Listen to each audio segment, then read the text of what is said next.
Hi, and welcome to the Ada K Show. I am Ada K. Brown, and am currently a criminal justice major, and I'm a deaf courtroom commentator. Grab a cup of Java, and let's dive in.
Sorry about that. Thank you, Libby. Thank you, Jen. Thank you, June. Thank you, Yana. Thank you, Ronnie. We are back. I was closing out all the other live. Now I'm back on this live. We are bouncing today. I feel like a bouncy ball, and my camera is sliding. I feel like a bouncy ball today, and it sucks. But anything for you guys. Anything for you guys. Thank you so much for liking. That reminds me.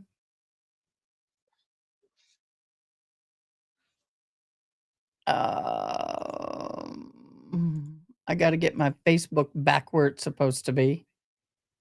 Oh, the picture of me and my dog on Facebook. Oh God, that kills me. For those of you who don't know, my service dog passed away on Saturday.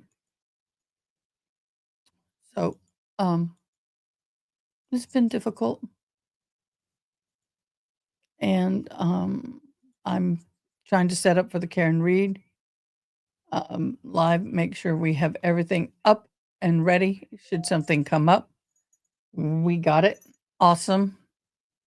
That on the taskbar. I've got a lot of windows opened up. Let me get in here and do the giveaway setup. Don't worry, it will catch your likes. Mhm.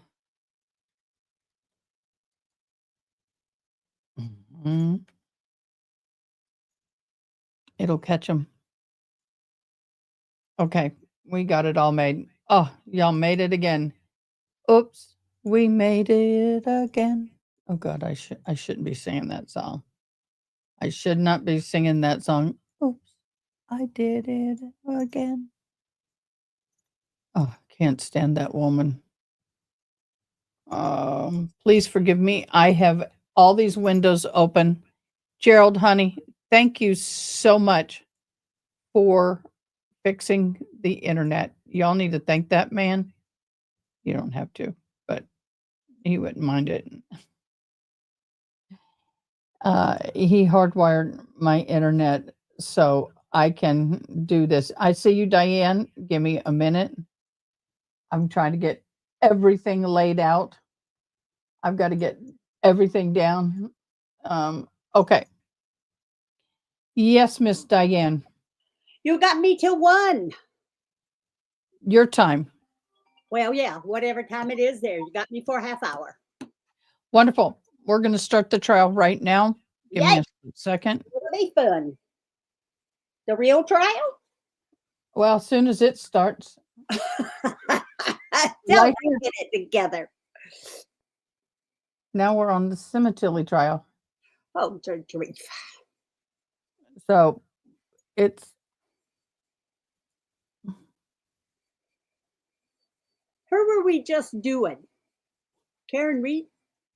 It was supposed to be Karen Reed, but it was somebody else. The lady whose husband burned up.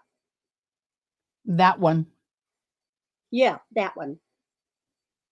We know that one. We just don't know who it was. Oh, Lordy, Lordy. Lodi is right.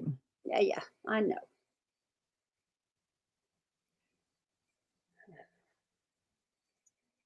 Loader. It was a Sturm. Oh, it was Sturmer. Yeah, but I was thinking about the one, that crazy one that came in. We were in the Karen Reed courtroom, and then all of a sudden this other trial showed up. Honey, they all crazy. Anybody do what they do, they all crazy.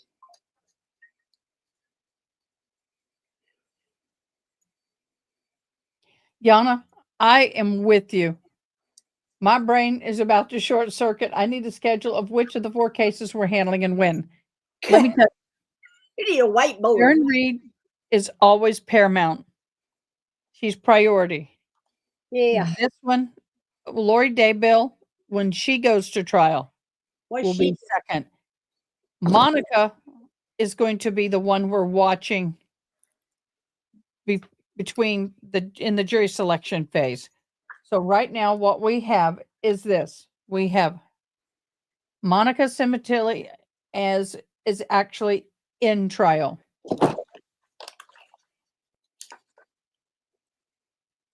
All right. Yeah. Sorry. Monica Lewinsky. Monica Lewinsky? I don't think so.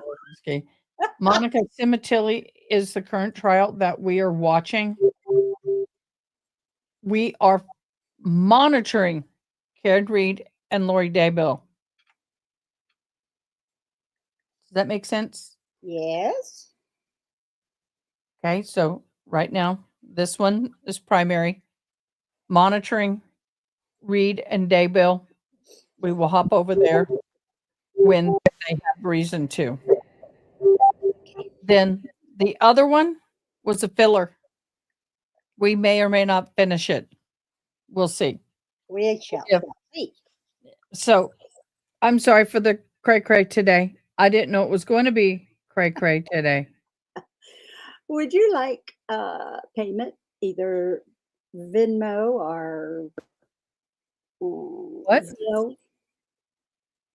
Because I can't get to Conway till Saturday. Say that again? I was asking somebody else. I'm buying a shepherd's hook. Shepherd's hook? A shepherd's hook, yeah. So, and they're in Conway, and I cannot get there till Saturday. April Fool's! Yeah. Wait, rabbit. Wait, rabbit. That's what they would say over in Namwa. Like all the kids would run around going, wait, rabbit, wait, rabbit. And I'm like, what? That's their thing. On April 1st, it's white rabbit. In fact, I need to stick my head out the door and tell Margie, "White rabbit." She will know. So yes, Lori Daybill is in jury selection right now, not being televised.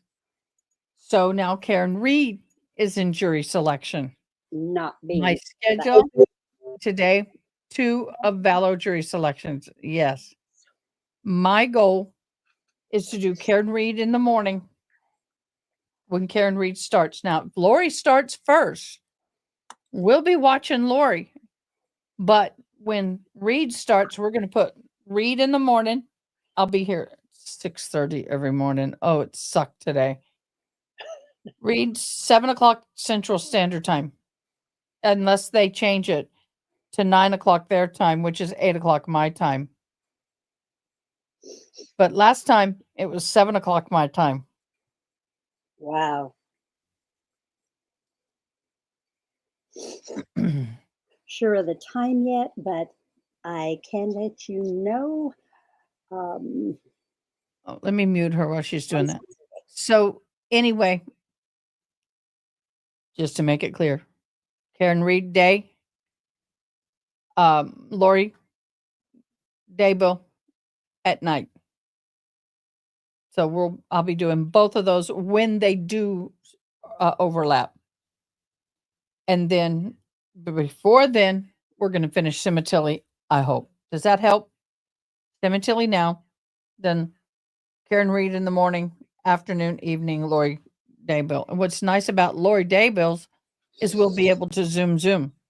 And if they're talking slow, we'll be able to speed it up a little bit so it won't be as long. Yeah. We will, Yana, fit that one in between.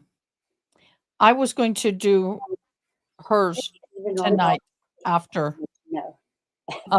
Sementilli Saturday. or during the break. Okay. Hey, Gabby. So, silent scream. I am there with you. I got to keep it all straight. And if it wasn't for my honeyboo ficking the internet, I couldn't have all 4 of these up at the same time. It was supposed to. So, you're good. I know. I know, everybody. It's a lot. But I can't help that these courts are overlapping. Nothing I can do. So, we're waiting for this to start. We're monitoring the read. Monitoring read. I'm going to keep up the one we just left.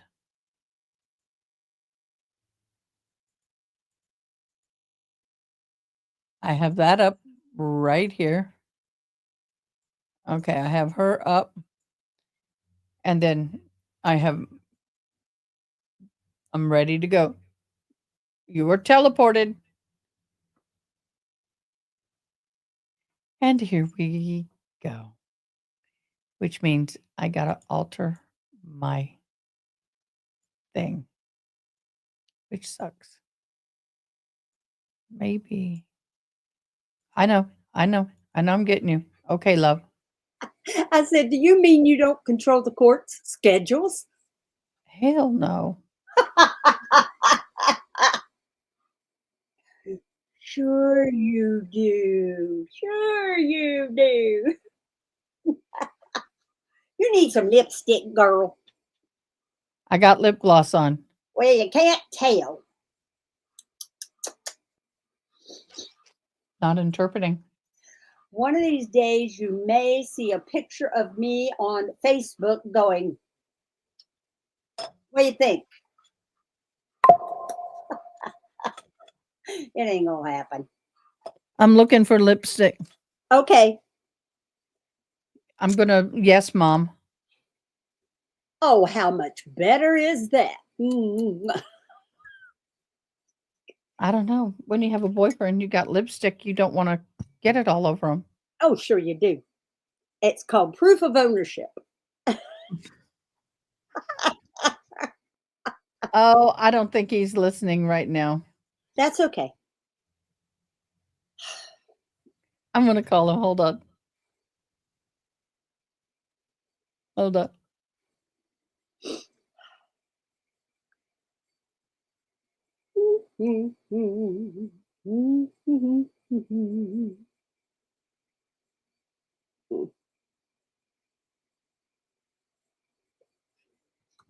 I needed to put lipstick on. By the way, you're on speaker. Be careful what you say.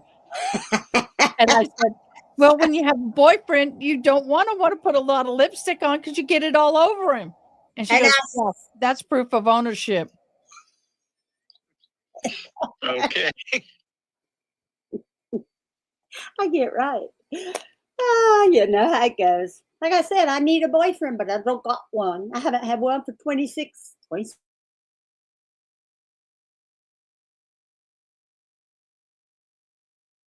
Bike. I said I hadn't had a boyfriend for 27 years. I wouldn't know what to do if I had one. Or is it like riding a bike? I don't know. I'm not too sure yet.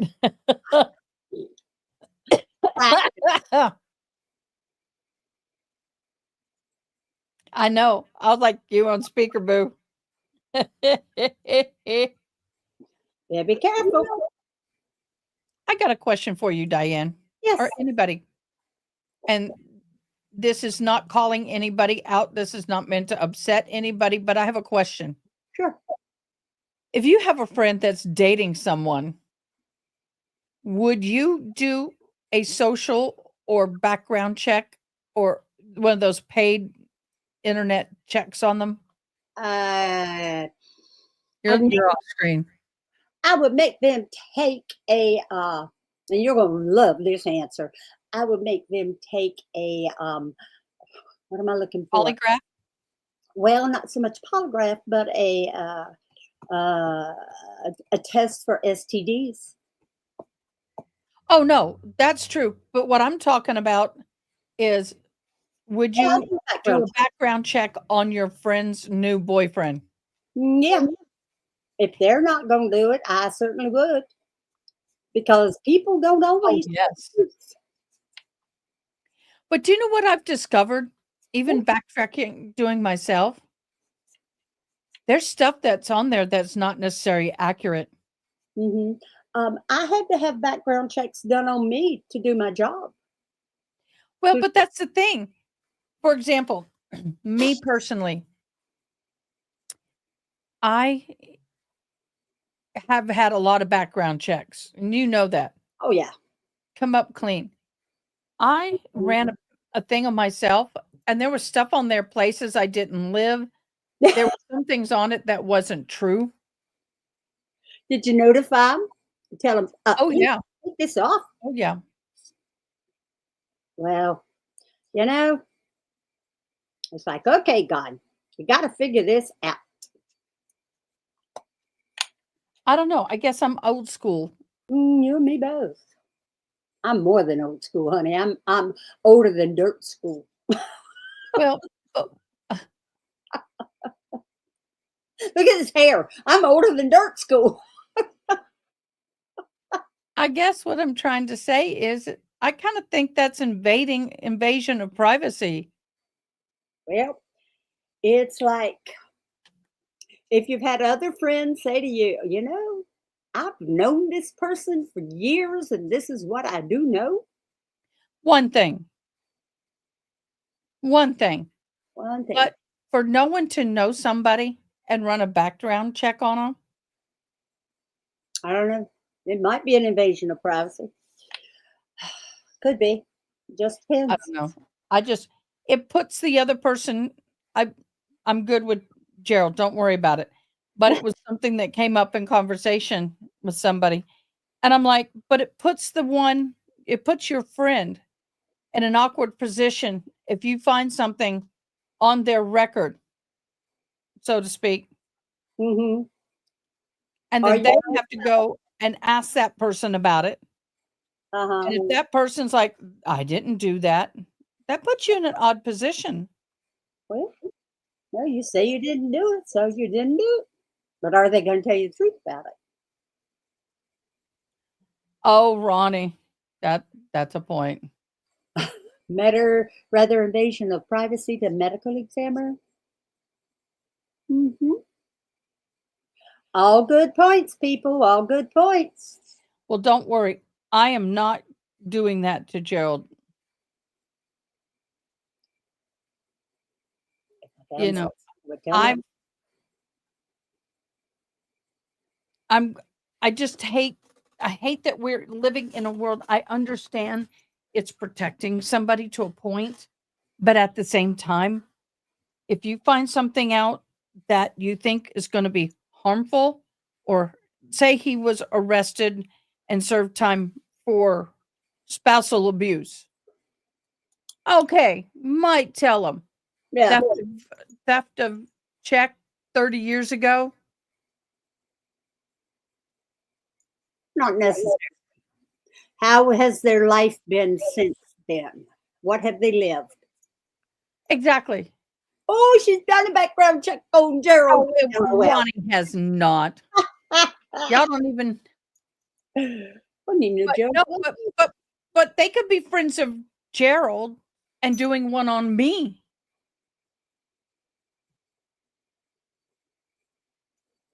Hello. Hello, hello. Well, I know you, honey. I know all your dirt. Yeah. Anybody, Gerald, honey boo, if you want to investigate me, go ahead, contact her. Oh, yeah, I just tell you all the dirt. All the dirt. No, look, we all have made mistakes in our lives. Very few of us have come out unscathed. Moi, make a mistake? How dast you say that? How many of us, not me, because I can't drink alcohol. I go to sleep in about a nanosecond. Yeah. I drink it, I have to be at home. But we all have made mistakes. And I got to tell you, more of us than not has had some run in with the law, whether it's hot checks, whether it's tickets, whether it's minor infractions, misdemeanors, some of us big ones. But I'm really on the fence about people running checks on people. I don't write checks. You're going to hire someone. That should be up to the individual who is in the relationship to make that decision. True. Yeah. True.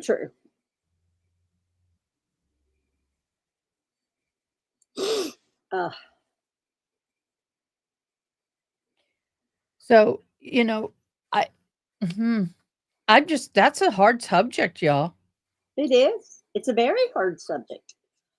Now, if it was my ex, honey, I know his past. There is no way under the sun I would ever sleep with that man again. Ever. But I'm talking about new relationships. Yeah. And it pisses me off when I went to work at the state hospital. Oh, okay, honey. When I was at the state hospital, they run background checks on you, right? Mm-hmm. Oh, I'm sorry. I'll clarify. And before I hit the unit floor where I was going to work, 2 of them ran background checks on my name. Employees, same level as me.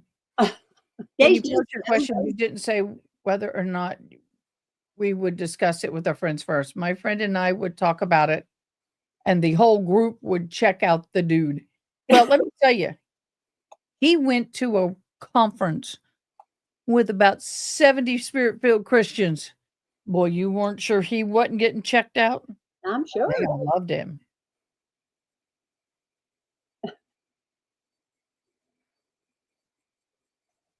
Well, I have to tell you, we've had, I'm saying in general relationships, you should be able to have these open conversations.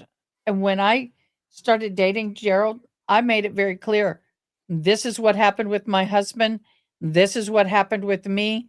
This is what you will or will not find on a background check. By the way, that I'm clear enough to get a license to carry a weapon. I've been cleared enough to work at a state hospital. I've been cleared enough to work at a VA. So I have nothing on my record that's going to harm me. And he's been cleared to work with Tesla. He's been cleared to work with these big corporations. So, I mean, come on.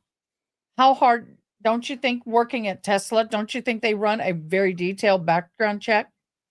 You would think so, wouldn't you?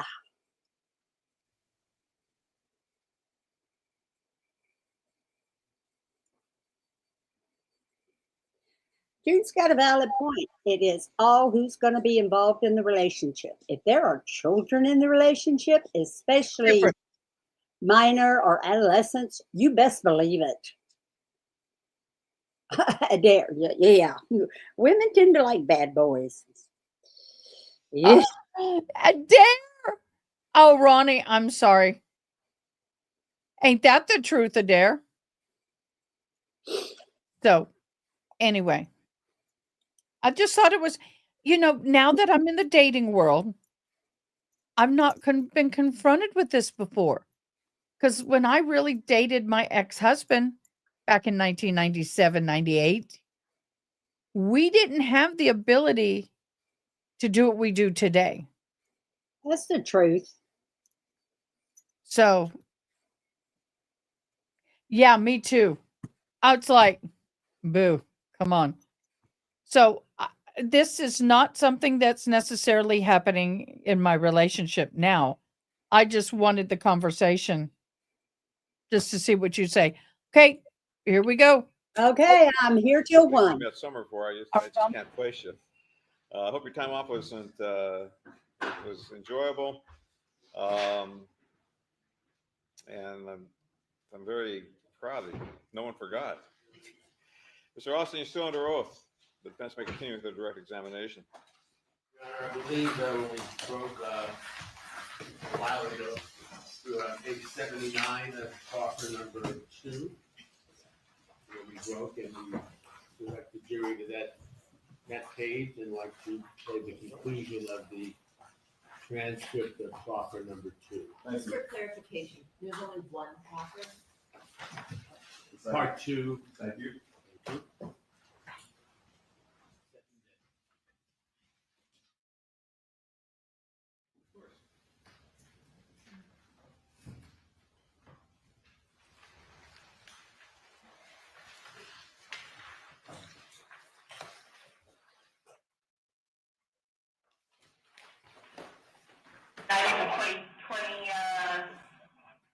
Second, when you said I could do it? He never really asked me to do anything like that.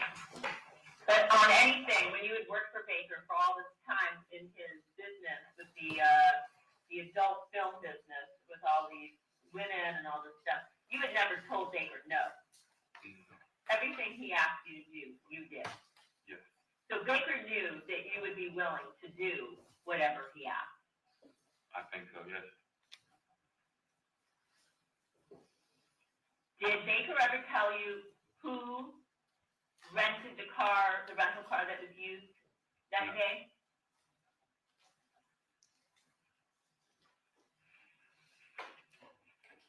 All I know is that day I got picked up. You're talking about the day you came in on the 22nd? The day I got picked up. So I got picked up. We went back to his pad. Said, listen, this is, you're going to be in and out. Showed me a picture of his phone. I didn't ask any questions. The picture being of Fabio? Of Mr. Fabio, yes. And then I'm going to let you know. What do you mean, I'm going to let you know? What does that mean? When more information comes, I will let you know. Did he tell you He some always instructed information? me not to ask. Yes, that was the night that Mr. Fabio went to the restaurant. Mhm. He said, Monica's going to send him to go get some food. We can get him in. And that's when I told you I went. I was like, I can't do this. And he got back in the car. He's like, it's okay. Don't worry about it. And we went back to his pad. And then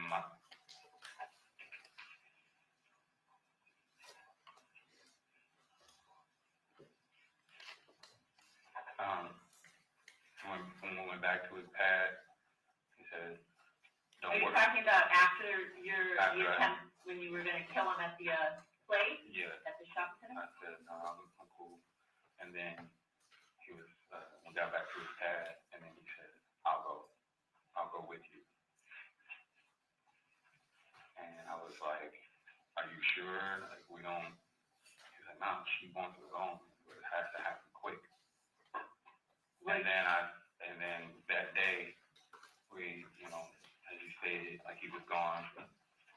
And I waited, and I was watching TV and trying to nothing's going to nothing's going to happen. I have to go back to Alaska, like everything else. But you knew you were coming out to this. I mean, this is the whole purpose you were Yeah. coming to LA Yes, for. I knew. You weren't coming out to go clubbing. You were coming out to hang out. You were coming to LA They to wanted, commit this murder. they committed, Hence why you left your phone at home, yes, and hence why you went on the 22nd to yes, try and do it, but you chickened out, and hence why the following day when Baker gives you clothes, you know that you have to cover your face as you're running up to the house. yes. And we went up there, he's home alone, and as I stated before, the door was unlocked, we went in, we opened the door, saw Mr. Fabio sitting on the back porch, and that's when the murder was committed. And then he told me to go in the car, I waited, and he forced my head to be down, said, put your head down, As you drove out. as he drove out. Do you know why Baker turned off the circuit breaker to the house on the I way didn't out? know he did that. Did I wasn't looking. When I tell you I got in the car and he told me to get in the car, I just got in the car and I'm just looking around and I put my head, he said, put your head down. And that's what I did. Did you see him pulling I the didn't- manual? I didn't see anything. Did you see him pull the string, the manual garage, what's it called? Garage, opener, the emergency release to open the garage door? Oh, yeah, because he didn't use a clicker. He didn't use a clicker to open it. He pulled it and it opened, and then we drove off, and then he dropped me off in an alley.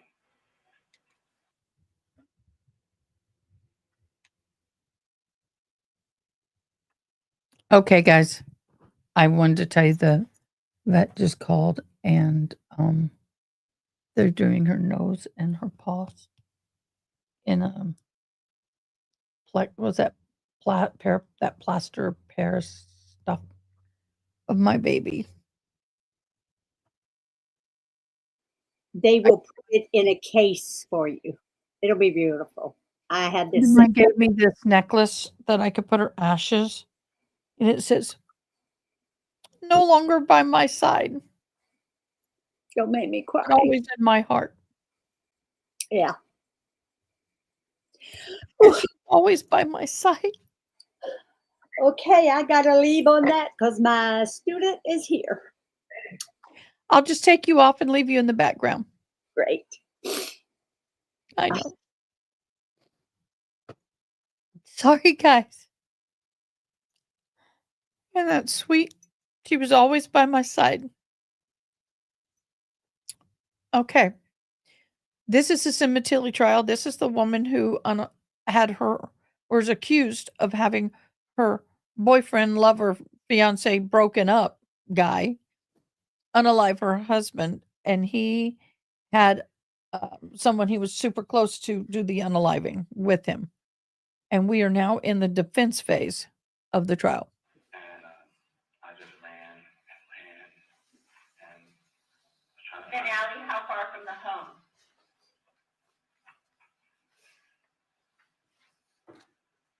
maybe less than a mile or so. And this is the one that you showed us, like near that tunnel? Yes, So like you only drove a short distance? it was a short distance. And then he told me he said, get out. And I got out, And then you ran. and then I ran. And And at some point, he picks me up in a rental car. how long after he dumped you I out? was probably running for like 7 minutes.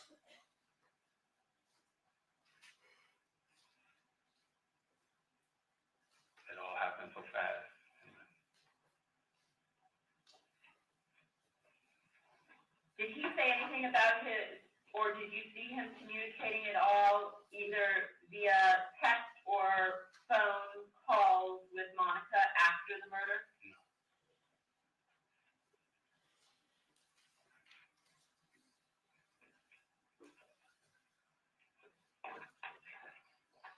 Let me ask you one thing, and then you can move back into where you were. Did, at any point in time, did Baker tell you that Monica was going to go to certain locations in order to create an alibi? She went to the store and left Who him told alone. you that? Baker told me that Monica left him home alone.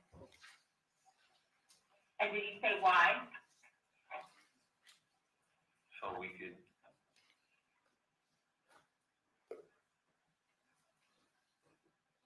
kill Mr. Fabio.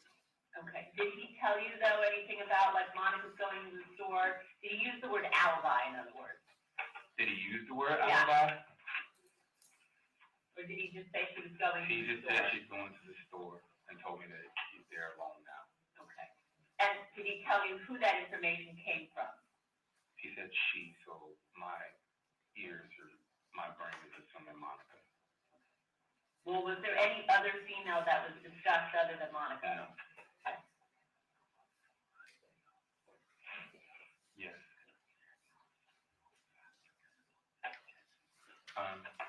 Yeah, and then like before we left, like Baker wasn't known to like move really quickly unless he was like late for racquetball, basketball. And when he got like the information via phone, he was like, "We gotta go," and like he's like, "Come on, let's go." Making her come downstairs, and we walked really fast. That's when he put me You mean to the car? to the car. When you said he got info, who did he get info from? Monica, And how do you know that? because that's the only person he was talking to about this whole situation and how he got information. How do you Where know that? Mr. Fabio was. Was he saying, oh, she, or She. Monica He would said? say she. She says he's home alone. We have a small window. We have to go now. He said, we have a small window? Yes. What did that mean when he said, we have a small window? I didn't really interpret it other than he might be going somewhere soon. So you're interpreting it as a window in time, not like Yes. a window you look through? Yes, the window in time.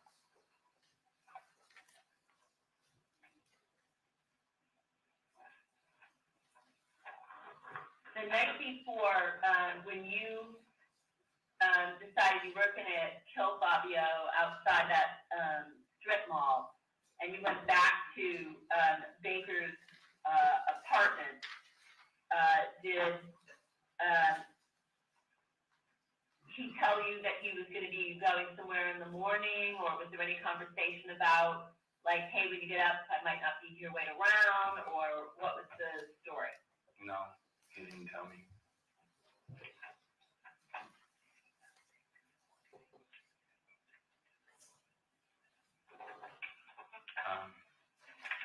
He did seem disappointed in me though. When? When I told him I was like, I didn't want to do it. You mean the night before, on the The night 22nd? before. Did that bother you, that this was somebody that you had looked up to and worked for all these years, that he was disappointed in you? Yeah. You know? Yes. Because you wanted him to be proud of you. Think highly of you? Unfortunately.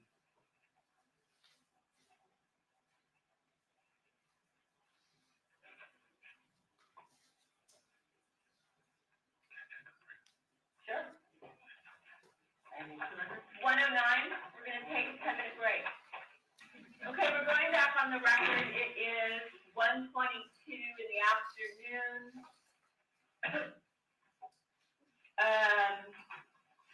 Mr. Austin, are you ready to proceed? Did you have a chance to speak with your lawyer in confidence and your facilities? Okay. Yeah.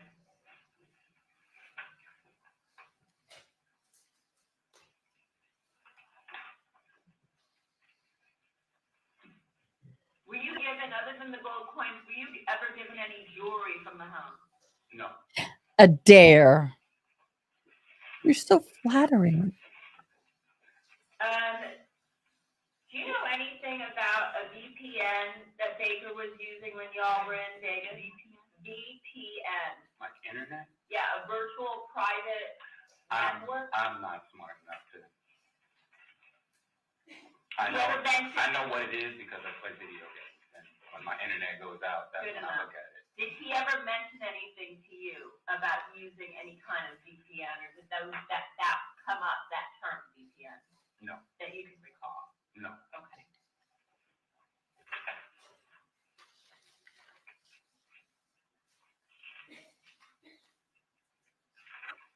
During the course of the murder, were you aware that Baker had cut himself? No. Were you wearing gloves? Yes. Was Baker wearing gloves? I don't think so.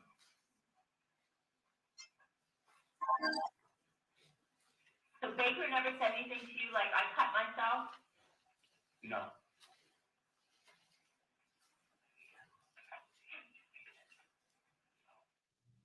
I didn't really pay attention to it. So you don't know if he was wearing gloves or not? I don't recall if he had gloves on or not. If you were wearing gloves, where did you get the gloves from? Baker.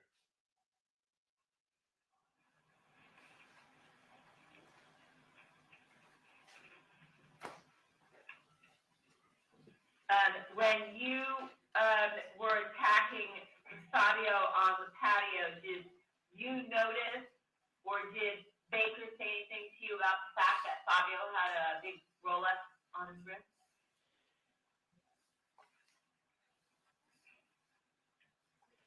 I legit did not take notice of that. Okay.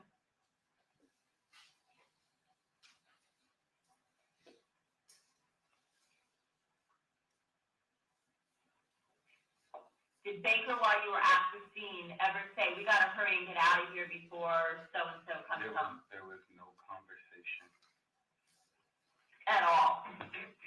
after the murder took place. I remember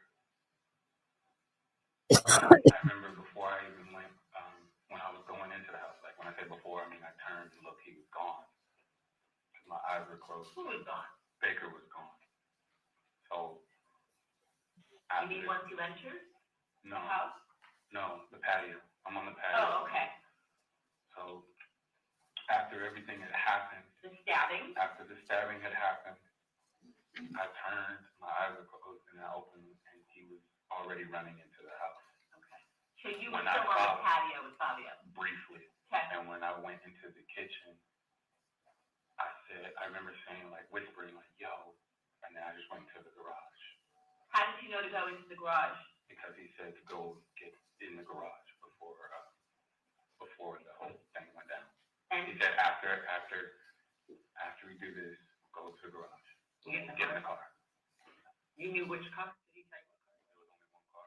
No, before, did he tell you anything about what the car was? Because the night before, you thought Yeah. he had this pickup. Well, tell us about that.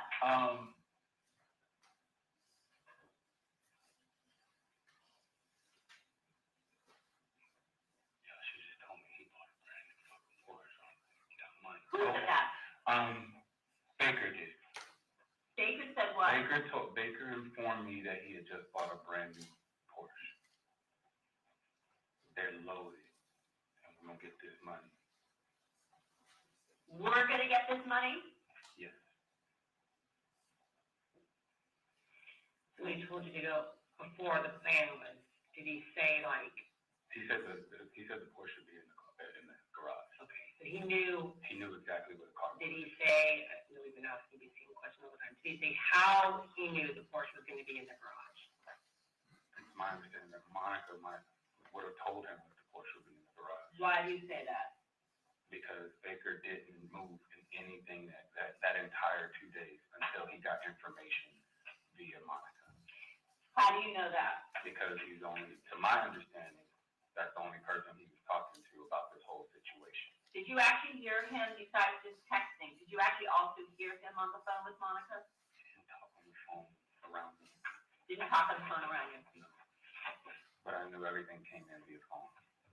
And he never told you like he was over there before and saw the Porsche or knew there was a Porsche in the garage or anything like that. No. And then you said he just got a new Porsche, like he'd just gotten it. That's what I remember hearing. And when did that conversation happen? Before I came down. Like how far before? If you remember. You're talking about the plan. Right. How far before like you flew out? Maybe a few days before he sent the card or the ticket, Yeah. the money, before he sent the money. So there was a discussion a couple of days before you flew about how you're gonna do it, go in and then go to the garage and get in The house thing didn't come up until Okay. the next day. but going to the garage in the Porsche or just that he got a new Porsche? Just that he got a new Porsche. Got it. Okay. I don't remember when it was purchased. Yeah. The only way Baker would know that is if Monica would have told him that. Cause he never said I saw his Porsche. It's really cool looking. No. So it looks like just from going through your bank records, it looks like on January 12th, so we're talking more than a few days, you called Birdsong, and then you called Baker on the same day, and then Baker called you back, and then it looks like on that same day, he transferred, I think we talked about this 2 days ago, $380 to an account, and on that same day, you withdrew that money from the account. Would that be the day that you're withdrawing the money and these phone calls are going back and forth between you and Birdsong and you and Baker? Is that the same day that you're planning to come down? Yes.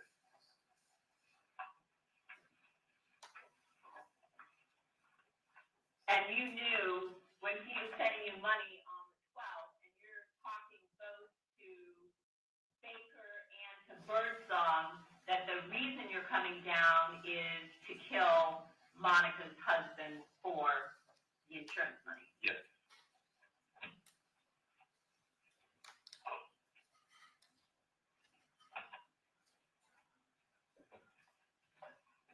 Did you overhear any of Baker's conversations with Monica?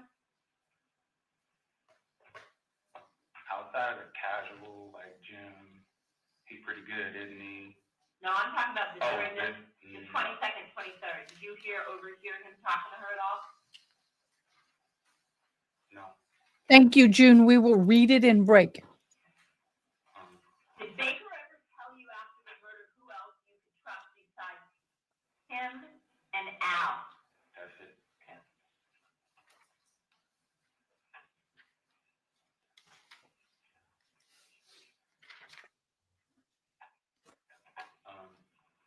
For clarity, it was my understanding that when I flew down, Mr. Fabio was never supposed to be killed in his home. But I believe that when I just couldn't do it. I believe that Monica wanted it done, and so I think that's why she told Baker that he would be at home. Okay, but we need to know why you think that. 'Cause whatever you think is just your speculation. Was there conversation that you had with Baker where Baker said Yeah, he's not at the apartment. at the apartment, at Baker's At apartment? Baker's apartment. Which day? On the 22nd? The night I couldn't do it. 122. 122. Tell us about He, that. like I said, he seemed like real disappointed in me, and then he started like texting her. How do you know he's texting her? He said I'm gonna text her and let her know Okay. That it didn't go down. that it didn't go down. Okay.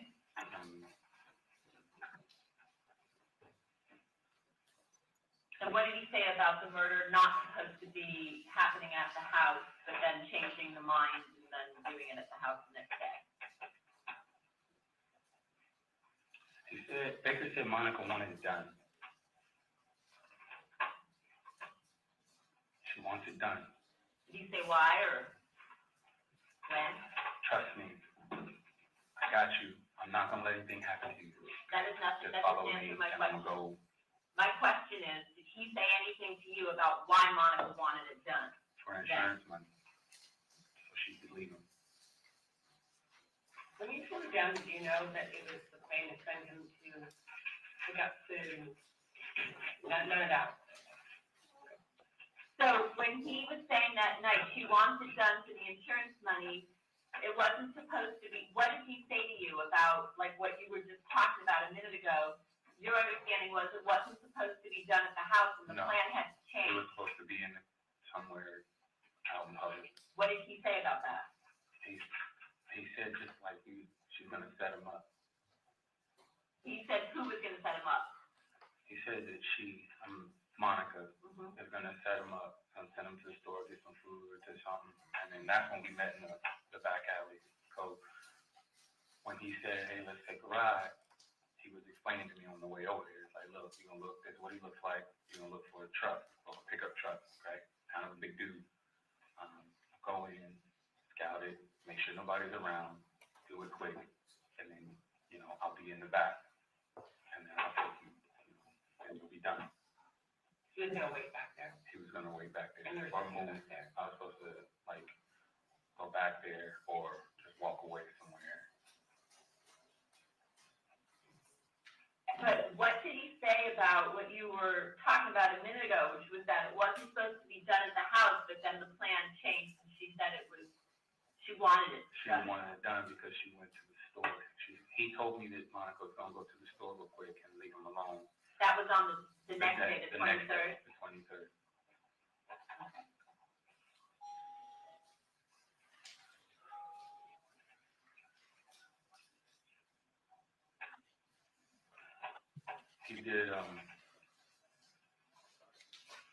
He did let me know that he's gonna meet with her.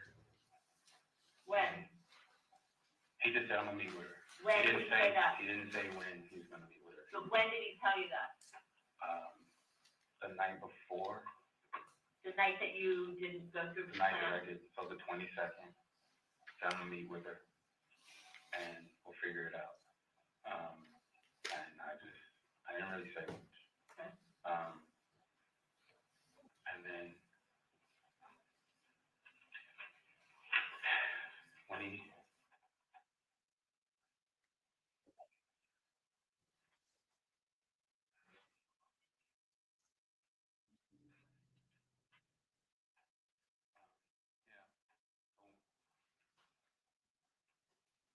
Sorry. expressed to me that she's gonna try to leave him home alone somewhere. And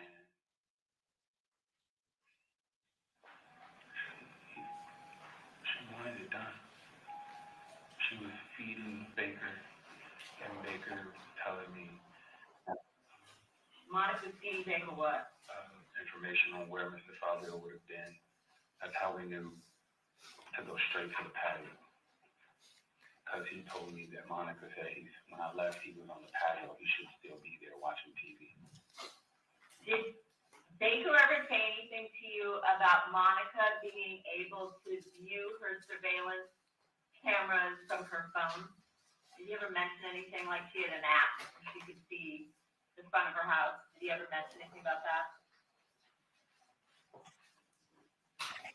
No. Did he ever tell you that he had the app that Monica sent him her password so that he could view the comings and goings from the front of her house? Yes. Tell me about that. He said he just told me that she gave me the password. Like I can see everything From where? from his phone. But he never showed me. He just told me. What did he say he could see? He didn't. He just said I could see all the angles. What was that in reference to? Because if he's going with you, why would he even say that? So was this a conversation before? Was he looking at the house before? Yeah. When was that conversation? Before you flew down? Probably before I flew down. He was talking about you could see the house. Like she gave me the password. Like I mean, did he say why he would want to view Why would you want He to? didn't say why he wanted to do the house. But the day of, the night before, you never talked about that surveillance again? No.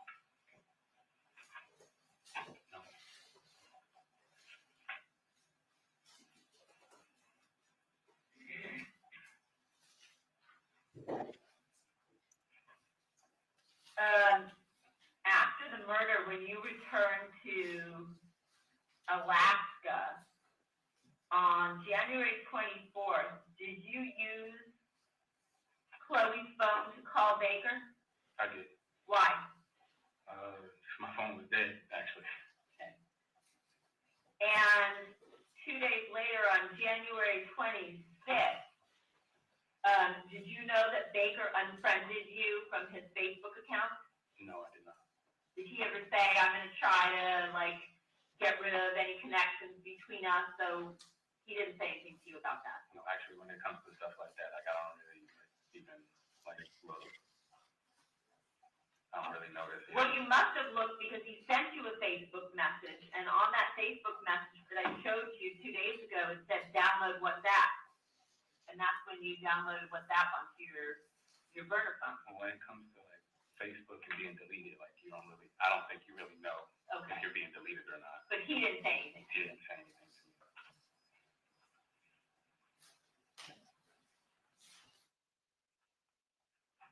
Anybody else? Unless it does, and I don't know.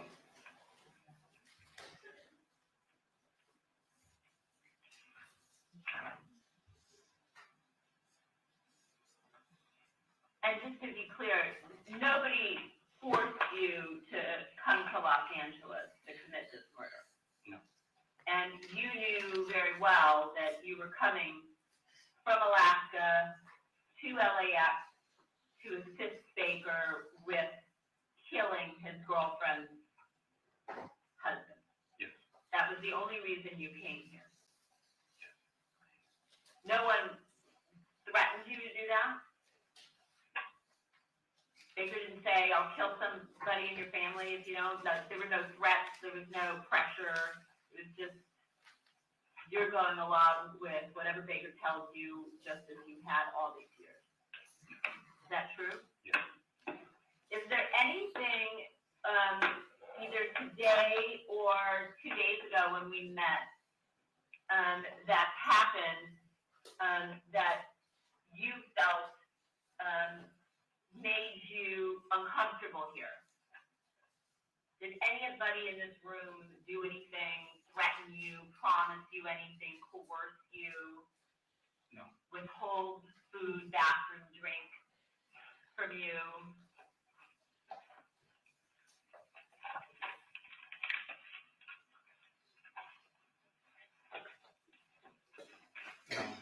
I'm here on my own accord, praying for forgiveness from the victim's family, and set everything right that I know, and tell you everything that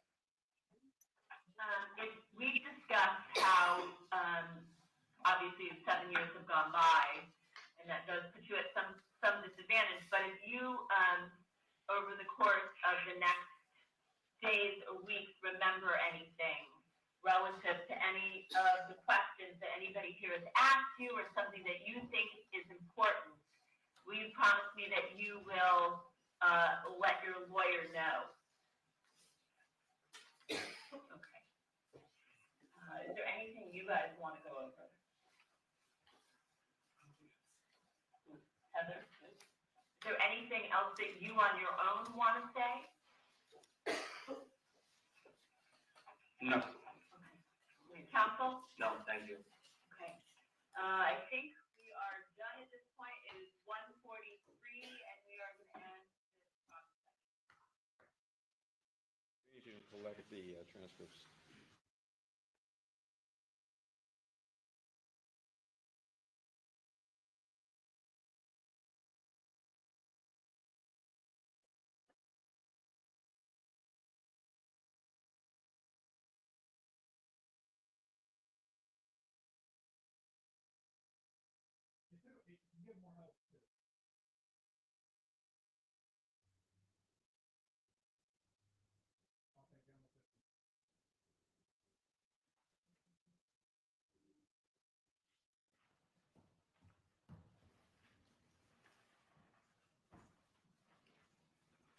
Okay, guys.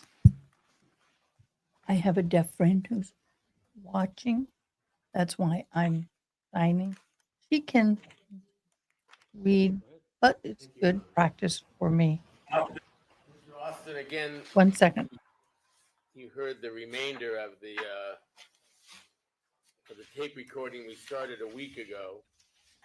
And again, is it fair to say that that accurately reflects the questions and the answers that you gave during this proffer session that lasted 2 days? Yes, sir. And for the entire proffer session, you had your attorney with you, correct? Yes, sir. And you could stop anytime you wanted to speak with your attorney, is that right? Yes, sir. In fact, during the proffer session, there was one time, did you recall, when the attorney whispered something to you? Did you hear that? Yes, sir. Did it have to do with telling you how to answer a question? No, sir. There was one time when Mr. Aval actually indicated to the prosecution that you had met and 4 this is days. what you meant to say, and he said it for you. Remember that? Yes, sir. Had you discussed your testimony when you were apart from the prosecution about that point? No, sir. My attorney advised me to just tell the truth. So all you had to do was tell the truth. He said, don't hold anything back and tell the truth. And then why was it stopped in the middle? Were you holding something back? I've never been in trouble before, so maintaining my emotions was very important to me. Okay. That was all about your emotions, not your answers? How do you mean? Well, you knew again when you went to the proffer session. First of all, before the proffer session, you had met with Mr. Aval and you had gone over what he was going to relate to the prosecution that you could testify to in order for them to decide whether there was going to be a proffer session at all, right? You did meet with Mr. Aval before the proffer session, right? I did. When was Mr. Aval first appointed to represent you? Do you remember that? No, I do not. I got to take a comfort break. I got here in October. I met him in November.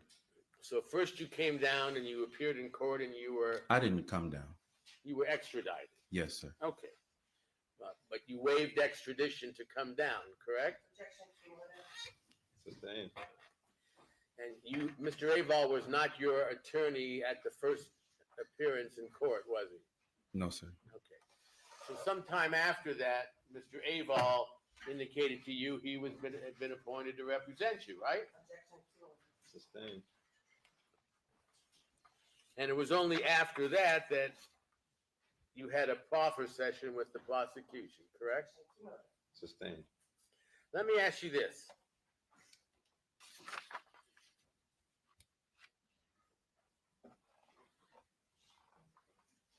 At the trial, do you recall testifying that Mr. Baker told you that he had taken gold coins from the safe? Can you ask that question again, please? I'll allow this. Do you recall testifying at the trial for the first time that Austin you claimed Mr. Baker told you that he had taken gold coins from the safe?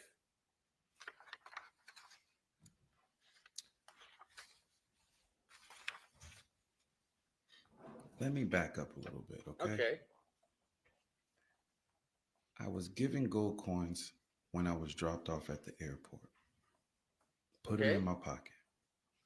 Take these. Tell them they came from me. If anybody asks, tell them they came from me. But it's my understanding. From him, right? But it's my understanding that they did come from the safe. When you say it's my understanding, that they did come from the safe. What do you mean by that? It was my understanding.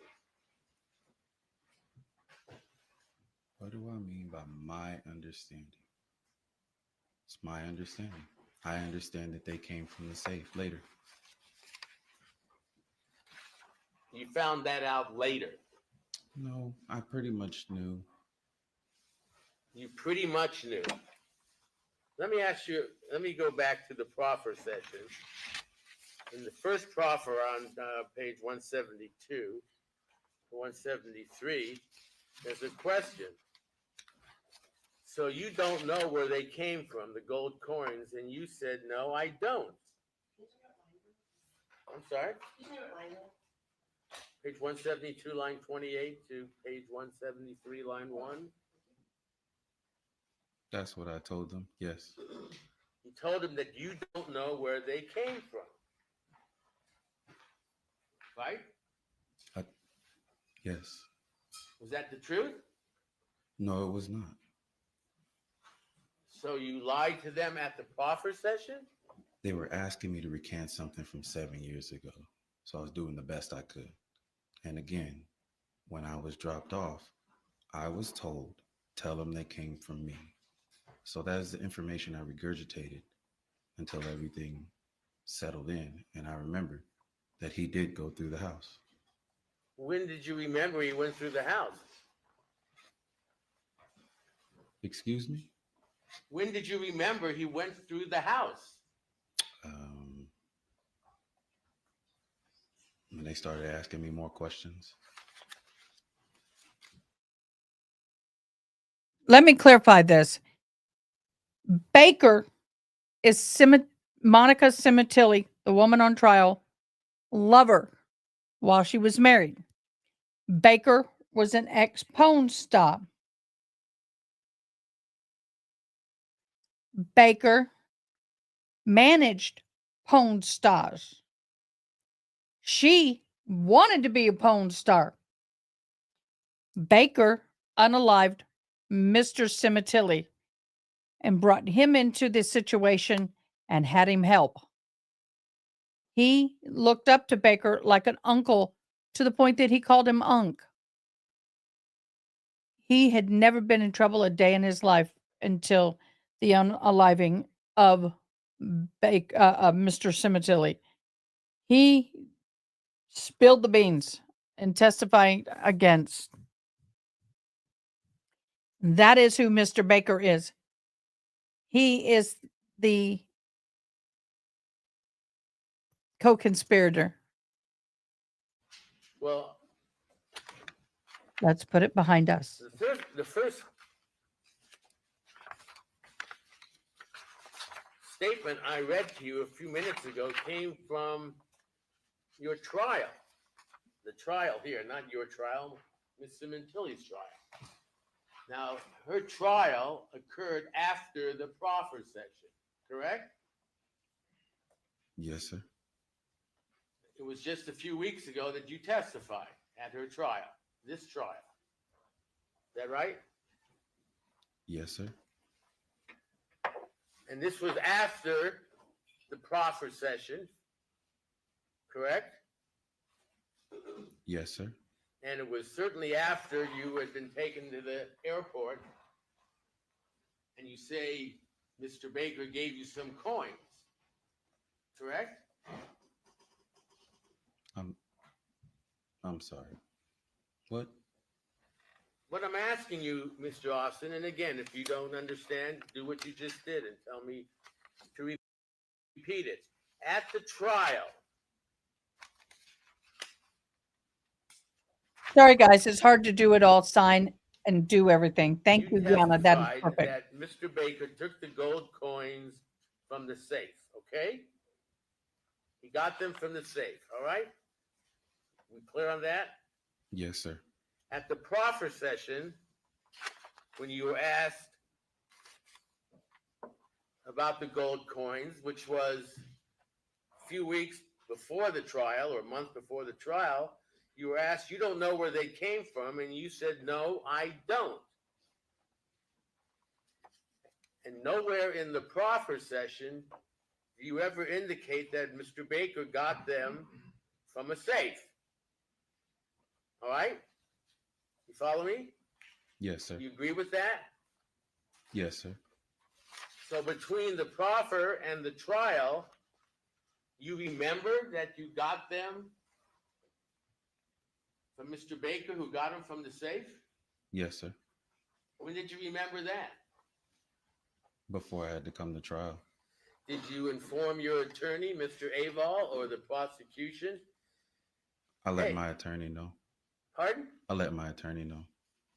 So you let your attorney know before the trial that you remembered now that you had gotten the coins from Mr. Baker and he got them from the safe. Is that right? He got him from the safe. Yes, sir. Do you know if Mr. Aval told that to the prosecution? It's this thing.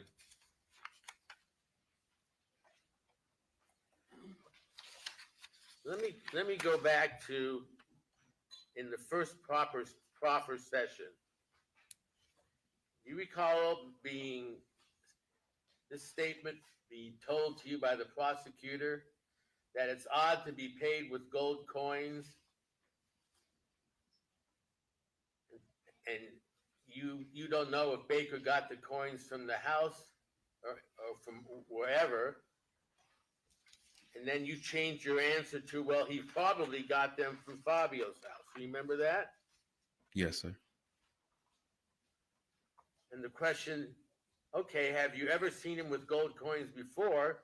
Because that's an odd kind of thing to be making payments in. Your answer was no. Question, so you don't know if he got them from Fabio's house. And you said, but now that you're saying it, he probably got them from Fabio's house, and I was wrong. Remember that? Yes, sir.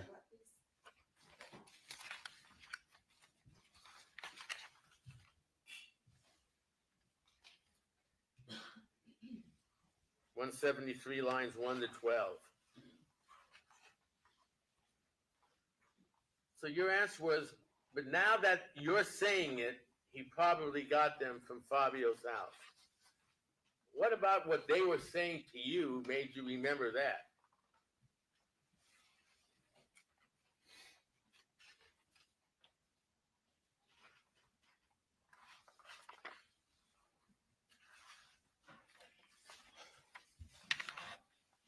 The fact that I didn't go through the house.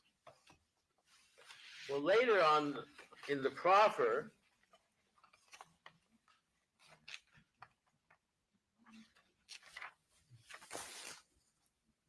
well, this is on the proffer, page 51. You say, but I think he got them from the safe. This is line 26 to 28. And you say, okay. You say, but I think he got them from the safe. They say, okay, and why do you think that? And you say, because he had mentioned that Monica said he has all kinds of stuff. Get on the microphone. You need the mic. How do you know that? That's what he told me. So at that point, you were saying the reason you thought they came from the safe is because Baker told you that Monica had told him he collects all kinds of stuff. Is that right? That's what I said. So is that why you thought he got them from the safe, or is it because Baker told you to say that, or some other reason?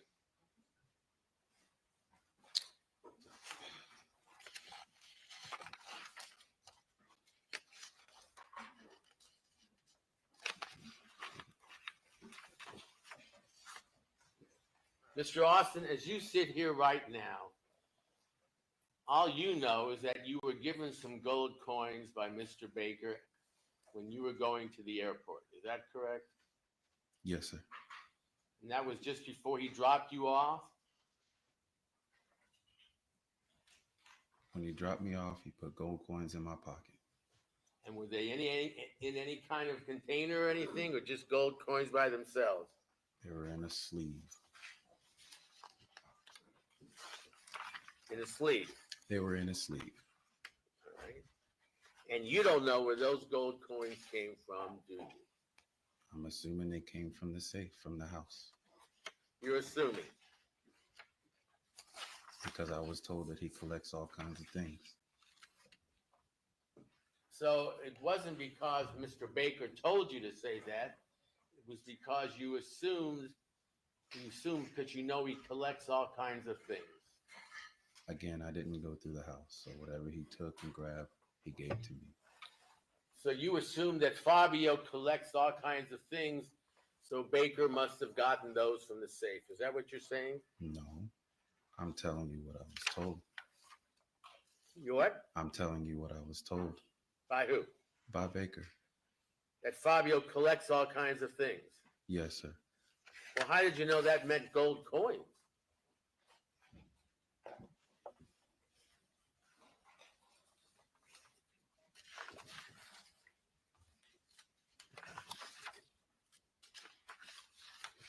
Did you care what you were paid at all?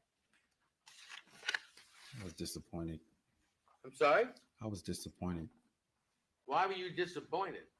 because of my part, the fact that I went. No, were you disappointed that you only got those gold coins? It didn't matter. Pardon? That didn't matter.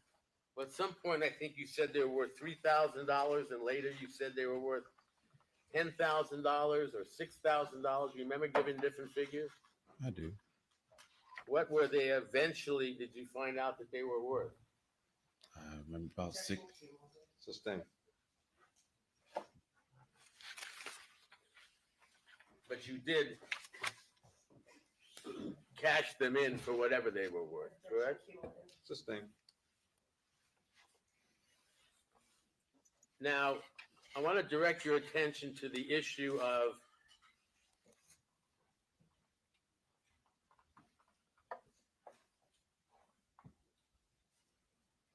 what you were told about or not told about insurance money, okay?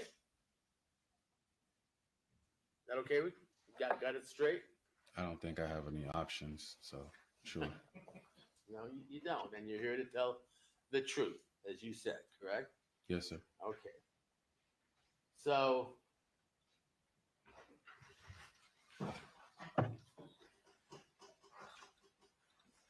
your original story was that you were told you were coming down to rough up Fabio, right? Sustained.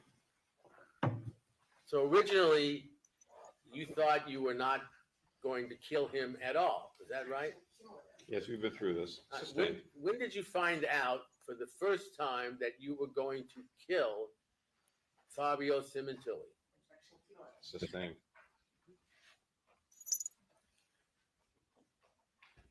At the trial, you recall being asked about insurance money or about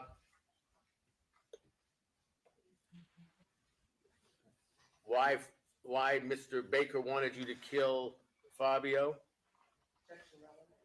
I'll hear this. Remember saying Baker told me about it? There's no answer to that last question. All right, then I'll withdraw that question. You being asked, what did Baker tell you about it? Meaning insurance money. Remember that question? Yes, sir. You remember how you answered? Enlighten me, please. I'm sorry? Enlighten me, please.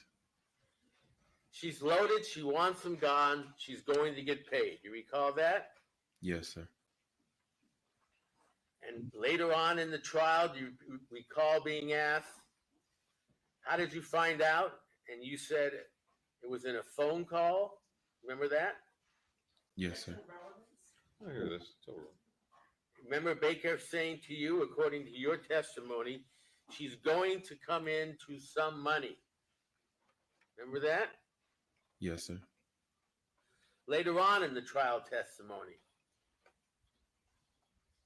remember Baker telling you, I'm going to get you a ticket, I'm going to send you a card. Objection, cumulative and relevance as to what he remembers he said. It's overruled. That's so far. It should be fine. It's just a job and there's plenty of money. Remember testifying to that? Yes, sir. Do you remember testifying to Baker saying, if you do this, you can make some money. I'll give you a couple of dollars. Sidebar.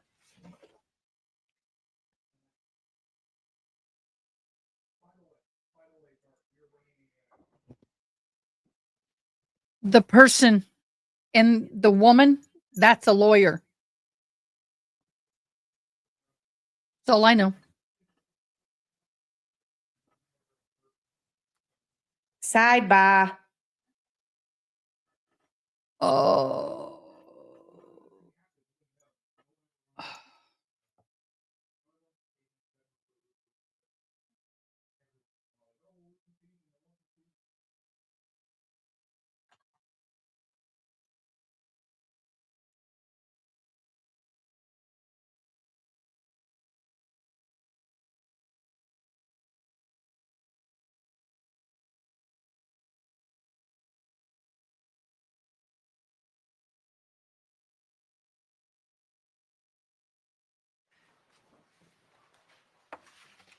Mr. Austin, Yes, sir. isn't it true that throughout your trial testimony, you never mentioned insurance money, except when the prosecution said, well, it was for insurance money? You remember that?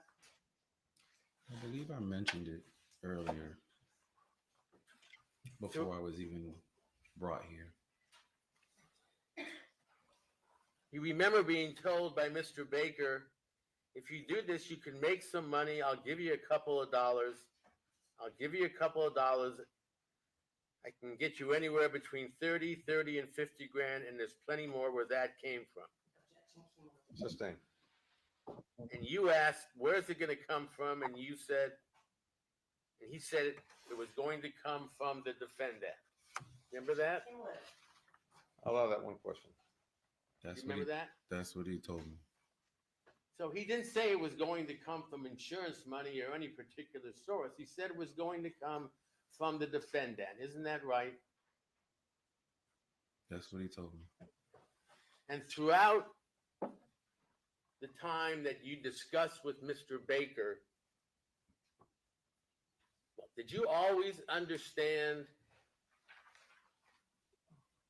that you were going to be paid some money for your assistance to him in killing Fabio? Sustained. Isn't it true that every time that money came up, Mr. Baker told you different things about it, some money, she's loaded, whatever, but never used the term insurance money? Isn't that true?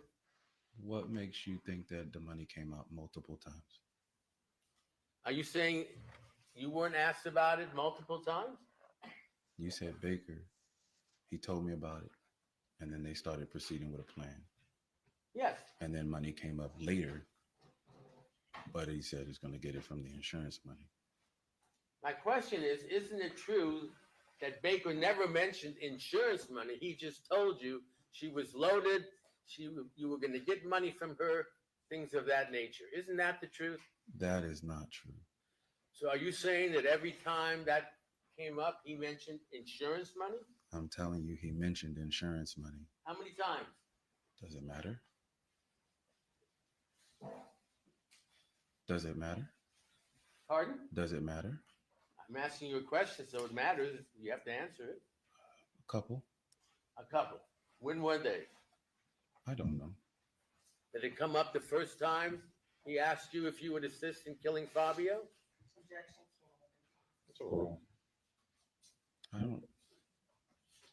I don't remember when it came up. It just came up. Well, wasn't it something you were interested in from the very beginning? How much you would be paid for this? Didn't ask. So it's your testimony then that regardless of whether or not you were going to be paid anything, you were going to come down to LA and help him kill Fabio Sementilli, whether you got paid or not. Is that a fair statement? Sustained. Were you willing to come down to California, to Los Angeles, and assist in the murder of Fabio Sementilli for no money? I came down. He told me what he told me. And when everything happened at the restaurant, I thought it was done. So, no, I didn't want to do it. But you did. I went with. Pardon? I went with.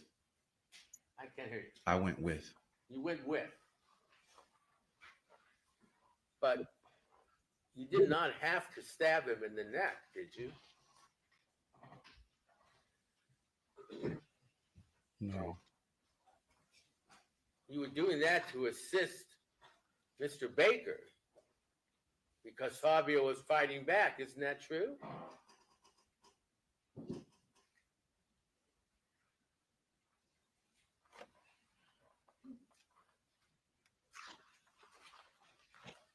Is that true?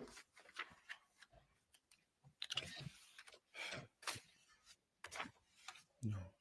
Yes, sure. I don't. Whatever you did, and we've been through that before, you were willing to do it for no money. Isn't that true?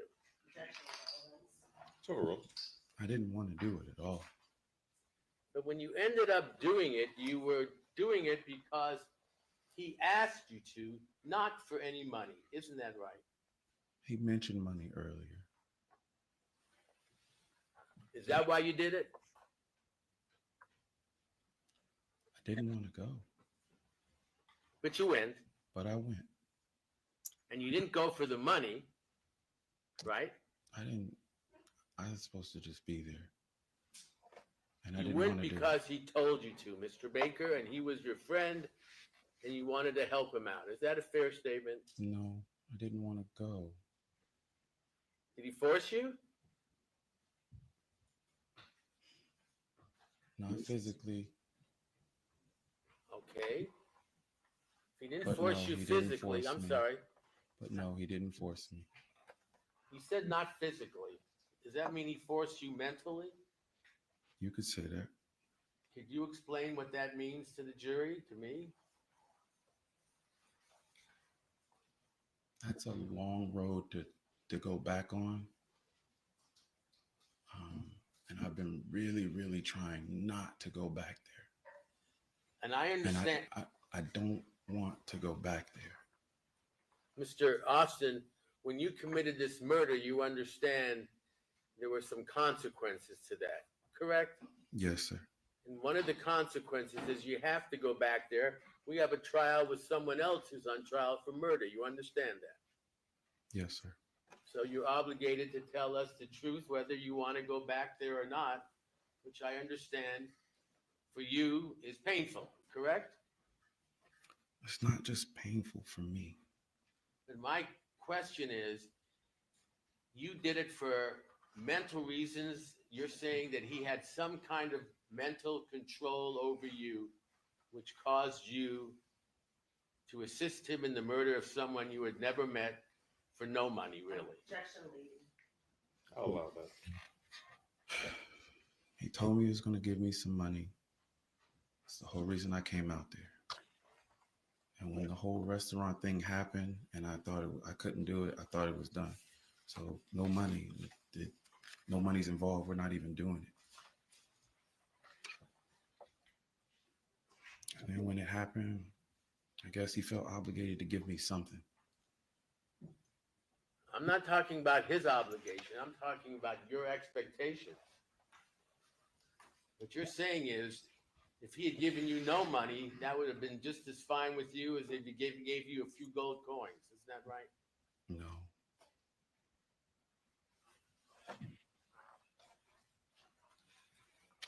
You would have taken whatever he gave you. Isn't that right? I took whatever he gave me. You didn't ask for more. No, I did not. Mr. Austin, The sign for Austin is just a few Austin. questions on another point.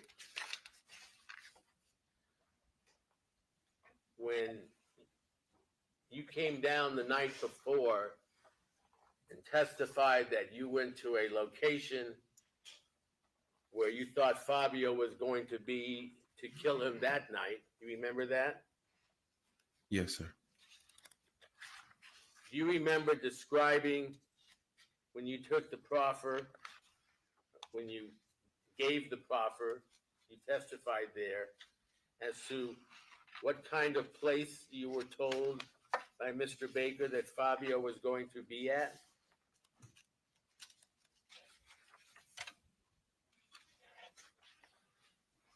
Are you asking me what he told, what he said? Do I remember what he said to me? Yes, where Fabio was being sent, according to him. Sustained. Remember being told it was a Ralph's Market? Sustained. Did you tell the truth? Objection. I haven't finished. Let me hear the question. Did you tell the truth during the proffer as to where Mr. Baker told you Fabio was being sent? I remember saying a store, and I remember them asking what kind of store. And I remember that California is known to have Ralph's, so I started mentioning stores. Like I You said, thought it it was was a so grocery long. store, you said, That's what I thought, because of what he said. because he said store. Okay. And you thought, you didn't think, and you went there that night with him at around 9 o'clock, you said. It was late. It and was dark. late. It was dark. You Yes. said 9 o'clock at the proffer. Was that the truth? I don't know what time it was. I know it was dark. It was late. Did you I tell said the between truth? 8 or 9. Did you answer truthfully at the proffer as to what time, Mr. Baker, what time you believed it was when you were at the store? I guessed the time.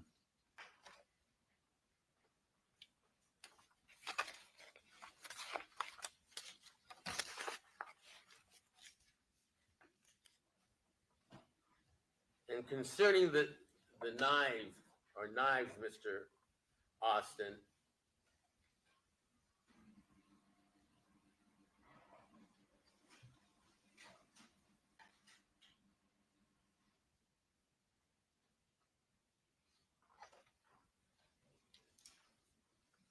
well, let me ask you this right now.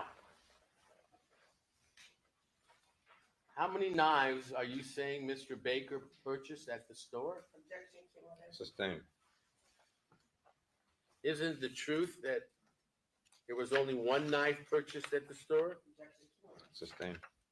If there were, is your testimony now that each of you had a knife? Objection, cumulative. Sustained.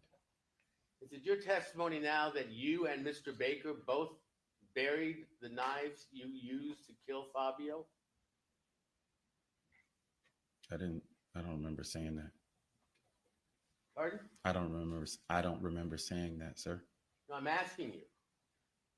If Did you and Mr. Baker that night both bury the knives that you had and used to kill Fabio? Objection, speculation. Sustained. You buried your knife, yes, correct? sir. Yes, sir. And you knew Mr. Baker buried his knife, correct? Objection again, assumes not on evidence and speculation. Sustained. At the proffer, didn't you, when you were first asked to describe how many knives were bought, say one knife? Isn't that what you said? I said 1 or 2. It was hard for me to remember. Maybe one knife was bought. Is it hard to Maybe both. remember now? Still, yes. So you don't know whether there was one knife or two knives? I know knives were bought. Knives were bought, more than one. And that was the truth when you told it then, and that's what you believe now. Is that right? That's what I believe. All right, I have nothing further. Let's take our morning recess for 15 minutes. It may be a little longer. I have some matters from this morning's calendar with different cases I have to handle. The evidence applies. Let's see if I can in about 15 minutes-ish. I really like this, Judge Minishish, and we're still on break. So I didn't mean to do that. Meant to do that. We are going to take a quick break. Just relax for a second. Yay! Thank you guys from X and Facebook and YouTube. Thank all of you guys for joining me. We greatly appreciate it. I have a deaf person who was watching, and I'm not sure if she's still watching. Let me see Miss Diane. See if I can get Miss Diane up here.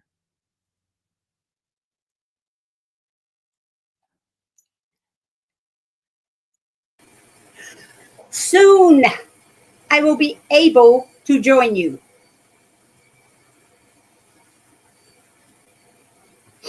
Just FYI. Sure. Just want to let you know. Yes. Soon. Soon and very soon. We are going to see the king, especially if things keep heating up in Israel. Woo! You've I been know. watching that? Do you watch Boots on the Ground? Didn't You know should about it. watch it on YouTube.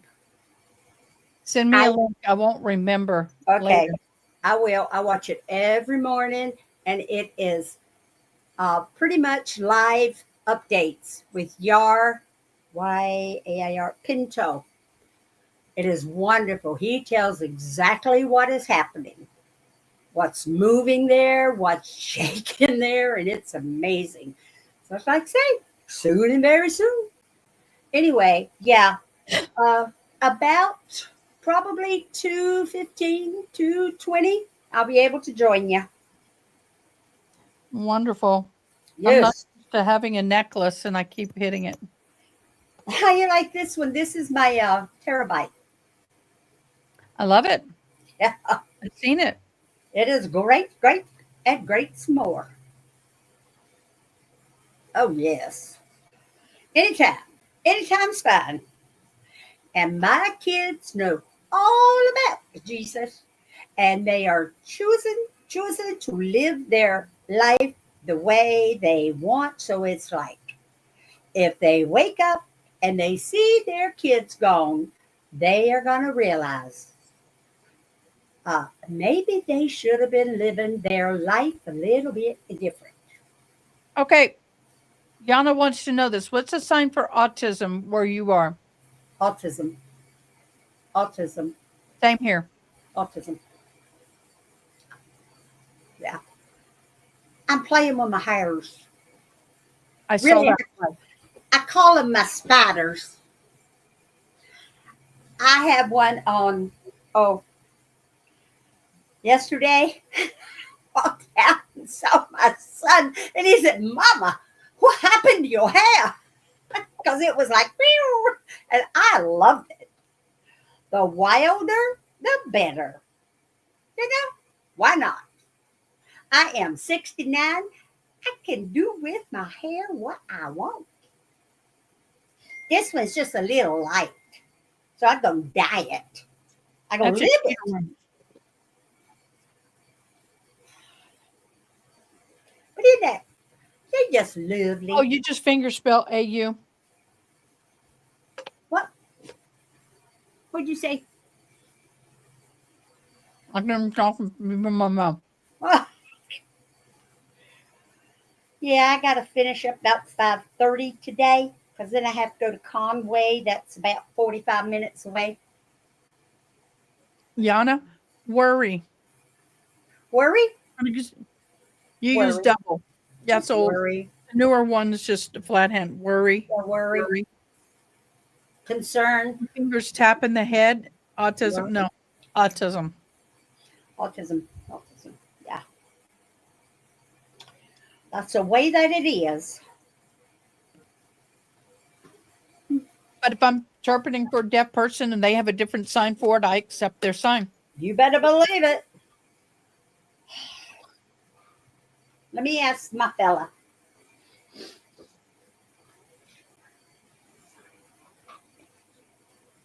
Autism. Autism? Yeah. He uses autism and he's in Pennsylvania. But that's a lot like Halloween. Yeah. Well, two hands. His is just one. I use autism. Well, I've seen this. I've seen this where they go like this and then they go in. They do this. Yeah. They do this. What's your sign for schizophrenia? Oh my gosh, I'll have to remember. What's yours? Schizophrenia. Isn't it this? No, that's misunderstanding. Misunderstand. Okay, what is schizophrenia? I can't see your whole body. I just see one hand. Point to the head and swiggle it out. Yeah, like a S. Yeah. Is it like this or is it like this? One. It's blurry. Schizophrenia, possibly. Regional dialect. Yep. I got a court over here. They're on break, so we are exchanging. She's got people. This is our break. Break meaning pause from doing something is this. Yeah, Some people do break like I that. do break. I do break. But what just absolutely whoo me is when I go, it's time for a break. And I'm like, no, Break something.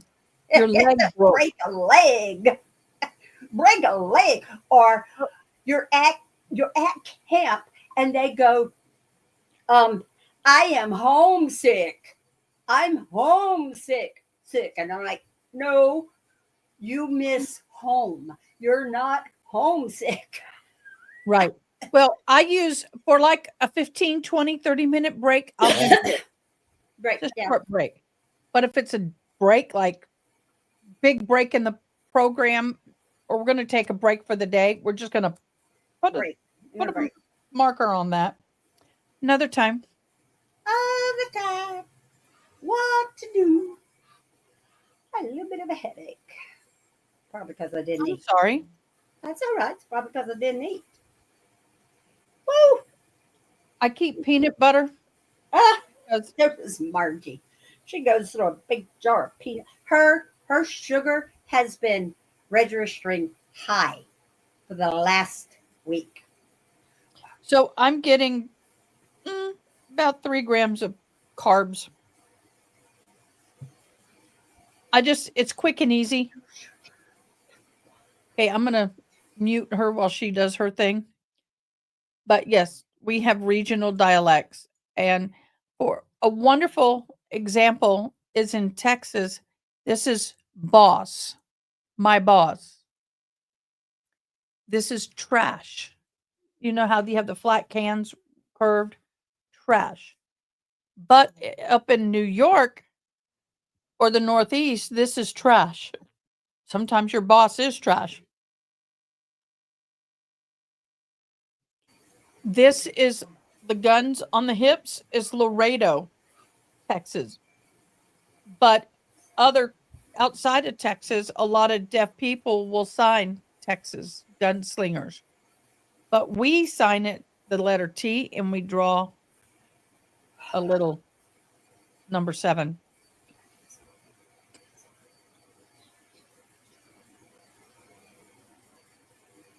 Really? Nothing, 'cause I don't think it. One is Yeah, trash. Trash. But others allergies. Allergies. Allergies. I'm so sorry, Yana. It's been a long time. I haven't really eaten it for a while, and now I'm getting a kick on it again. Is what it is.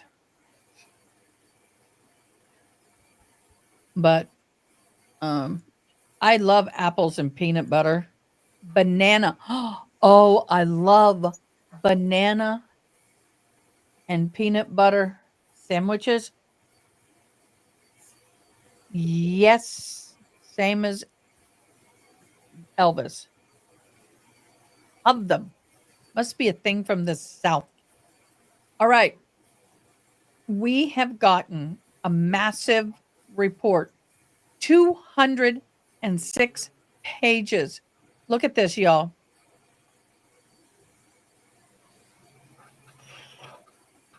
This is a 2005 independent audit of the town of Canton Police Department. 5 Stone Investigations, or 5SI, was tasked with audit Canton Police Department in accordance with the scope of work order detailed within. The 5SI report does not make any findings of fact or conclusions of law regarding ongoing criminal investigations. or pending legal matters involved in the Canton Police Department. So they're saying, y'all, we're not a part of the legal stuff. We're just been asked to do a job. And that's what they did. 206 pages. Wow. That's a lot. I'm having a conversation over here while trying to listen to you, so my ears and my eyes are doing two different things. Yes. Okay. Methodology. So this is huge, and we're going to have to really go through this. Interrogation, evidence search, seizures. Okay, we're going to go down to page 20. That's where we want to be. The audit team was asked to assess. Let me do this so I can read and see what I need to see at the same time. There we go. Program of policies for compliance with the Massachusetts State Post and Massachusetts Police Accreditation Commission standards impact requirements. Interview witness or victims policy, search and seizure policy, eyewitness identification policy, interrogation policy, testifying policy, mental health, ... Let me try and get this up here and get this a little bit more. Interviews, session, accreditation.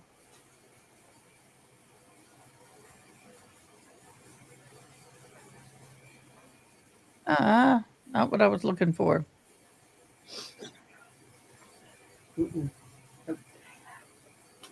Brown sugar So this I've got to read over, guys. cell doesn't have Chain of custody, defined as a systematic documentation process that tracks evidence. flavor like it. Sorry. That tracks the evidence while allow for effective law enforcement operations, specifically the execution of search warrants, seizures, and physical property. Chain of custody, defined as a systematic documentation process that tracks evidence and property from the discovery of custody. They're going to bring this as part of evidence into the court. 85. Well, hot diggity dang, we going down to 85 on this one, y'all.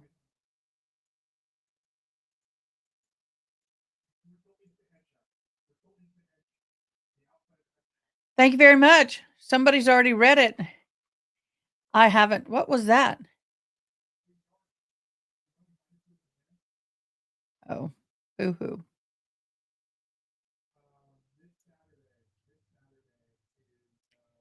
All right.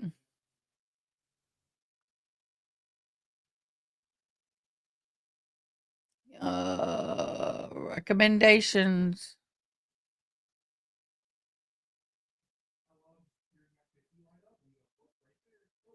Audit team oh, that's page 80.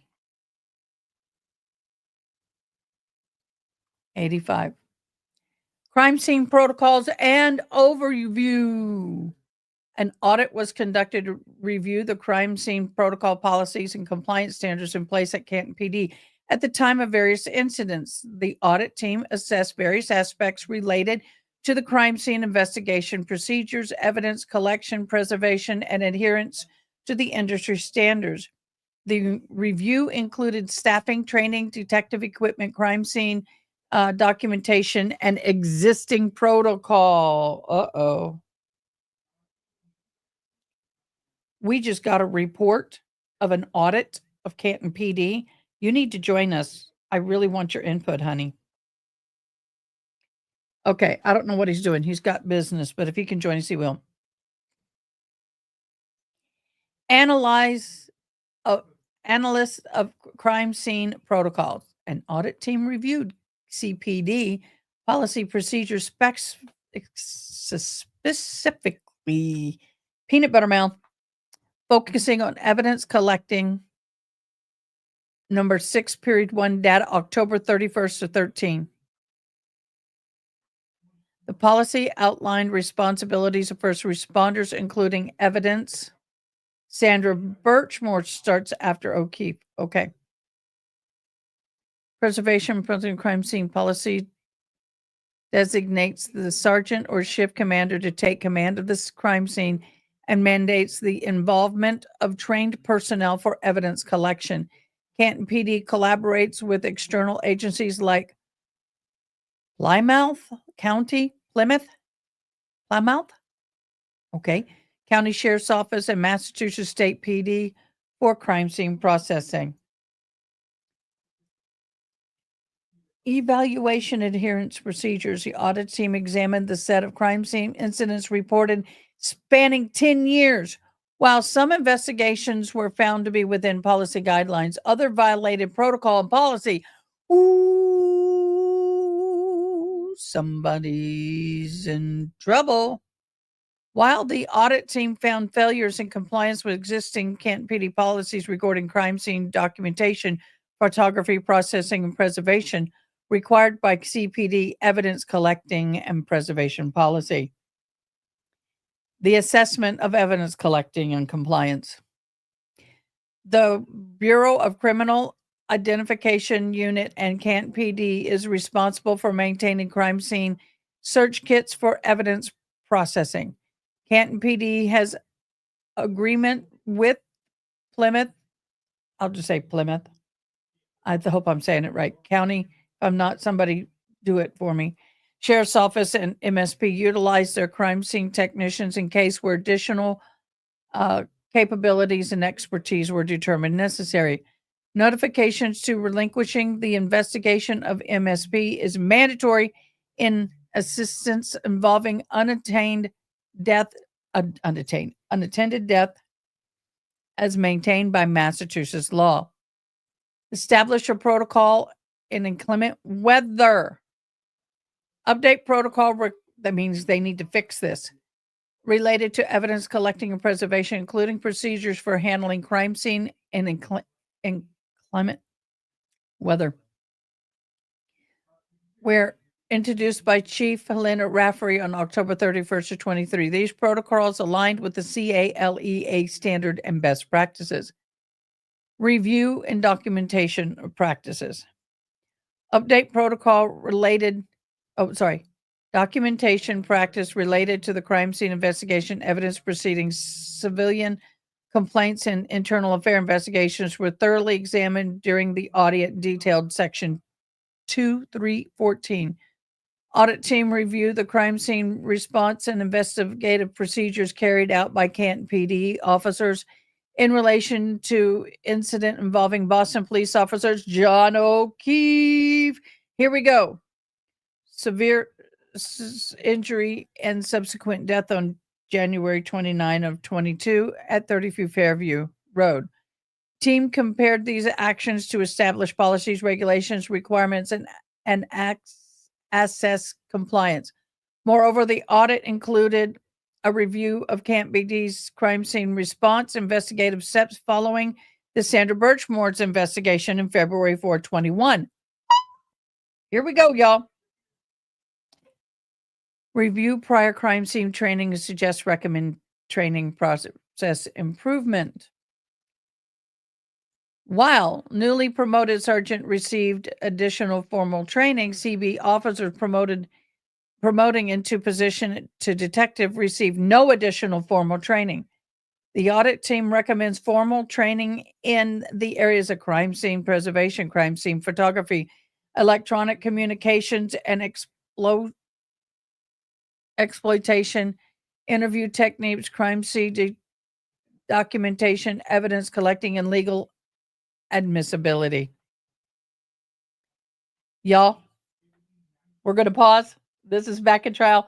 This will give me a minute to catch up.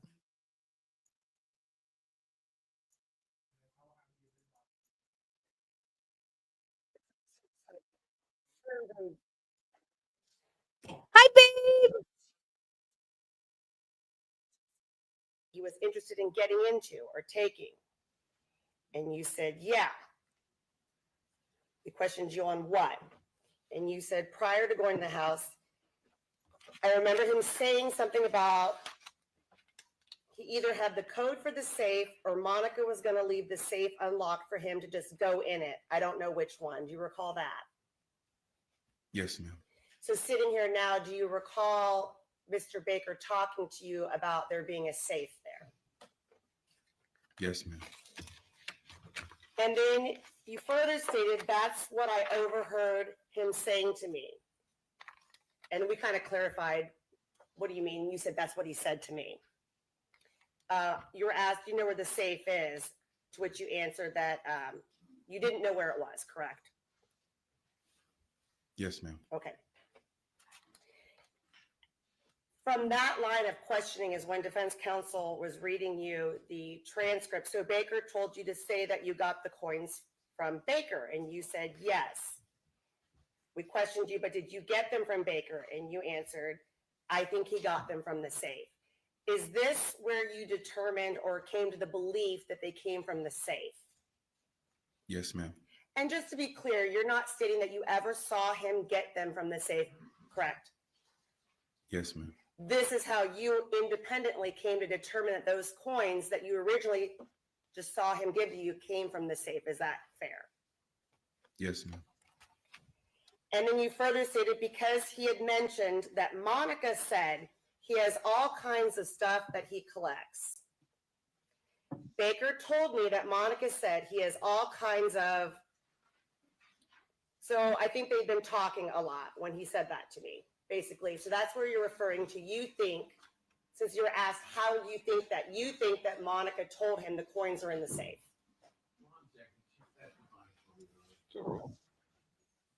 Yes, ma'am. Okay, thank you. I have no more questions. Direct? I guess my only question is, Mr. Austin, when you were first asked, and I read from you from the proffer and at your trial, when you were asked at your trial after the proffer, did you ever see gold coins?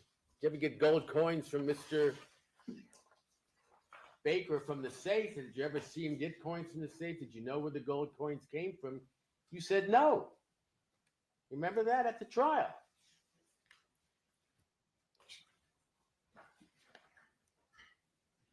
Do I remember? Sure. Okay. And the question is, why didn't you say then, well, I assume they're from the safe because Monica said he collects them and he told me to do, why didn't you just answer, yeah, I knew he got them from the safe? Why didn't I answer? Yeah, I knew he got them from the safe. Because that would indicate that I saw him get them from the safe.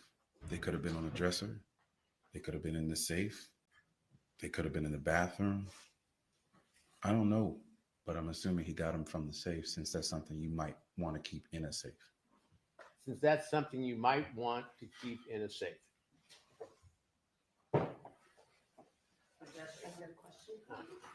Sorry? I got Another question?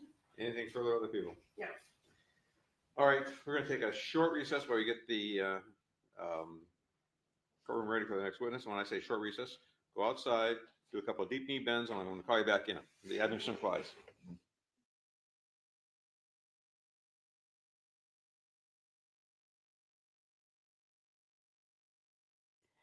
I feel like the Tasmanian devil in a blender. We got so much going on here, y'all. I feel like I'm bouncing everywhere. It's one of those days. And I'm glad I'm busy because I am trying not to get emotional. As requested, Canton PD Audit Committee and Canton Town's residents and the audit team reviewed the initial police response on the crime scene investigative active. I got this all twisted. Okay, sorry. Police reports, evidence collections, evidence documentations to ensure the policy and procedures were followed by Canton PD surrounding the death investigation of Boston police officer John O'Keefe. Okay, this is a good picture. This is February 2nd with all of that snow. Yep. And John's body was about, I don't know, let me move this so I can see if you can see it. Can you see where this is where John's body was found? Over in this area. Okay. Ooh, good timeline. Oh, wow. I'm going to keep this. This is awesome. At 5:04 a.m., Canton received a call on January 29th, approximately 5:04 a.m. Carrie Roberts called Canton PD. Miss Roberts reported that Mr. O'Keefe had not returned home the previous evening, reference made to the call from the police on January 29th.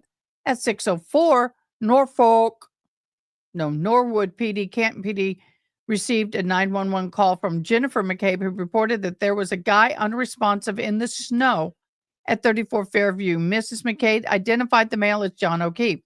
Miss McCabe, Jennifer, Jan, call was passed over to Canton Fire and Rescue Medical Services, or EMS, wherein Miss McCabe stated she think Mr. O'Keefe passed away. Reference made on the 911 call. Sergeant Good dispatched Officer Saraf and Milani to 34 Fairview. Sergeant Good notifies Sergeant Lank and Sergeant Gallagher to the response. Yeah,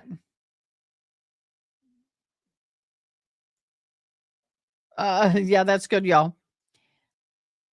Canton PD at 6:09, Canton PD Officer Stephen Sheriff arrived at 34 Fairview, observed Miss McCabe, Karen Reed, and Carrie Roberts, who were over the body of John O'Keefe performing CPR. The only one that was performing CPR, you guys, was Karen Reed. The others were not. Just saying. They reported he'd not been breathing. Sheriff's Officer Sheriff noted Miss O'Keefe was bleeding. Mr. O'Keefe was bleeding and his skin was cold to the touch. Moments later, Canton Fire responded and took over first aid response. Officer Saraf reported Karen Reed was distraught and could not tell him what happened. At 6:12, Canton PD Officer Milani arrived and observed the female conducting CPR on John O'Keefe. Officer Milani reported he arrived in concert with the fire and rescue personnel, assisted them with placing O'Keefe in rescue. It's turning the body. Yeah. Officer Milani reports that Miss Reed was hysterical, made a statement. Is he dead? That's my boyfriend? And that you can hear on the recording. Officer Milani reports that Sergeant Good had told Miss Roberts to take Miss Reed home. That's strange. Officer Milani reports that Reed's father called Canton PD and reported Karen Reed was suicidal. Oh, self-unaliving threats. Sergeant Good ordered Miss Roberts to return to the scene with Miss Reed. Miss Reed was then recommended for medical evaluation, Section 12, and transported to Good Samaritan Hospital. We're going to leave it right there because we are back in Sementilli world. Where is collecting blood in the snow? They're going to get to all that, honey. Honey, boo boo. This is a good breakdown.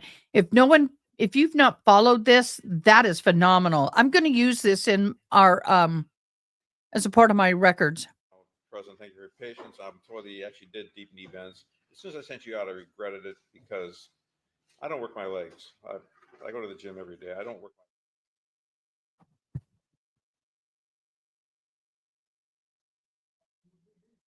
What's happened with the volume? Oh, I guess he's just chatting with the.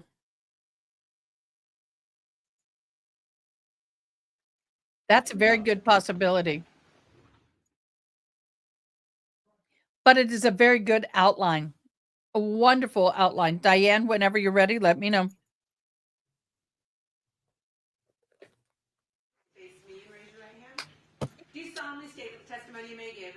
Donna, can you put his name in here, please? I'm going to be signing. Yes, I do.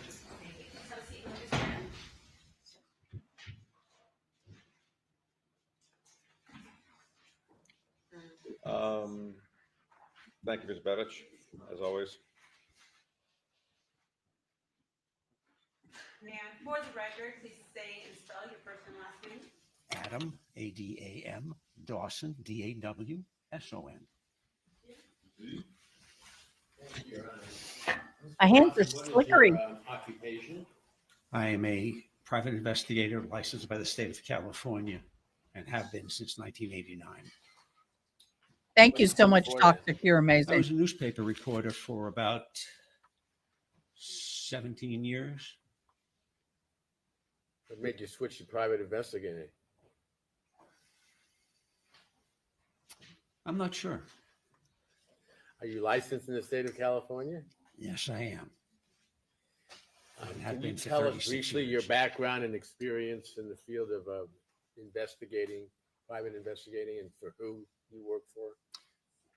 I made the switch. I was in a We don't know yet. investigative We're going to reporter. learn. Made the switch to private investigating. Syracuse University. The newspaper reporters don't get paid a whole lot, and so I thought this might be a better field for me, a better fit. And in the Can you talk into the microphone? Oh, I'm sorry. In the 36 years, I've worked for maybe 100 law firms and lawyers, everything from the largest law firms in the state to one-person law firms. I do both civil and criminal work, and some work that doesn't involve either, doesn't involve litigation of any kind. Ever worked for the prosecution or a government agency? Yes, I have. Which government agency? The Commission on Judicial Performance. And I was the senior chief investigator for the Los Angeles County Commission on Jail Violence and a second commission on LA Sheriff's Deputy Gangs. I was the senior investigator. Also maybe the only investigator, but that was the title they gave me. And obviously you get compensated for your work, Yes. even in this case. Okay, guys, as of 5 minutes ago, we have, per June, Ted Daniels, one juror has been selected out of 17 screened so far. It's going to take a long time, y'all. It's going to take a long time. So, yeah. It's going to take a while. Just want to let y'all know. Yes. Mr. Dawson, have you worked for me before in investigating matters in which I was involved as a defense attorney? Yes. Approximately how many cases? In 30 years, I mean, you're not the client that I've done the most work for. Really? Sorry. I couldn't even begin to guess. Several. Oh, yeah, it's substantial. I'm sorry. And if you worked for Ms. Burke before, Yes. and you were retained to work on this case as well, is that correct? Yes, sir. And spent many hours doing so, as I recall. Yes, sir. One of those services that you performed in this case, correct me if I'm wrong, involved Mr. Baker, is that correct? Yes.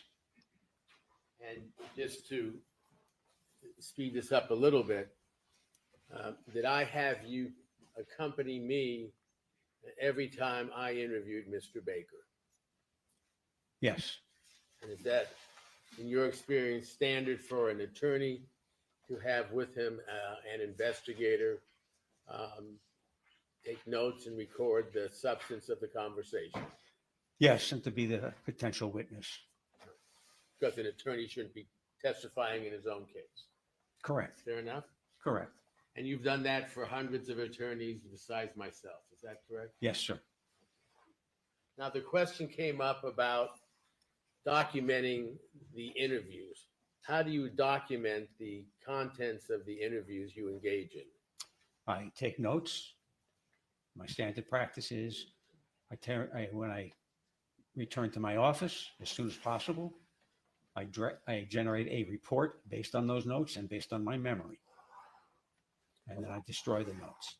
Do you tape record the interviews that you attend? No, I do not. Why not? Well, several reasons. First is it would be, California is a two-party state. Both parties to a conversation have to agree to the taping. So I could not, it would be illegal for me, it'd be what's called a wobbler, either a misdemeanor or a felony, could be either or, for me to stick a cell phone or a recording device in my pocket and record a conversation that I was having with, for example, the district attorney. What if you got permission If I got permission, from the second party? Yes. if I got permission, it would be legal to do it under certain circumstances. It would generate an awful lot of work. I mean, I do between 75 and 100 cases a year. You can imagine the number of interviews I would have. What about other agencies that do not tape record? Well, the FBI doesn't tape record. That's been, It's this thing. It's very good.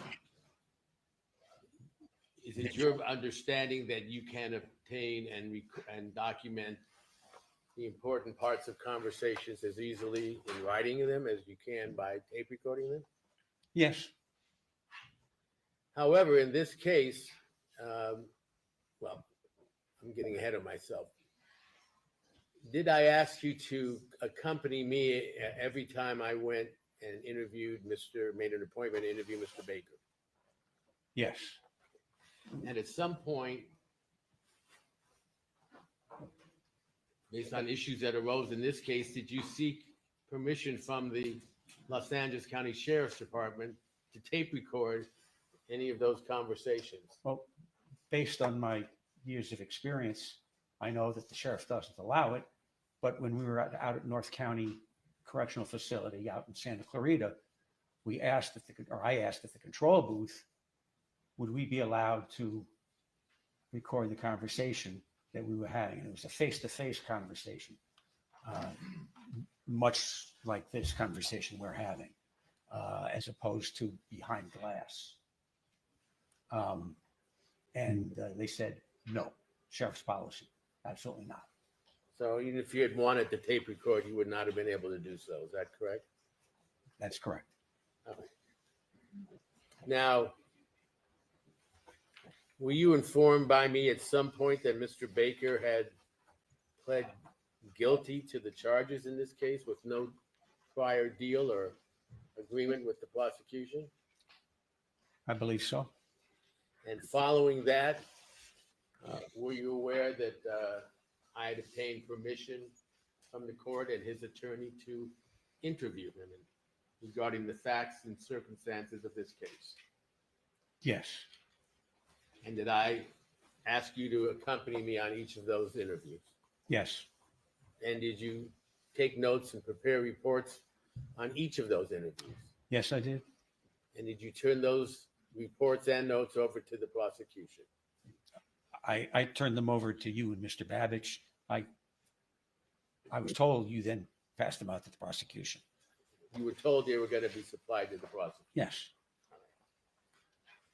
Now, approximately how many times, well, let me ask you this. Did you document every time you went and accompanied me in an interview of Mr. Baker? Yes. You know how many times we went and we interviewed him? Off the top of my head, I would have to say 10, but it may be one more, one less. Okay. And each time we had to make an appointment with the sheriff's department to do so. Is that correct? Yes. And we had to present the order we got from the judge that we could visit Mr. Baker in face-to-face conversation. And what I mean by face-to-face, again, most of the visits in the jail facilities are, the attorney will be on one side of a glass, behind a glass wall, and the inmate on the other side. And we didn't want that. We wanted a face-to-face, and because we wanted to discuss discovery and other items. All right, on the first time we met with Mr. Baker, do you recall the subject or the general topic of that conversation? Yes. What was it? We asked, after introducing ourselves, we asked Mr. Baker, both of us actually, I think you did first, too, that we wanted the truth. And that was all that we were interested in. And as to what happened on the evening of the 23rd. The night that Fabio Sementilli of the day was murdered. Yes. And the facts and circumstances surrounding that murder, correct? Yes.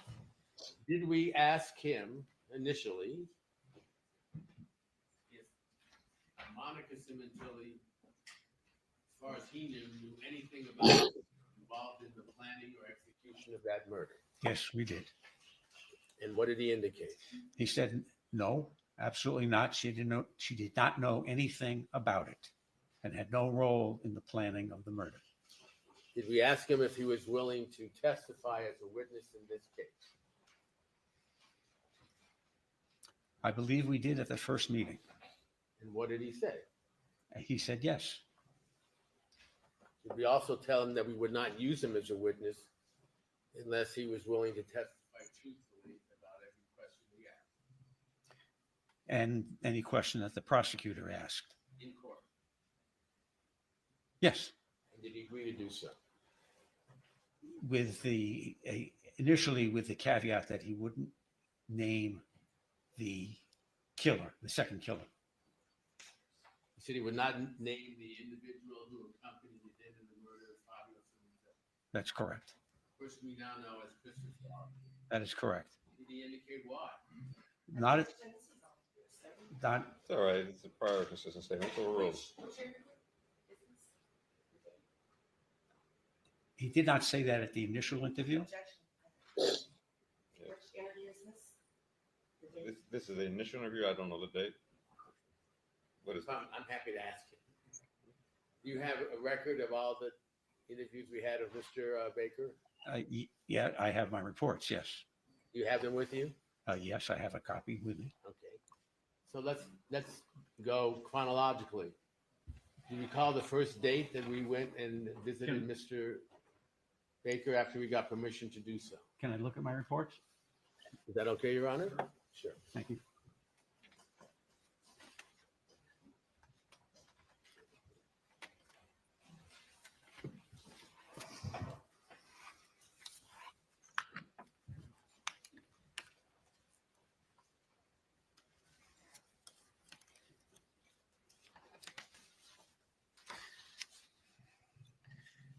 The initial interview was August 7th of 2023.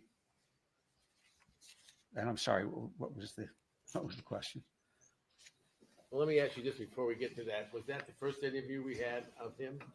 Yes. Was that a interview of any substance or just an introduction, or do you recall? We didn't get into too much substance. He was somewhat reluctant. He, being Mr. Baker, was somewhat reluctant to talk. He had seen us in court, but he had never spoken to us before, so he didn't know us. Did we indicate to him he could have his attorney present if we wanted to? I believe we did. I believe you did.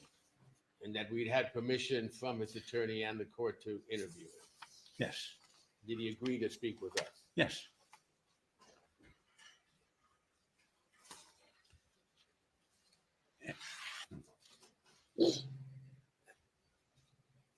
Can you tell us the substance of that first interview? What was discussed? as forms this thing?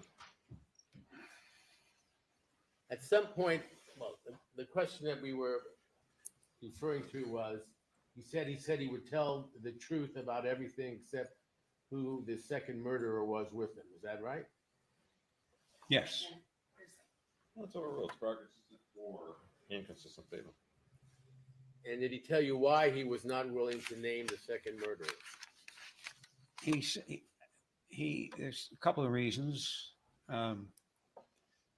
mostly he didn't want to, he was worried about being identified as a snitch, is the word he used, when he went to state prison. And he felt that, he told us that identifying the second killer would get him that a snitch jacket, as he referred to it. What is a snitch jacket? And it's someone that the other inmates have identified as an informant, and that's not highly thought of inside the state prison system by other inmates. Might be dangerous. Yeah. Did he have a second reason for not identifying who we ended up learning to be Mr. Austin? I would have to look at my report. All right, would you do so? Do you feel any responsibility for this, having been with him on the date of the murder? Not at that first interview. Later on, when he finally identified Mr. Austin, he said that he felt responsible. Austin was the son of someone he had grown up with back in North Carolina, and he felt responsible for Mr. Austin. And he said that is why he didn't identify him. Sure.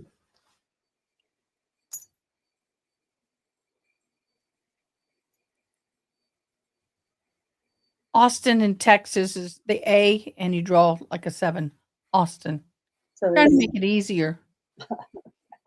I would take easier, I'm especially. just doing Baker, Mr. Baker. I don't even do the Mister. I Tell just him every once in a while. I don't even do the Mister. I just do Austin and Baker because they know who we're talking about by this time. True that. Do you know that the hearing community stole that from the deaf community? What? Austin? Baker? True True that. True that. Really? Yeah, a lot of deaf people in our area for many, many, many, many, many years. When someone said, yeah, that's the truth, it'd be true that. Yeah. There's a lot that the hearing community has stolen from the deaf community, if it be known. Many people may not know that at Gallaudet University, they had a deaf football team. And they, And to hide their signing, they would do a huddle. yeah, Now, that was adapted from the college level deaf football games, yeah, the NFL and all the pros. they use it now. Yeah. I think I was watching something, a professional game on TV, and they told about that. I was shocked that they would give credit, but yay, How did you sign credit? credit, Yeah, benefit. yeah.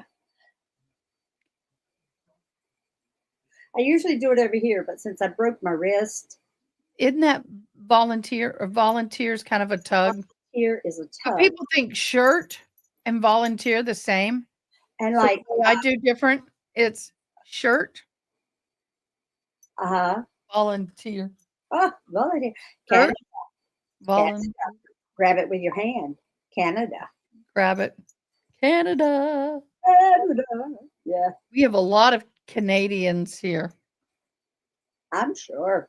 I want to thank everybody for watching. We have people watching from X. We have YouTube watchers and Facebook all at the same time. Thank you so much for watching. By the way, I skimmed ahead in this report, and I'm not happy. I don't have Somebody it. didn't want to rock the boat. I don't have it yet, but I will be purchasing an app that will let me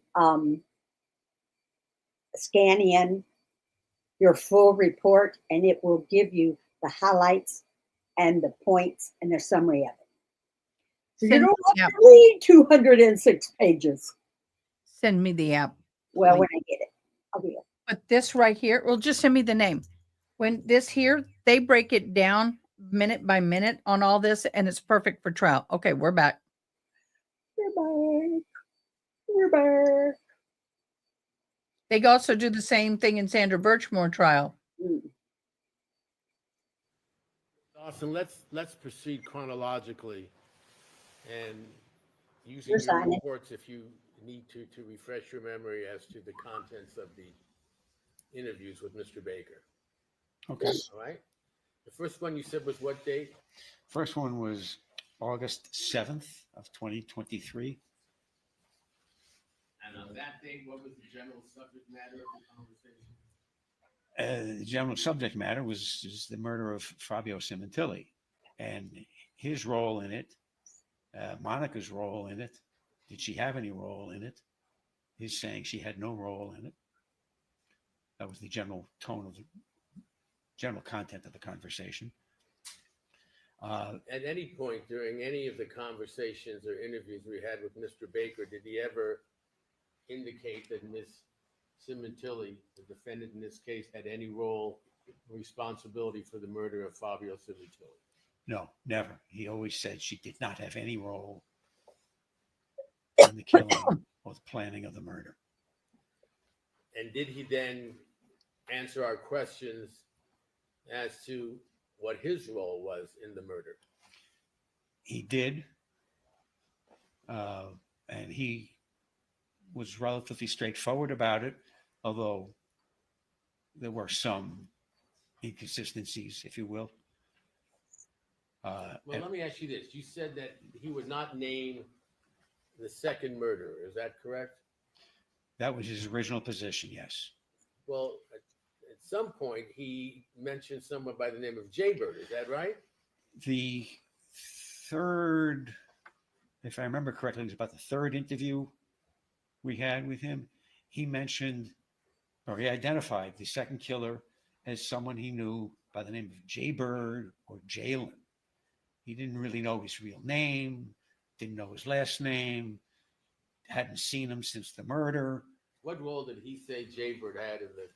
He said Jaybird was the lookout, and that was his only role. He wanted an extra set of eyes.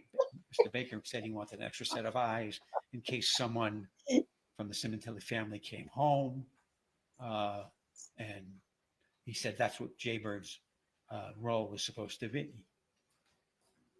Was he able to give any identifying information as to where Jaybird lived, where he could be contacted, so forth? Well,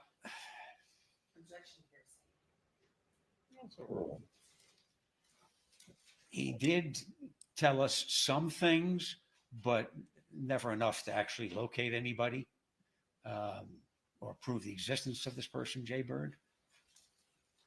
And, you know, you and I both agree that he was probably not being honest with us at that point. Objections. Sustained. Did we indicate, or did you, well, both of us indicate to Mr. Baker that he would not be called as a witness unless he was willing to tell the truth about everything?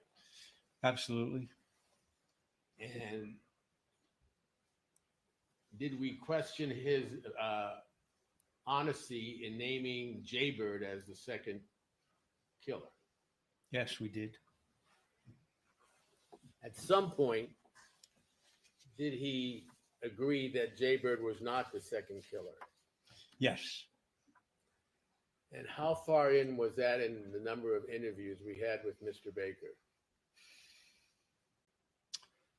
I would. Or can you put a time on it? Can I look at my notes? Yes, please. Thank you. I think you've been given permission to do that. It was November 12th of 2024. So this is going to be 4 or 5, about the 5th interview in. What was the date of the first interview? First interview was August 7th of 2023. And when did Mr. Baker enter his plea of his admission of guilt? I think it was July of 2023. So we saw him approximately a month after that.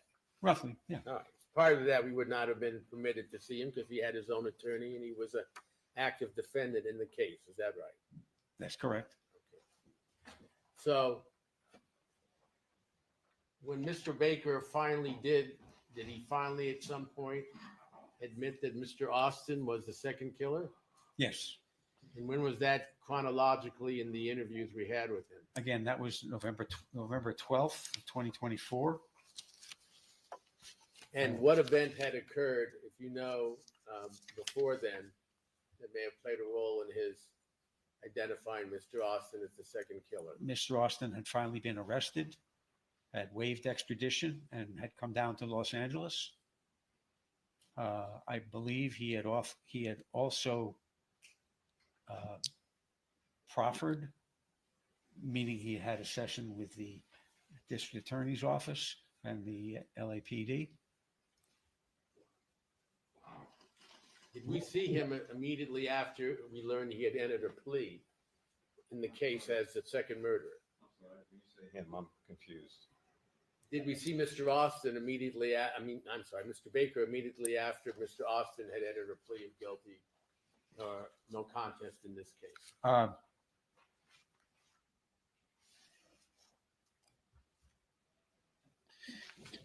That wasn't until the January of 2025 visit that we told him that Austin had entered the plea.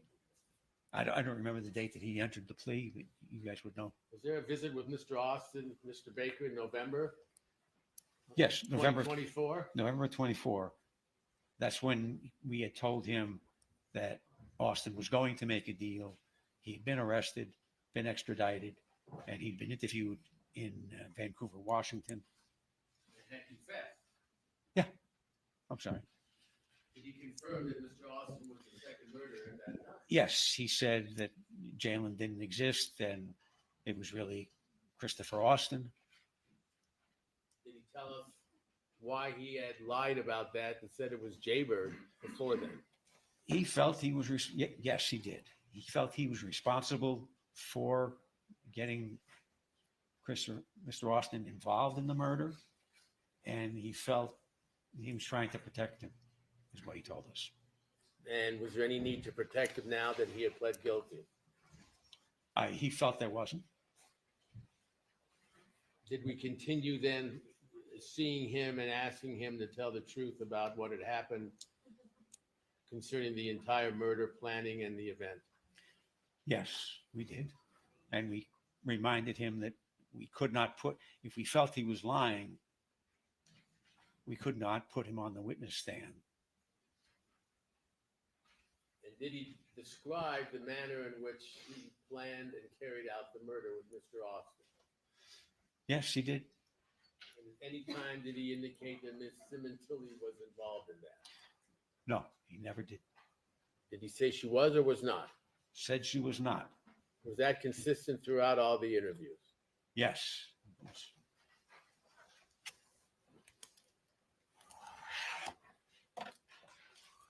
Now, when he named Mr. Austin, other than that, did he now agree to tell the whole truth about everything that happened, including Mr. Austin's role? Yes, once he started, he agreed. He told us that he was telling us the truth. Did he ever request any documents from us, Mr. Dawson? Anything that he wanted to read, if he could, that we could supply him? Yes, he What did. was that? He said he had never seen the discovery in the case. And the Did you tell the discovery, jury what discovery is? before trial, both sides share information that they have. For example, that notebook that's in front of the DA, the contents of that notebook, I am sure, were provided to the defense at some point in time, just as the contents of that notebook and my reports were provided to the prosecution. It's discovery.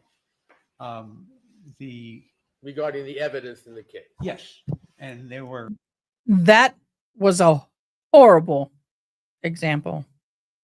Discovery is any and all evidence or documentation, videos, anything that they have discovered on either side pertaining to this case must be shared. I think that's a don't little remember the better. exact total of, but I would not be surprised if there were 200,000 pages of discovery. I mean, transcript, reports, memos. Did Mr. Baker indicate to you whether or not his attorney, as was his duty, shared the discovery with him throughout the presentation of Mr. Baker? He said, Mr. Baker said that other than the DNA evidence, he did not see any of the discovery, and his attorney didn't show him any of the discovery. And we've, since we knew he was in custody, obviously, Mr. Baker, we thought that was something that we could check to see how many times his attorney had visited him. Your Honor, I have a item, 14-page item. Could it be marked Exhibit 634? It is a subpoena who's taken and the response from 635. 635.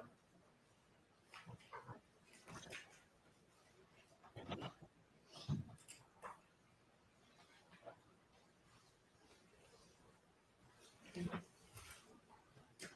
Dawson, I'm showing you the face sheet of Exhibit 635. Does that appear to be the subpoena that you served on the Los Angeles County Sheriff's Department? I didn't serve it. I caused it to be drafted, and I caused someone else to serve it. Okay. And what did it request? Any records and logs that document the dates and locations of jail visits between Robert Baker and Michael Sim and his attorney between June 1st of 2017 and December 31st of 2023. And during that 6-year period up into the sentencing of Mr. Baker, was Mr. Simran his sole attorney? I think the first week or so, Mr. Baker may have had a different attorney, but after the first week, Mr. Simran was his attorney. And without putting all those items up on the display, can you tell us what the results were of that subpoena concerning the number of times Mr. Simran had visited with his client, Robert Baker? Yes. The documents that the Sheriff's Department furnished us showed that there were 3 visits and one that they labeled Welcome, Phyllis. indicated he didn't want to come out of his cell and see the inmate, didn't want to come out visiting him. So 3 in-person visits. That's what it shows. And they were all at county jail. And they were the 2 that are dated are 2019, dated in 2019. So true. And there is one that is not dated. Unusual that's not dated, but That was the result of the subpoena to the Sheriff's Department. yes, I have the exact dates if that makes a difference. Well, if you would, there are only 3, is that correct? There are 2, one was dated January 16th of 2019. The other was dated May 8th of 2019. The third one is not dated. And then there was one that's labeled court refusal, which is my understanding is he made just state himself, didn't want to come out. Now, that does not, I assume, include the number of times Mr. Baker may have spoken on the phone with Mr. Simran. Yes, that does not. And I assume it does not include the number of times that Mr. Baker could have conferred with Mr. Simran when he was in court with Mr. Baker, correct? Yes, that does not include that.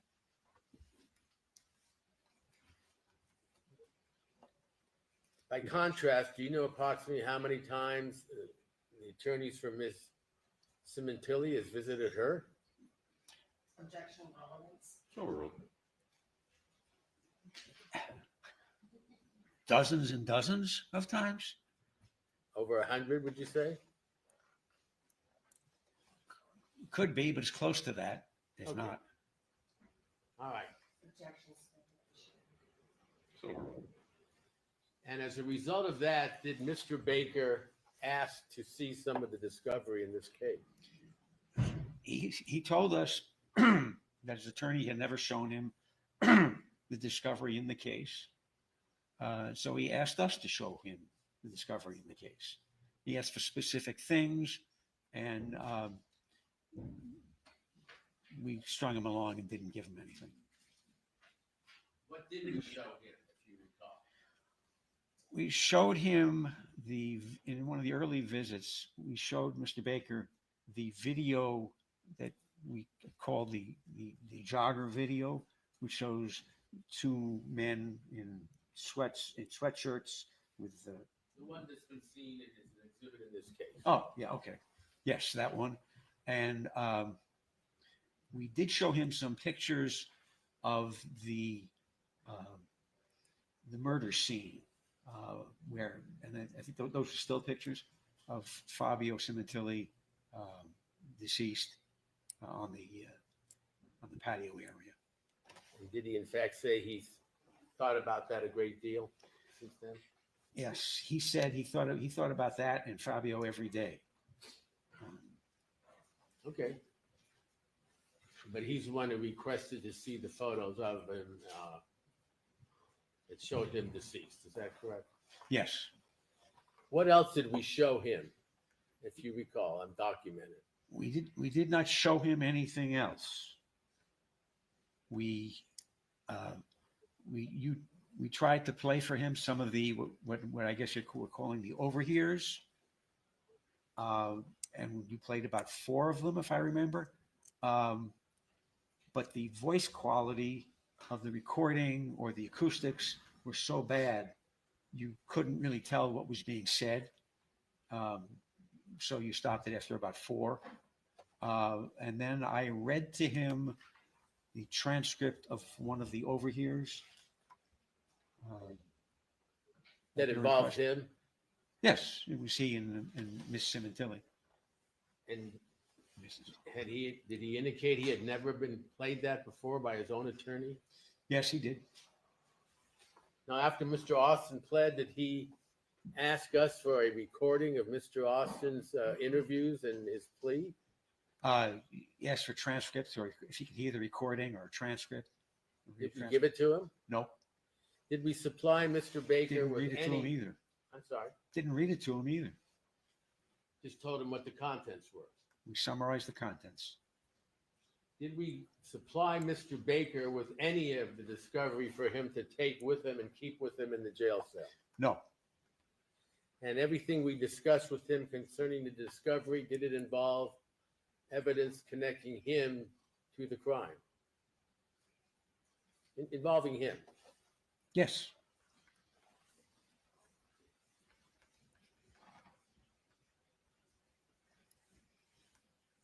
Did we tell him that whether or not Mr. Austin had received a deal or a lenient sentence in exchange for his testimony? yes, we did. Did he indicate to us whether or not his attorney had told him he could have received the same deal? He told us that his attorney told him that he could receive that kind of a deal. If? Yes, if he laid out Mrs. Sementilli. What if he just indicated who the second murderer was? Did he say his attorney said he could have received the deal then? Mr. Baker, Object again at 2 levels of precinct. No, I'm gonna allow this.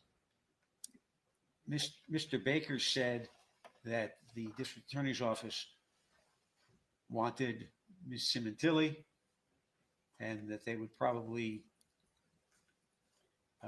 overlook or ignore the second killer if he was able to give them Miss Sementilli. And did he agree to testify against either of them in exchange for a deal? Objection assumes facts and then evidence. Mr. Baker pled straight up to life without parole. He made no deal. Nobody made him any promises, least of all us, that's for sure. Did he tell us why he would not testify against Miss Sementilli even if he got a deal? Objection, hearsay. Yes, he did. Excuse me a second. Oh, I'm sorry. I will allow this one. Yes, he did. What did he say?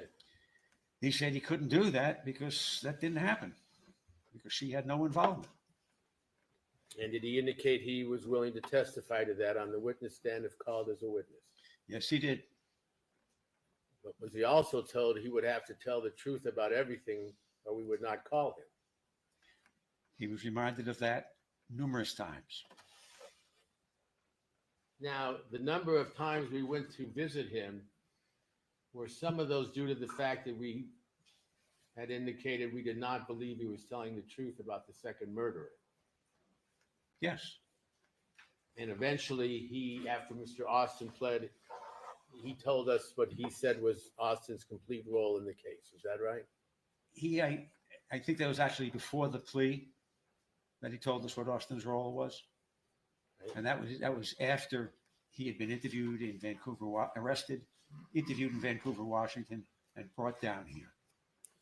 So he was not the one responsible for Mr. Austin's arrest or prosecution. Correct. Did Mr. Baker ever supply us with a letter or anything of that nature that he wanted to be given to Miss Sementilli? Yes, at our first initial visit, he said he had drafted a letter that he was going to send to Mrs. Sementilli.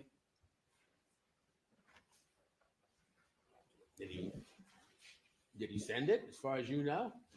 As far as I know, no, because I took possession of the letter from Mr. Baker. We scanned that in, and we gave copies to the district attorney's office.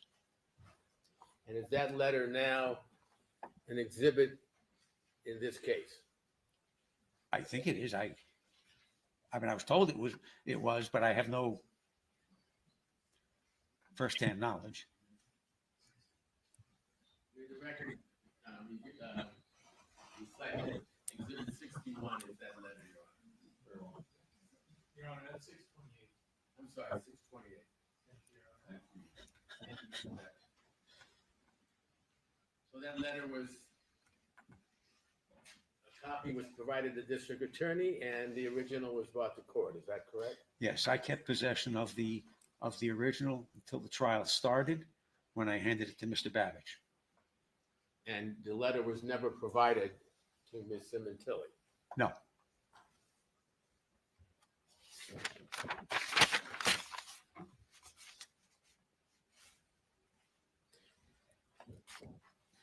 Mr. Dawson, at any time did you or did I, in your presence, tell Mr. Baker what we wanted him to say as a witness in this case?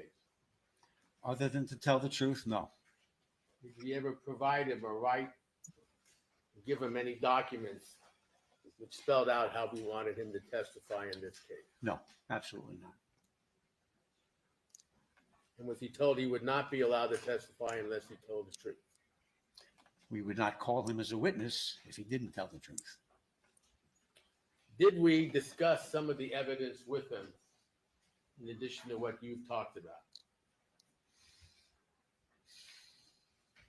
In addition to what we've talked about? Show him any other exhibits, show him any other reports? I don't think so.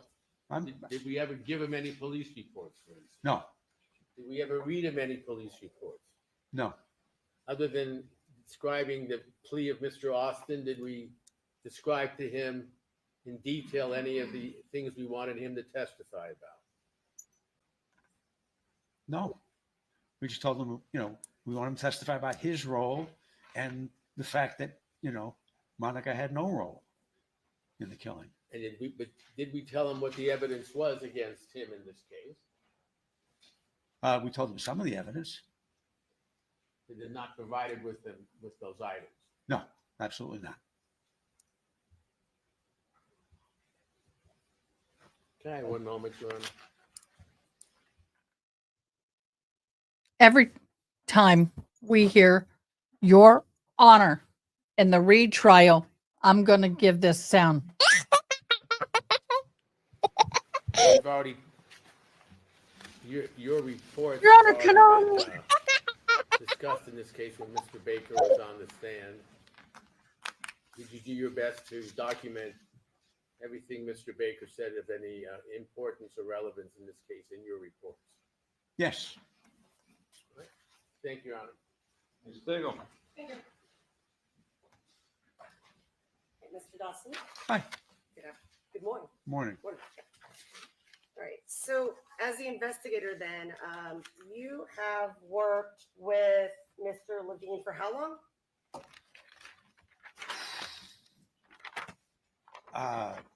Off and on. I mean, it's not a full-time employment. I mean, I have a number of cases open at any specific point in time. I have worked cases for Mr. Levine for Sorry, Your Honor, probably 30 not years, responsive. Okay, off and on. and then Ms. Burke, you've worked with her in the past as well, too? Yes, I have. Okay, so, And again, I mean, everything from your now boss to all sorts of lawyers. my boss, Mr. Hockman. okay, as a prosecutor, No, we use in private practice. okay, as a defense attorney. Were they both criminal? Yes, I think they're both Okay. criminal. So when earlier you said that you'd worked for the prosecution, you've never worked for the prosecution, He asked me if I worked for any state agency. and he said prosecution, He said prosecution or state agency. right? And you answered yes. I'm just asking you, you never worked for the prosecution. You mean the DA's office? That's the prosecution. So is the U.S. Attorney's office. No, I have never worked for the DA's office. Have you worked for the U.S. Attorney's office? We have presented cases on behalf of victims to the U.S. Attorney's office and then helped gather information that resulted in prosecutions. But as a direct employee, no. Okay. So now, as far as your practice, you testified that what you do then is you interview, and for the past 30 years, has it always been the same where you go out, you interview whoever, I guess the client, defendant, whatever the term is for the person, you interview that person and you take handwritten notes? Is that your practice for the last 30 years? 36 years, yes. ma'am. 36 years, sorry.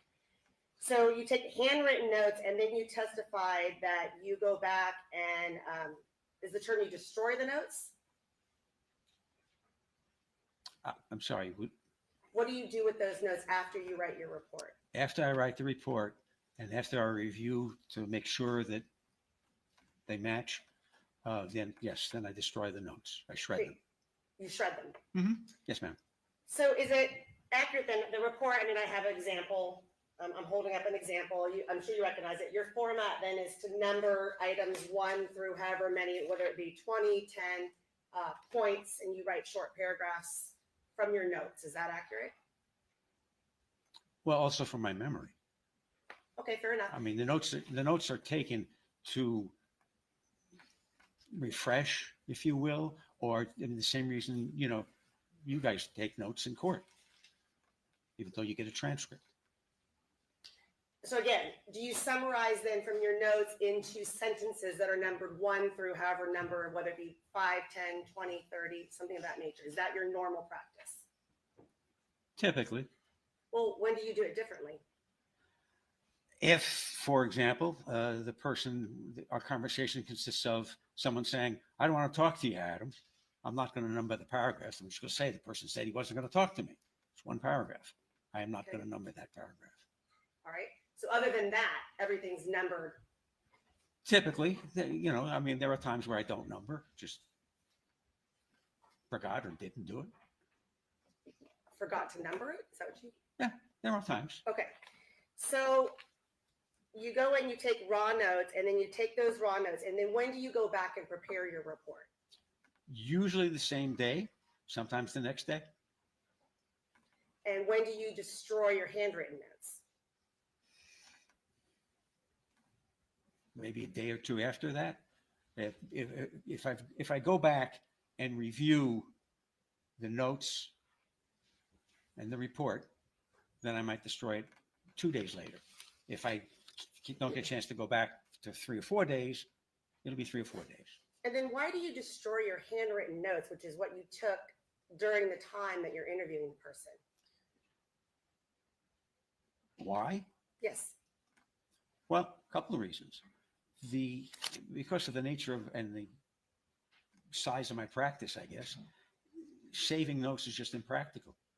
Is it And impractical? Oh, go ahead. And once I have the report and the report has everything the person said, why would I need to save the notes? Well, do you consider it impractical to destroy the notes when you might be called to testify in a murder trial? Impractical meaning if you handle 75 to 125 cases a year and you start interviewing, some of those cases are one interview cases, the amount of paperwork would be off the charts. All right, so the paperwork then is too much, so you destroy the notes and just reduce it down to a numbered paragraph report. Is that correct? More or less. All right. You also testified that you don't tape record. And now, in this particular situation, you didn't tape record any of the interviews, or record, I guess is the term, any of the interviews with Mr. Baker, correct? That's correct. Did you ever attempt to seek a court order to take the recording device in to record them? Me get a court order? Well, you refer to we a lot, you and I- Mr. Levine collectively. I think you'd have to ask the attorneys for that. I don't Okay. know. I don't know how the judge would react if I walked into court and asked for an order. Well, have you been working with Mr. Levine for 30 some years on multiple cases? In your experience, have you asked for a court order to record a defendant that you're interviewing for Mr. Levine in custody? No. All right. You also mentioned that you had, when Mr. Baker wanted to hear, he found out that Mr. Austin was arrested, and he also found out that Mr. Austin was considering or had done a proffer. Your testimony is that you did not read any of his statements to him, like Mr. Baker testified in court to this jury. I wasn't here when Mr. Baker testified All right. to that one way or the other. So if I were to tell you that Mr. Baker testified in this courtroom to this jury, that the transcripts of Mr. Austin, at least portions of them, were read to him by the defense team, which would include you, is that an accurate statement? No, he's mistaken. Mistaken, or he lied? Objection, call for a conclusion. Speculation. That's the thing. One second. So when this, you talked about tape recording, and so you didn't attempt ever to record Mr. Baker, nor, to your knowledge, did anyone ask for the court permission to record his 12 interviews that you had with him, right? I'm sorry, I lost you. Did you attempt out of 12 interviews with Mr. Baker to get a court order with your team, can I finish my sentence? I know you want to answer. Sure. To record Mr. Baker? I never asked for a court order to Okay, record thank you. Mr. Baker. Thank you. Now, Thank you. So as far as the two-party consent, you said that you don't record anybody, right? there are a couple of exceptions. What are those exceptions? Under California law, if you're gathering evidence of certain crimes, extortion, murder, I think there's 6 crimes. I can't remember the 6. Then you are allowed to secretly record somebody. But other than barring those exceptions, it would be illegal for me to surreptitiously record somebody. Of course. And I didn't say surreptitiously. I said record. So as far as recording other individuals, these are your typically clients that you're going out to interview. No, I typically don't interview the clients. The lawyer has the contact with the clients. I typically interview other people, other potential witnesses, things like that. For the defense team, correct? In a criminal case, yes. Okay, so when you're interviewing witnesses for the defense team, again, you testified repeatedly on direct exam. When you are interviewing defense witnesses, do you ask them for consent to record them? Typically, no, because I have found over the years that people get a little worried or a little reluctant to be recorded. And it doesn't, it makes conversations very stilted. And I know from talking to many of the witnesses in this case who were recorded that nobody asked them for permission to record. So you don't record because you're worried about how they'll answer the question. Is that fair? How or whether they will answer the question. Yeah. All right.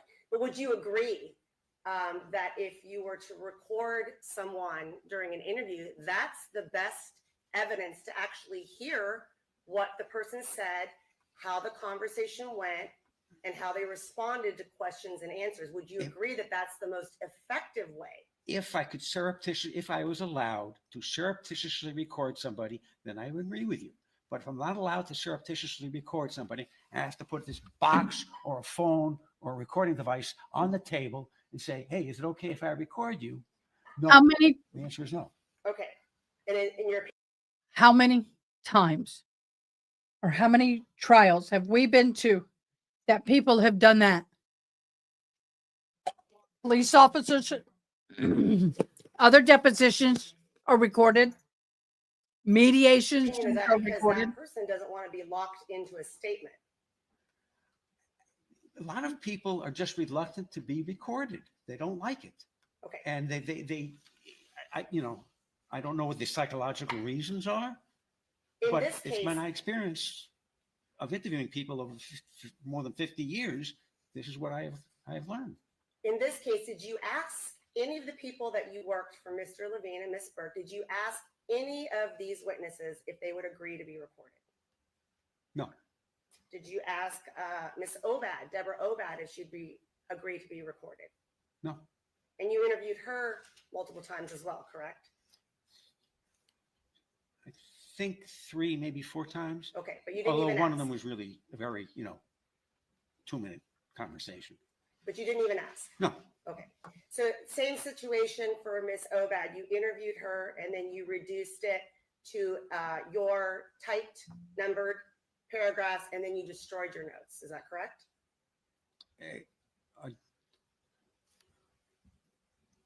With one caveat, after you and Ms. Silverman, my understanding is you and Ms. Silverman asked Mr. Levine if I would save my notes. And so then I saved the notes. Okay. And they were turned over to you guys.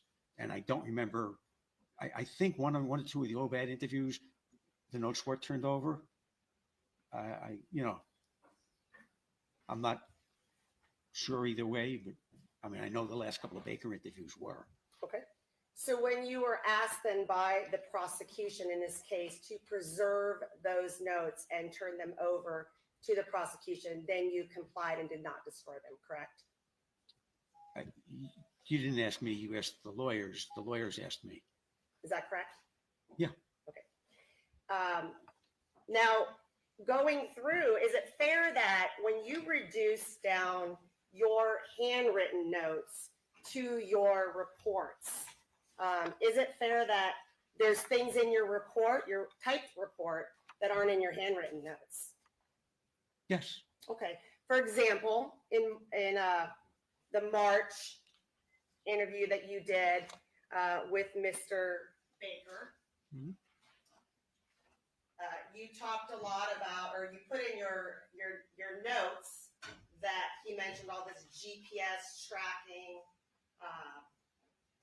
about putting a GPS on the Porsche and the F-150, and when he removed it.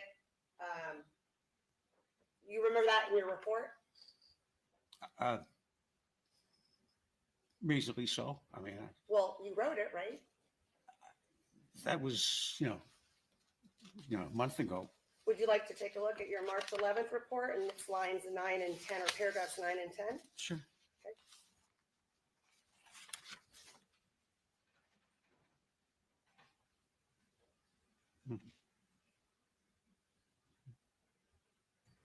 Ada, Yes.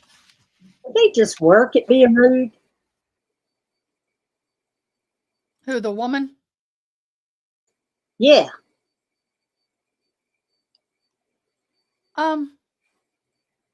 Sort of.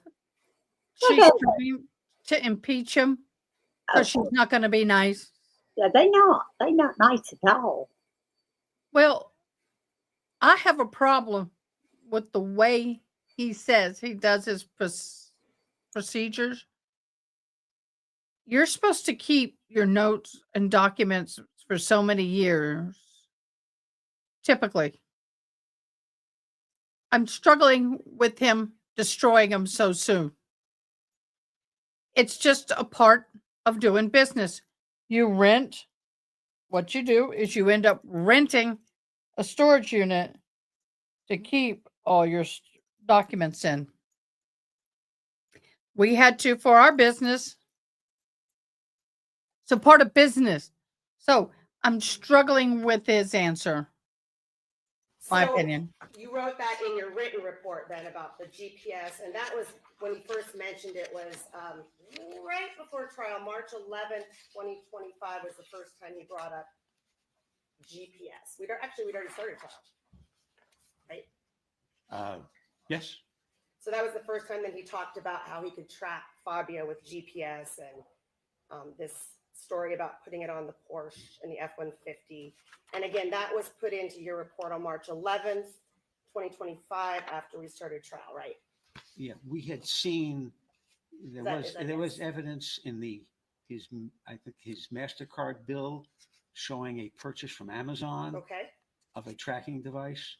And I think that may have prompted the question. from like 7 months before. Yeah, but that, 7 months before. And that prompted the question? That may have prompted the question. I don't remember. So you don't remember, did you ask him, did you bring up the topic of GPS then? I don't think so. Well, you said it prompted the question.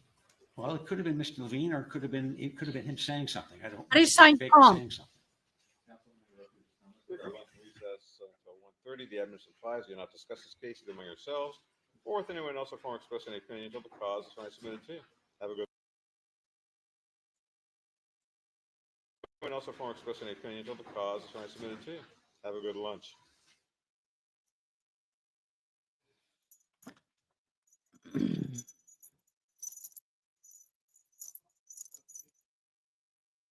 All right. What are y'all having for dinner? Everybody else has had lunch. Oh, go for it. Nah. I'm just gonna wade in the water, children.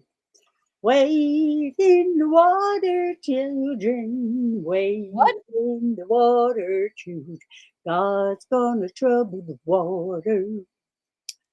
Wade. You silly girl. Hey, Diane. Yeah. How do you sign prompt? Prompt. What did she say? He says, did that prompt you to do that? Did that inspire you to do that? That's what I thought. Inspire you to ask that question? Was that the reason for that question? Did that encourage you to ask that question? Any number of ways. I would probably use though inspire. Was that the reason for that question? Oh, wade in the water, children. Wade. Hold on. Yes. Pot roast and mashed potato. Oh, that sounds lovely. I have one. I'm going to see if I can get my son to put it in. Matt, can Matt come here and put it in, please? Here and there and everywhere, I'm going to tell it on the mountain. over the hills and everywhere. Go tell it Our on singing ain't that good today, doll. Huh? Our Sometimes singing you have ain't- to sing yourself out of your funk. Huh? Why are my hearing aids doing funky? My hearing aids have been doing funky things. What a God's gonna trouble. Hold on a second. Matt! Mama. And then we got to get that document back up. Matthew. Hey, I can't hear you and my son. Hold on. You're in my ears. Can you please roast him? I can be in your ears if I want to.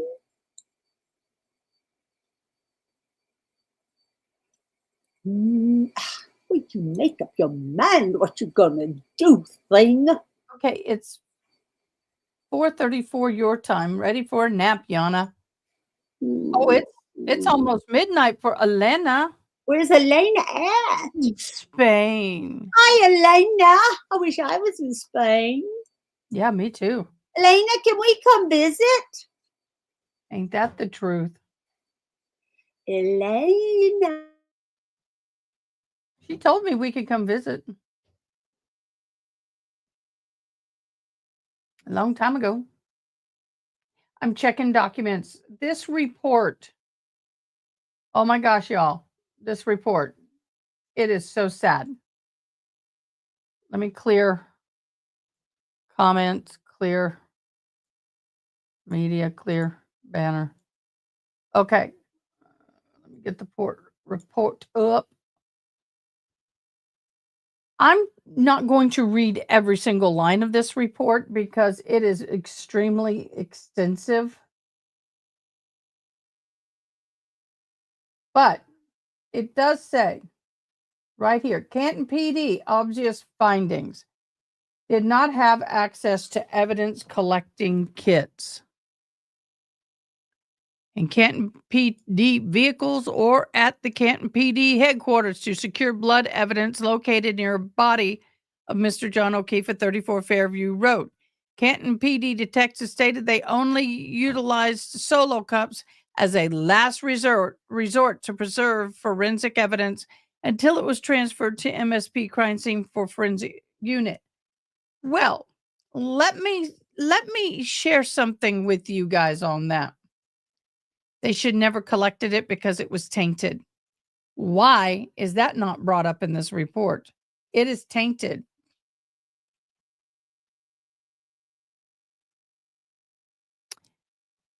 The audit team found Canton PD not follow policy procedures related to evidence collection and preservation. Oh, wow. You want a drink? Thank you. Do we have one? You want one of his peppers? Yes. Not followed by policy, did not follow policy procedures related to evidence collection and preservation. The audit team found that there were no Bureau Criminal Identification Unit initially on scene, nor were crime scene kits available to reuse. Sorry. No photos were taken at John O'Keefe. What? While you're Oh. recording. A location of his body were found. Canton PD officers used personal phones to make the recordings of evidence.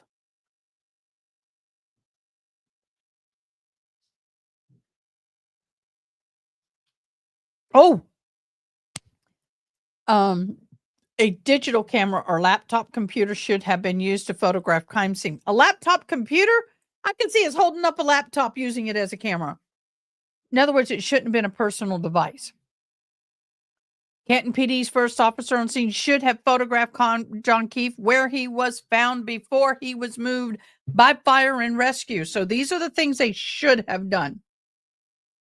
But they found no problem with them. They found no fault. Jennifer McCabe, Carrie Roberts should have been interviewed and interviews should have been recorded. Canton PD, after Mr. O'Keefe was taken to the hospital. Both witnesses accompanied Miss Reed and drove with Miss Reed to Fairview. Nicole and Brian Albert should have been interviewed at Canton PD. Really? The audit team found that there was incomplete coordination requesting all video file custodies of Canton regarding the CPD Sallyport camera footage. Really? Of KR's Lexus SUV. The vehicle was maintained from January 29 to February 2 of 22. All video footage files maintained in Canton PD computer system of Karen Reed's Lexus SUV while it was on the house at Canton PD from January 29th through February 2nd should have been requested and turned over early in the Karen Reed case to lead investigator for any action deemed appropriate.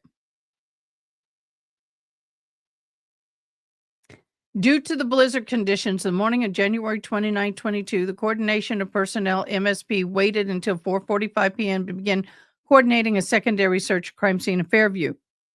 Each piece of evidence should be carefully logged and tracked to establish timeline of handling.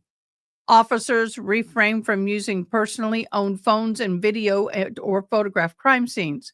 Once the evidence is processed, it should be stored in a secured, controlled environment, such as an evidence room with restricted access, instead of being left in the trunk of a car. If there are any doubts about legal requirements, it's essential to consult with the department legal advisor to ensure the integrity of the investigations. Recommendations: increased training, all of that. Corrective actions: October 3rd, 1st, 23.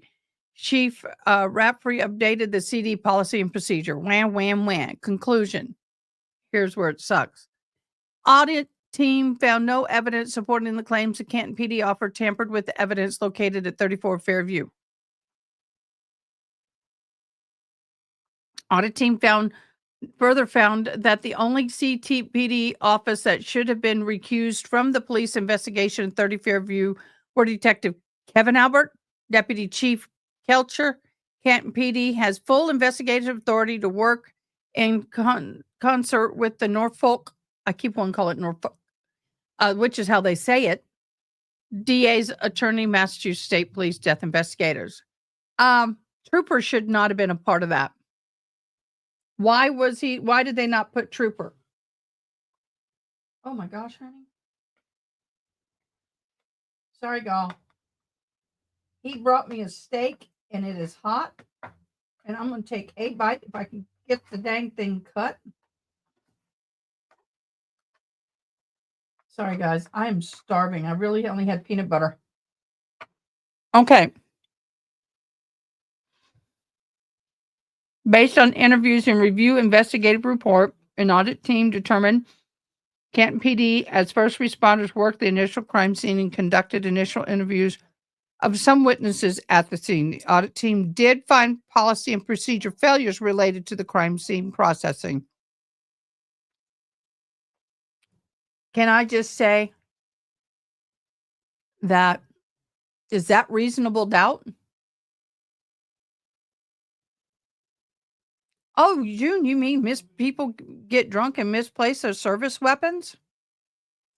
They take evidence kits and play CSI, home version with them? Yeah.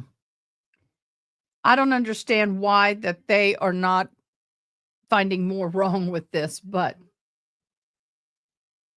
the audit team has determined that Canton PD internal controls and compliance oversight have improved since the initial initiation of this audit, and that effect leadership is placed to supervise future critical incidents. The audit team has advised the Chief Rafferty regarding our recommendations, and the Chief Rafferty is confirmed the implementation. Now we have this beautiful little girl. We'll go through all of this later. Findings and observations is what I want to read. We found that CPD did not document the accident scene with photos of the vehicle or take photos of where the body was found. We found that CPD did not send supervisor, sergeant or lieutenant, to 676 Pleasanton Street to provide guidance and operational command. No witness statements were taken by officers in Pleasanton. So this is where that other guy got disciplined.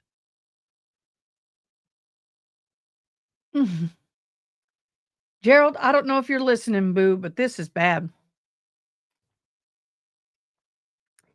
The audit team reviewed the incident investigator report, which detailed that Monday, December 24th, in the Birchmore trial case 18, approximately 5:15 a.m., a 2016 Ford Edge vehicle was traveling north on Pleasanton Street in Canton at a high rate of speed of over 80 miles an hour. And upon passing, see who that was, Sawyer Avenue, the Ford began to negotiate a moderate left-bearing curve. The vehicle exceeded the eastern edge of the roadway to begin to enter counterclockwise rotation. The vehicle traversed several driveways before impacting a large damaged tree. After the impact, the vehicle rolled, eventually coming to rest right side up facing the southeast. According to the reports prepared by MSP Collision Analysis and Reconstruction Section, December 24th, 18. During the crash rollover sequence, the operator, Cassie, who was unbelted, was ejected from the vehicle. Mr. Cassie was found approximately 94 feet north. Whoa, that's a lot. From the Ford area of final rest in front of the lawn of 676 Pleasanton. Below photograph. Ooh, nice. So the recommendation is their response would always include digital photography at the crime scene. Not on their own personal. Yeah, digital, great. Not on your own personal device. Regardless of whether the investigation is transferred to another. Oh, wait. Initial response should always include digitally photographed all crime scenes and sketch of the scene, regardless of whether the investigator is transferred to another law enforcement agency such as Massachusetts State Police. Howdy, Journey. Howdy, y'all. Send Canton PD supervisor to all critical incidents. Start the above, and Canton PD should remain involved in all death investigations as stated above. Sorry. That occurred within Township of Canton. I got to open this up just a little bit. There we go. House party damage. This is something else.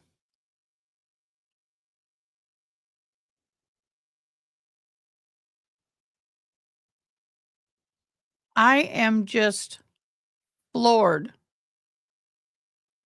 at the horribleness of this paper. I'm going to go up. Woo, but they got brand new cop cars. Look at them babies. Yeah, we're going to conduct engagement with the citizens of the township by getting brand new cars. Woohoo!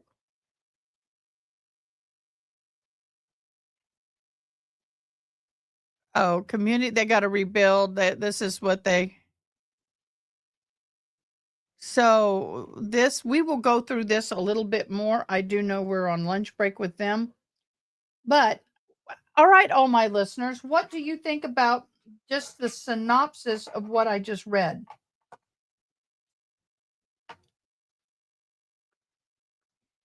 I know, nice, clean, beautiful cars. How much did that cost the township? You're right. The house party was Colin Albert.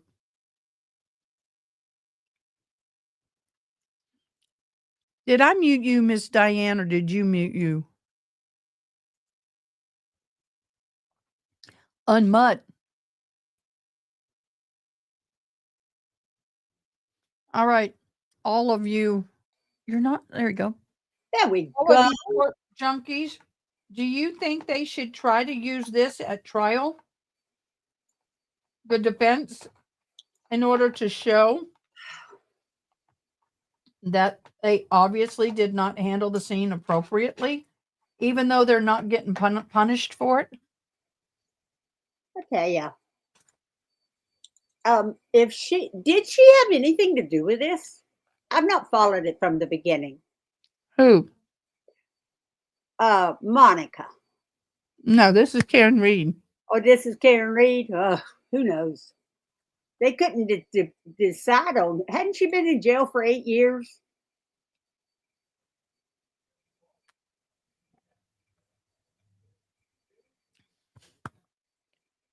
She bonded out. Oh, so she's not been in jail. She's been No. running around. Well, she spent a couple of nights in jail. Oh, well. What's a couple of nights? Horrible. I'm sure. Even just 5 hours is horrible. Yeah. I am quite sure it could be. That is true there. True that. I Right. never been in jail. I've been I think blessed. she should. I think that is a good point, that they did not want to cause problems. I think they're handling this very cautiously. Out on bond.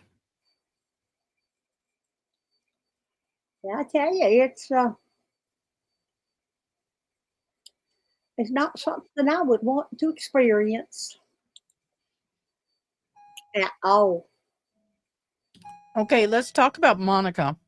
What are your thoughts? That's the lady we got right now, right? Matt, here you go. Yes, You don't want any? I'm done. Thank Did you. it taste okay? Tastes great. Very good. Still real tender. Oh, what a beautiful little hairpiece. I can do that. I know what you're looking at. You're right. And I think that that's why they have all those people listed in the witness list. I don't understand. I mean, I don't know why it shouldn't come in. See, that's one thing that bothers me in this case, is that so much of this information should be coming in. The defense has lost the majority of their motions.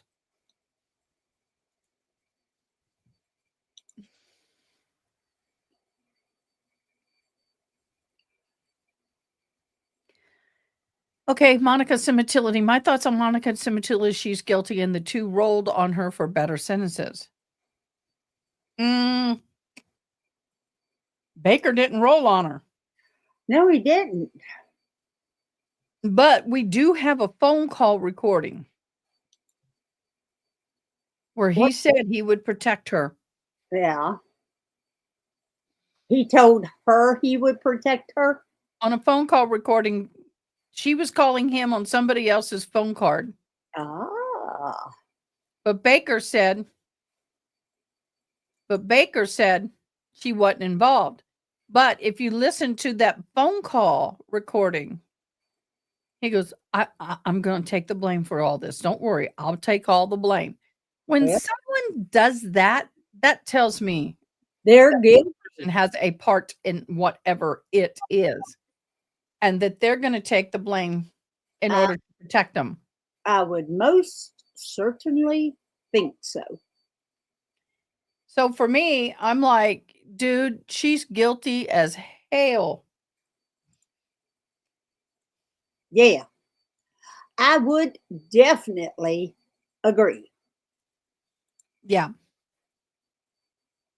Because you can say she wasn't involved all you want, but let's talk about, how did he know where the safe was? How did he know that door was left open for him? How did he know? She was going to leave the door open for him. Yeah. That is a very, very, very valid point. And the safe is not like it was in a closet on a shelf where you could see it when you walked in. It was behind, what, a picture or a mirror or something on the wall. Yeah. There's a whole lot there that's got to be explained. You know? I believe if I'm on the jury and I take myself out of what I know outside of what's been testified to, I can still get to guilty.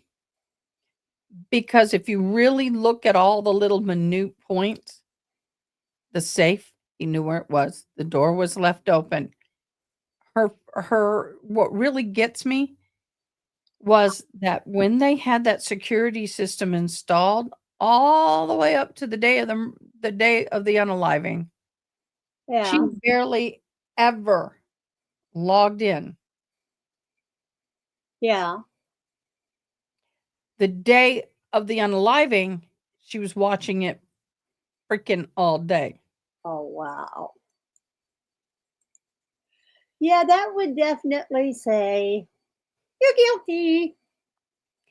Then she did not return home. She could have, but she didn't return home until right after her daughter got there.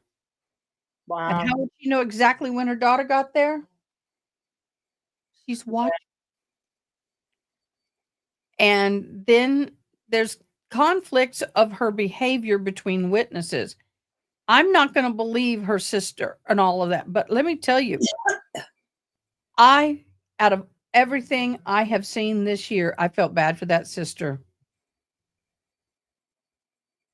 Yeah.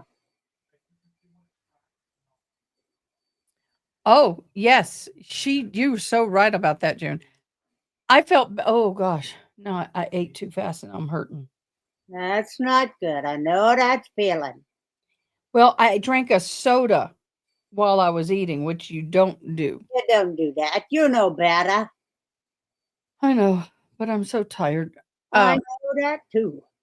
So here we have a situation where I was going somewhere good. Oh, think about it. If I was her sister and on that stand and I had to look at her JJ pictures taken in my parents' bathroom during the time that she was up there for a memorial for her husband, I would never talk to her again. That made her look the fool. Oh, And it's embarrassing. She saw her anal, her vaginal, and her boobage and everything in between in those pictures. And they said, "We need you to look at this." She goes, "Do I have to?" yeah. Why were they showing those pictures? Because Monica was in her parents' house in Canada when she went up on the company's dollar to bury her husband, Oh. was sending X pics to Baker. Oh. Is she the one that wanted to be a porn star? That was what I was asking you. Did you want to be a porn star? I thought you were asking, but I wasn't going to answer until I knew for sure. Oh, yeah, well, that It was was kind of blurry. It was kind of choppy back then. that's what I was asking. Did you want to be a porn star? Yeah, she took pictures from her crotch to her tonsils. Oh, well, that's a lot of pictures. I bet you didn't see any brains. Oh my gosh, she took so many pictures. It was unbelievable. I'm sure. I didn't want to see them. No, I did not. What do you? Tell me you got It it. was bad. Huh? That's bad. I don't care who you are. The thought of sitting in court. Having Can to you look hear at my your son? sister's Can you hear my son vajayjay. talking? Nope. Good. Ain't gonna happen. I cannot believe. I guess nothing should shock me anymore. Oh, But a 40-year-old woman, almost 50 at the time. I told my student. He says, "Well, what you doing in court?" I says, "Well, I'm interpreting for one woman who wanted to, because he's got no idea where this is going on. One woman, they think she set her husband on fire. One woman, they think that her lover killed her husband. Another woman, they think she put her. Whatever happened to the woman who put her boyfriend in the suitcase? She got life. Oh, she did. Well, Oh, well, well. My. It's amazing what happens. And then There was one more, but I don't remember who that was this time around. The other one who burned her husband alive. Yeah, that one. Yeah, Life. life. Oh, he goes. I says, personally, I think they're all crazy. He goes, I think you're right. And I told him, I says, it's gonna make your job a whole lot easier. He goes, I hope so. What is his job? He wants to go to RIT in New York. Is that what it's called? Yep. Rochester Institute Technology. He wants to become a counselor. And he's got the brains to do it, darling. He is so smart. He is. This necklace back on. And I really, really enjoy interpreting with him.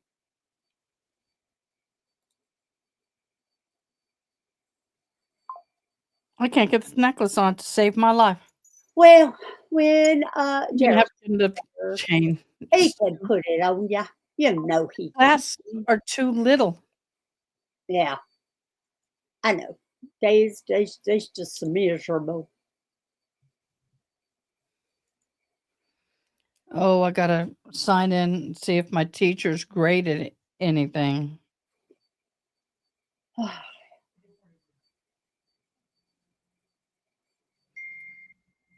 Oh, and Diane, Yeah. I'm tired.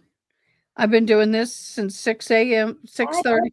I do understand those hours. I stayed up all night the other night because I went to bed and I wasn't able to, I just couldn't get sleep. So it's like, and that don't happen to me, but when it does, it does. And I tell you what. So I stayed up and I worked in the living room and I just about got it straight, which is a miracle. Not a miracle, but it was a miracle, I tell you. And so that was I really love it. Huh? it was really kind of nice. Nobody bothered me. Oh, but I tell you what I did do. I told Walter he could not keep me under his thumb. And he couldn't then and he was like, "Rah, rah, rah." I said, well, you know what? You're not going to keep your foot on my neck either. I thought he was going to start out. Everywhere I go, there's pictures of Sensei. Oh, I'm sure. Facebook have both of us. It's all right. You will eventually be able to look at them and enjoy them instead of cry.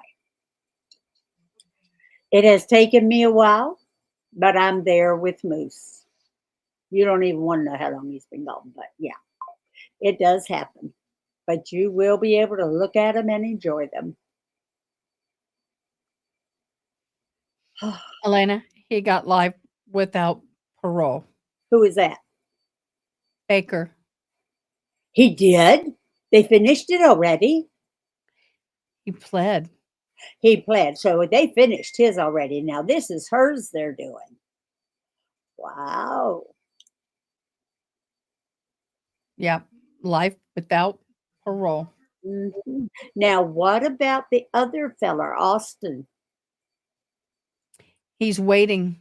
It all depends on his testimony and if the court feels he was truthful. Well, we'll find out, won't we? So the same judge that's doing this is doing his.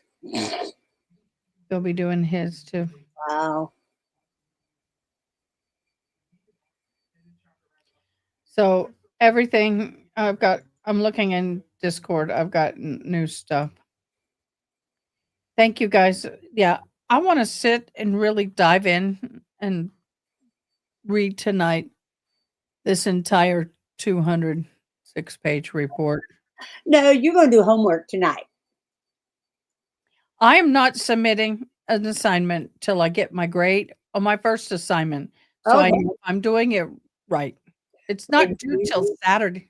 Okay. We'll get to working on it.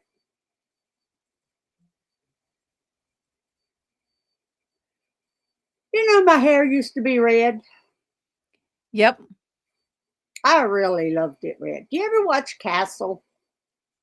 Nope. Oh, you should turn it on just to see the color of his daughter's hair.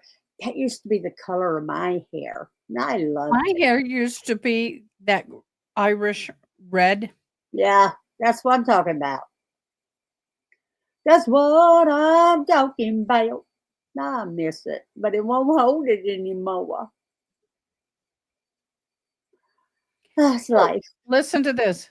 Proposed strategies for implementing recommendation, corrections, and compliance issues as noted in section 20. CPD should establish protocol to ensure adherence to already written policies, to include annual certifications by officers knowingly that they have to read and understand departmental policies. And do you know what? Anytime that you have people that have to read and sign that they understand it, they don't read it. They just sign it. Just sign it. Yeah. Initiate low-cost training. Low-cost training is what got your butt in trouble. Quality training is what needs to be said. Oh, very true. Compliance issues, training conducted, quality, not cheap. Cost effective, quality, but yet effective. Yeah.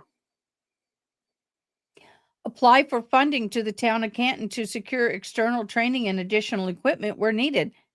So they got cars.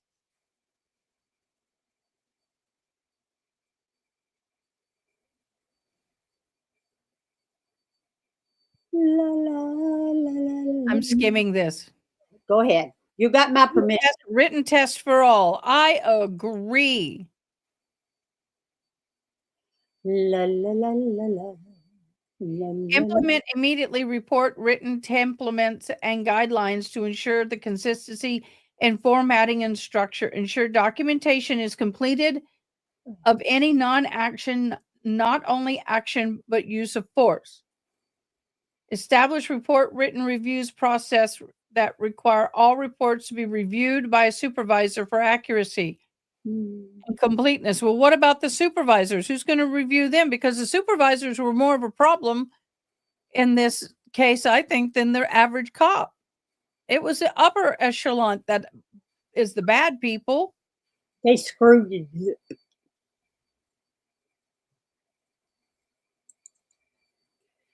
It was Establish cold out protocols there. for unannounced evidence room audits. Yeah. Personal cell phone policy.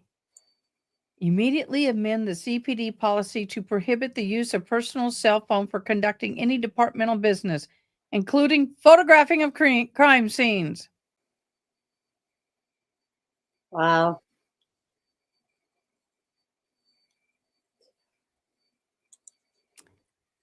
Oh, conduct no cost training. Cost training. All training costs. It costs somebody something. Outside equipment training. They need to have crime scene preservation classes, you think? Oh, Really, at least 2 detectives should receive training on actual assault crime scene. Overtime funding should be allotted to officers to attend no-cost training when time is required. Dude, I never got overtime when I went on training.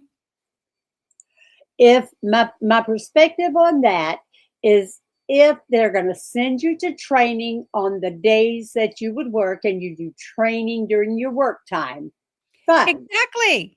But if they're going Training during our regular business hours, they won't be out on the street. but if you're going to go to training when you after hours, then they need to pay you overtime. But see, they're not suggesting that they do training during business hours. Yeah. They're saying you need to allocate more funding for training, for overtime training. I'm like, yeah, They're crazy. it's I just told more money. They they- have radios in cars, no cell phones while on duty. Oh, oh my gosh, I see our PD officers with their phones in hand all the time. And if I had my phone in hand, I get pulled over. Yeah, And I guarantee if you audited their phones, there are and they had hours. it in their hand, they wouldn't be on the phone with PD. No, they're on Don't phone. need to be on phones with PD. They have a radio, and if they have to be on phone on PD, pull your butt over like you tell us to do. When I worked at Hardee's, Emergency not accepted. I worked at Hardee's and I worked the night shift because I made biscuits. We had 2 cops that came in there that worked the night shift, and they spent most of the night in Hardee's flirting with the 2 girls there that were unmarried. Both of these guys were married, and oh boy, is all I got to say. And then they have this thing in here about, and I'm learning about all this, okay? I'm a criminal justice major. I just took a whole semester on administrative. I had to write a whole paper on rebuilding community trust between the police department, law enforcement, and community. And what they have here is a joke. Law enforcement is tasked with the difficult job of maintaining trust of the community while acting as an enforcement body for the community members involved in law. Doing your job right and ethically builds community trust. My comment. Oh, yes. While criminal enforcement is a necessary and vital community service, it invests the highest form of examination and criticism. Any deprivation of basic freedoms through seizure, search, fines, criminal penalties, etc., is relentlessly and rightfully scrutinized. Tragedies and deeply affected community members prompt the highest expectation of police response. Police officers must respond to emergencies immediately with little opportunity to plan or ponder regardless the conditions. They are trained for this. Yeah, sure they are. We don't have payphones anymore, honey boo. They took them all away. Yep. Their actions are legally reviewed from perspective of a reasonable officer at the time of event, and reviewed by the community and media from the perspective of hindsight and ultimate speculation. I do understand that to a point, but that whole paragraph there is not truly building the trust of the police department. It is not. Policy guidelines are pertinent to demonstrating an officer's accurate and successful performance of investigative duties in the face of criticism. Now, this is true. How that officer operates in public, if it's a good cop, it gives a good babe see me video. What? Send it to me, honey. One of the things that is important, if you're doing your job properly, ethically, morally correct, and by the book, that builds confidence in the community. Sure it does. You've got all these crooked people who aren't doing their job right. That's not good. When policies and guidelines are not followed and protocol do not exist, dangerous perceptions gap is created between what should have happened and what actually happened. So you're kind of saying that, to me, that's kind of like we're walking the line here. We're not going to call you out, but we're going to try and call you out a little bit. You know what one cop said to me once? He says, the laws don't apply to us. Like hell they don't. Well, that's what he told me. You get elected by the people, correct? Policy, this gives critiquing parties, including community members, media, and defense attorneys, the space to fill the gap with reasonable doubt as to credibility of the officer in the or entire department. I kind of don't agree with that. I understand what they're trying to say, but it doesn't lead it up for us to fill in the gap. Either you're doing your job right or you're not. There's no in between. If you're Accountability. doing your job right, then we're going to have confidence in you and we're going to call you. We're going to support you. We're going to be happy to take our tax dollars and throw it at new vehicles and all these new fun things. We got one of those armored proof tank looking things for riots in our little itty bitty 25,000 member community. We've never had a use for it. Ever. Well, somebody wanted to spend $500,000. Do you think they'd let you sell it? Yeah. Yeah. All responding to rapidly involved situations. Police are expected to follow 100% of the rules while dealing with criminals who are expected to follow none. You can't sit there and claim, what the hell? You know, that's just what they told me. We citizens know that those people are people. We get it.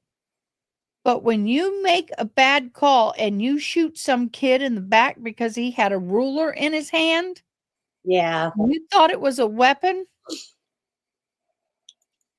That happened. That's different than him having a toy gun that looked real, did not have the orange tip on it, and he points it at you. Yeah. Nevertheless, it's the responsibility of law enforcement officers to commit to bear the onset of their careers as reflective in the oath of office. Therefore, officers must prioritize their position to the public trust through continually earning the public's trust, ensuring that the commitment to the community they serve, including providing them trustworthy through, though not always community policing programs, but through continually following and establishing guidelines and procedures. I sort of agree with that.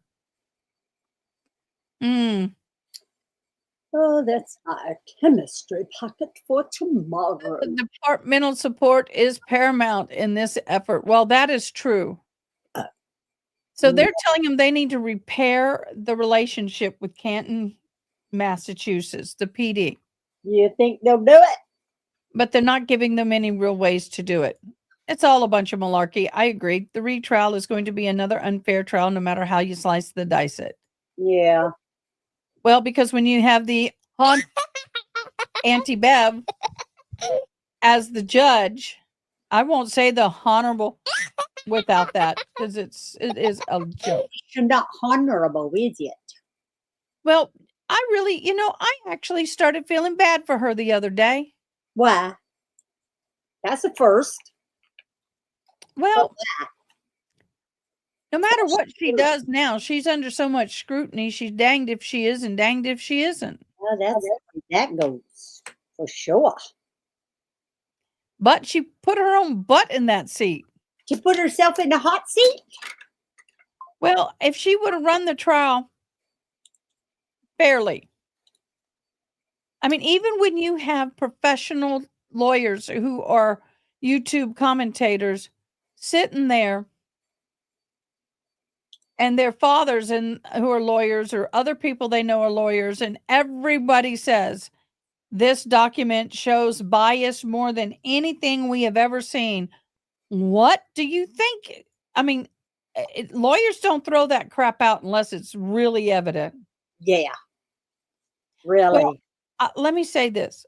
I don't think now here's one thing I got to thinking. I don't think she knew the depth of the crap with the Commonwealth PD and the state trooper and the crap that was going on. I think she was handling an impossible case. Highly possible. But I think her behavior has been not above reproach. That's for sure. But can you imagine, as many people love Karen Reed, how many people hate her, and she lives there and she has to go home? I wonder how it is for her when she goes to Wally World. I don't know. Who? Karen Reed or the judge? The judge. Or when she has to go get groceries, or, I mean, I wonder if she even goes in public anymore. I don't know. Go out and have dinner. I mean, to have so many people hating and despising you like she does. Yeah. That's something to think about. It really, really is.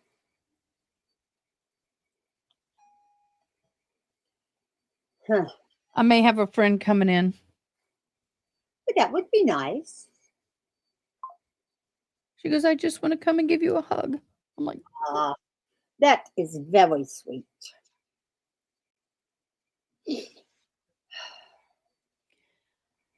so somebody else is here. So let me do this. I'm going to take a quick 5 minutes. I need a break anyway. So let me take a quick potty break. We'll be back. I think I will probably do that myself.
Hey everybody, how you doing? I have got a visitor and I'm going to visit with her real quick. But right now, court is still on lunch break. Go grab yourself a cup of coffee, soda, whatever you drink. Go to the restroom and get ready for the afternoon. I'm sure it's going to be a doozy, so hang on. We'll be right back.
present, all council present, jury, and also present. Good afternoon.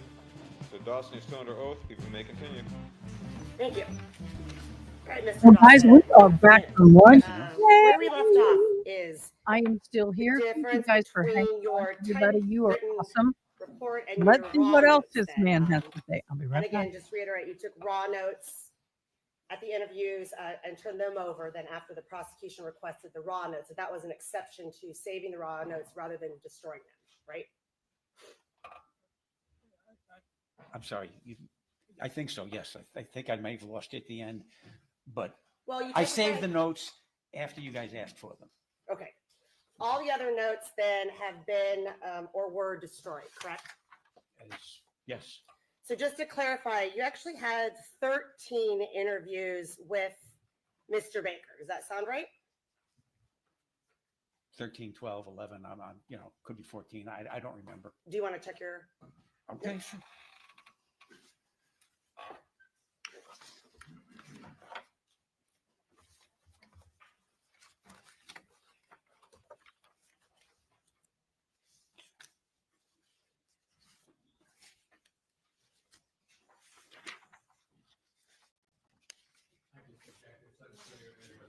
Not a meeting or an interview.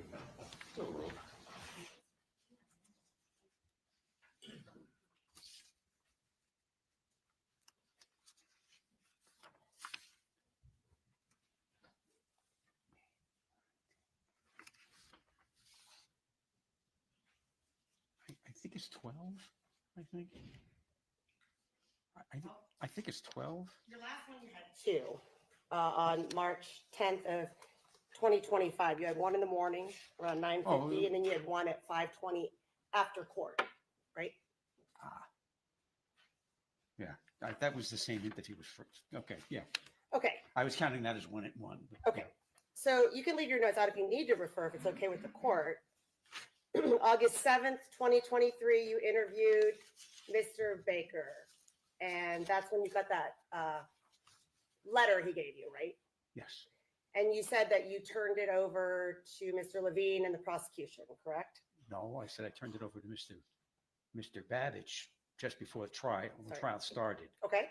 But between August 7th of 2023 and the day I gave it to Mr. Babbage, I held it. And I had scanned it in, and that's what they were given and you were given. So you scanned in the letter from Mr. Baker to what, your own personal system? Like you scanned it into what? Oh, I'm sorry. I scanned it into my computer. Okay. You've never scanned in any of your raw notes to your computer to retain them now? We scanned in some of them to get you copies.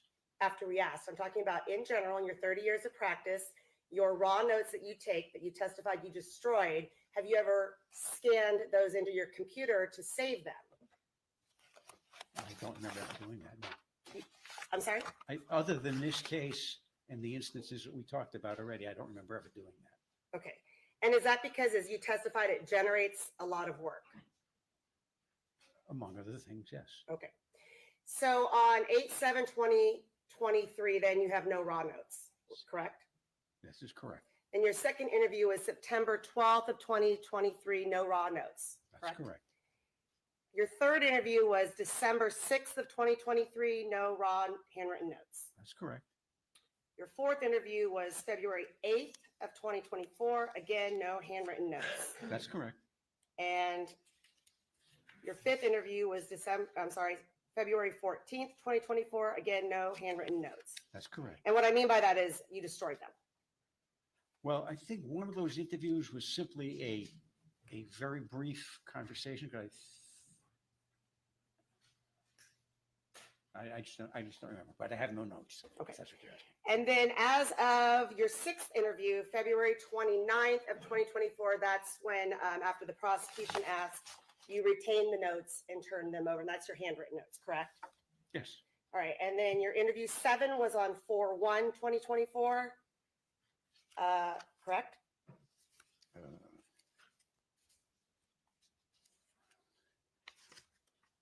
I'm sorry, what date did you say?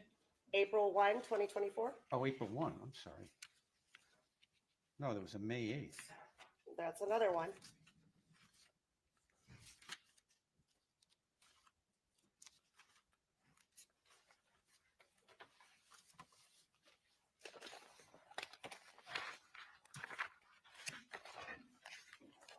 April 1, 2024. Do you have that one? No. I'm Would you sorry. like to refresh your memory and look at it? Yeah, please.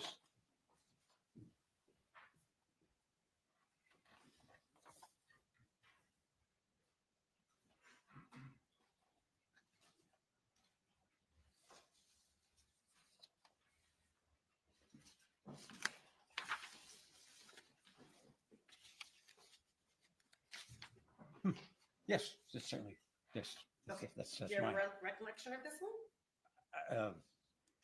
Do I have recollection of doing that specific interview, the contents of it, off the top of my head? No. Okay. But I mean, that's my report. And then we talked about April, May 8th of 2024, correct? Yes. That was interview number 8. Interview number 9 was November 12th of 2024, correct? November 12th, yes. And that was the one where Austin had been arrested and you informed Mr. Baker that Austin had been arrested, correct? Yes. And that's when he provided you more information at that time from your previous 8 interviews, correct? Yeah, the first time he admitted that Austin was was accompanying him on the killing Fabio Okay. Sementilli. And then your 10th interview was January 9th of 2025. Mm-hmm. Yes, ma'am. And then your 11th interview is March 10th of 2025. Was that? I think that was the 11th. I think You that wrote was. your report on the 11th, but you interviewed him on the 10th. Would you like to see your raw notes? Well, You I have noticed them. on the raw notes it says the 10th, but that may be incorrect. Why would that be incorrect? Why? Because the wrong date's written down. I think it was the 11th. You think or you know? I don't have a calendar in front of me as to where I was on that specific day, but I think that may have been the 11th and not the 10th. I see my notes say the 10th and the report says the 11th. So which one's right? I don't know. I don't have my Okay. calendar. As I said, I'm sorry. All right. But at any rate, you memorialized it from handwritten notes into a written report, whether it be March 10th or 11th. You interviewed Mr. Baker twice that day, and that's after we started trial. Do you remember what that interview was about? Yeah. What was it about? I'm sorry. Could you be more specific, or do you really want a general answer? Well, the trial had started, Yes. right? And Yes. it's March, whether it be 11th or 10th. You went Mhm. to the jail in custody and interviewed him in the morning. And then you went back and interviewed him again after court was over. So why the 2 visits? What were you interviewing him about? Specifically, I believe we were telling him when he would be called as a witness, if I remember correctly. Was that the day Mr. Austin testified? I don't know. I didn't. I was here for a brief period of time on Austin's testimony, and I cannot tell you what day it was. So after you heard, was it when you heard testimony in court, did you go to the jail after to speak to Mr. Baker about any of the testimony you heard in court? No, Okay, is there any particular reason why you went twice that day? because we didn't finish it the first time. Okay. We didn't finish whatever it was we were talking about, what he was telling us. And if I remember correctly, Mr. Levine couldn't participate in the morning interview Okay. because I believe he was in court. Going back And to what he I had- was talking about before lunch, I just briefly touched on it. And I'm just going to use an example of March, that same, we're in March again, 10th or 11th, depending on which report. After court had testified. In your report, then, you note that, and that's it's dated March 11th. You need a reference. On number 9, you start talking about Mr. Baker talking about 2 GPS devices and things of that nature. Yes, ma'am. Okay, but that's not anywhere in your raw notes. I don't know. I'd have to look. You want to go ahead and do that?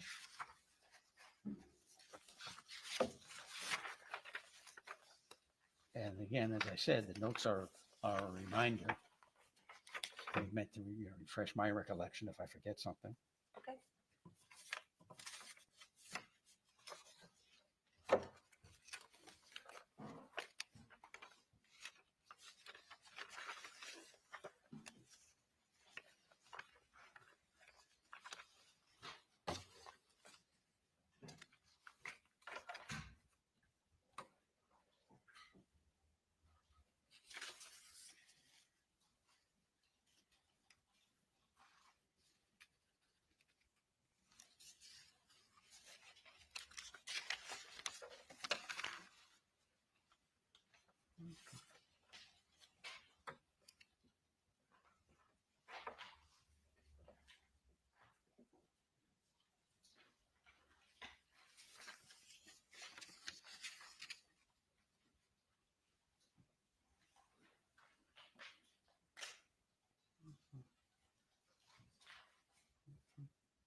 The only reference to it is at the very last page of the notes Okay. when I mentioned the F-150 and the Porsche. Okay. That's when he told me that, and that was the first time he'd ever said anything about a GPS device. Okay, so the very last page of your report, which is 19 handwritten pages, you wrote F-150 Porsche. 19 And again, did you write anything about GPS in your notes? And No, that's 13 pages or 12 pages. well, I'm sorry. you numbered them one. All right. One, That- oh, yeah. That may be just my handwriting. I'm I sorry. can't read your handwriting. You're right. I'm 1 through sorry. 9, 1 through 13. Yes. All right. So that there's no reference to anything about GPS. No, but again, the notes are meant to supplement my memory. And since that's the first time he ever said anything like that, that stuck it out in my mind. Right. It would be important to know, right? If you can't remember it, yeah. Okay. Now, you wrote in your report that Baker purchased with cash 2 GPS devices. He placed one on the Porsche and one on the F-150 pickup truck. Those were the vehicles that Fabio drove. Baker could follow Fabio's vehicles on his cell phone so he could tell if Fabio was nearby or if they might run into him when he and Monica were meeting clandestinely.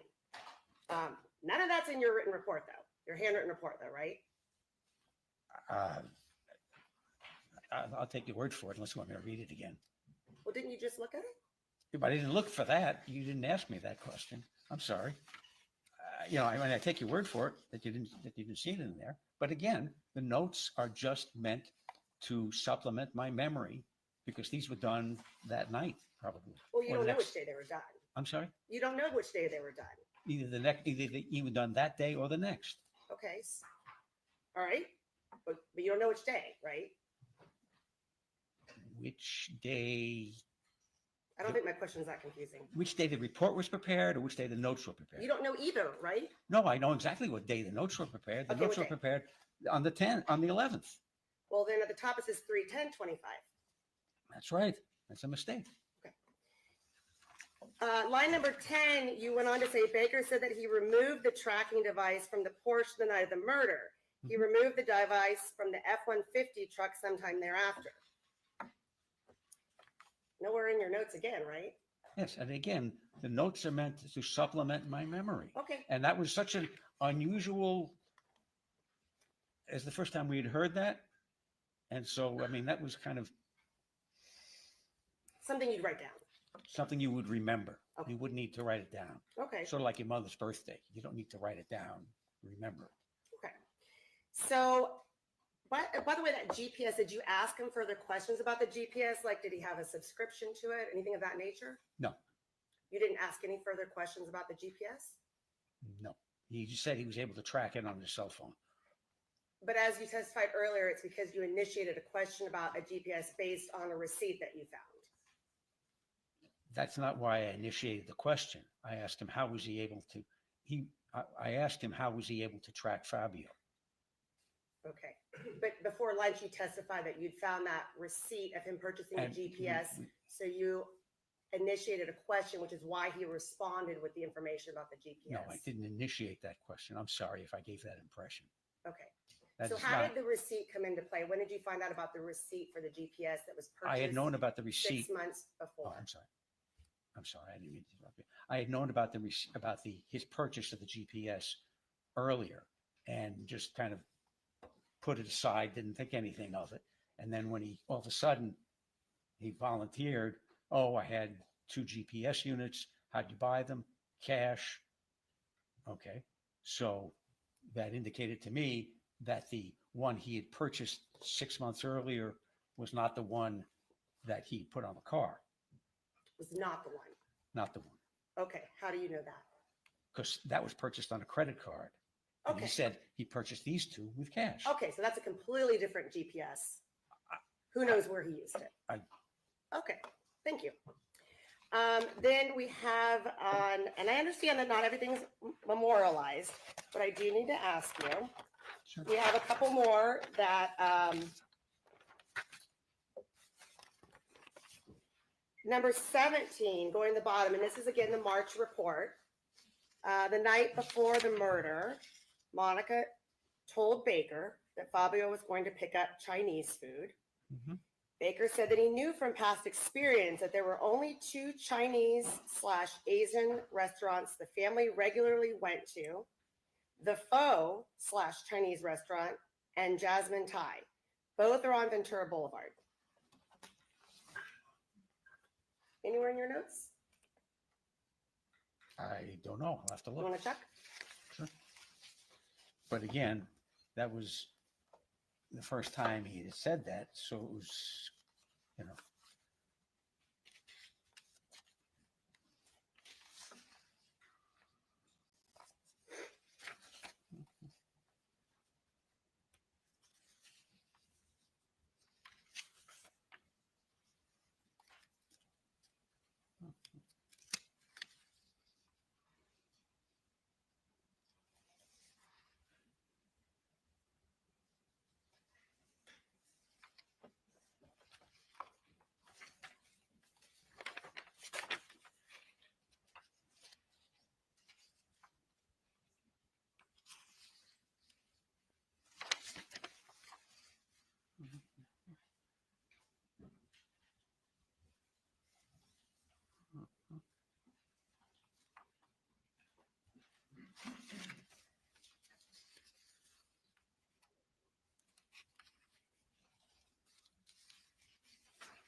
Correct. It's not in the handwritten notes. Okay, but you had an independent recollection of those details. Yes. Okay. And then also in 18. So basically he was talking about, this is when you confronted him because Austin had been arrested. So now you're confronting Baker with the fact that, which you did already in November, that Austin has proffered, he is testifying. So he's aware of all this, Baker is, because you've told him that, right? In general terms, yes. Right, in general. We didn't go into any detail. Okay. So now this is the first time that this night before the 122 information, Baker is providing this information about this Chinese Pho, things of that nature. Is that correct? I'm sorry, you're asking me, is that the first time that Yes. Baker had told me about, Yes. about the Chinese pho? Yes. I believe so. Okay. But you didn't document any of that in your notes. You just used your memory out of the 13 pages to put that into your report. Yes. Okay. And then number 18, he and Austin drove to the Pho restaurant. Baker parked in the rear of the shopping center. Austin walked around to the front where the restaurant was located. None of that's in your written report either. Okay. that sound right? It's in the written report. It's not in the handwritten notes. It's in your numbered 1 through. Right. It's in the report, but it's not in the notes. As It's I in said, you have 1 through 44, and it's number Yeah. 17, 18, that time frame. Do you put these in chronological order? Do you write your report from your notes? no, So, not always. I mean, sometimes I do. all right. And then 23. Mhm. And I'm almost done, so I'm not going to go through every one of your reports. But through the course of their relationship, Baker said that he and Monica have met several times at the Target, Ralph's, and Starbucks. You put that in your report, in your handwritten report, right? Do you want me to look again? I can help you. You can point it out, Sure. save some time.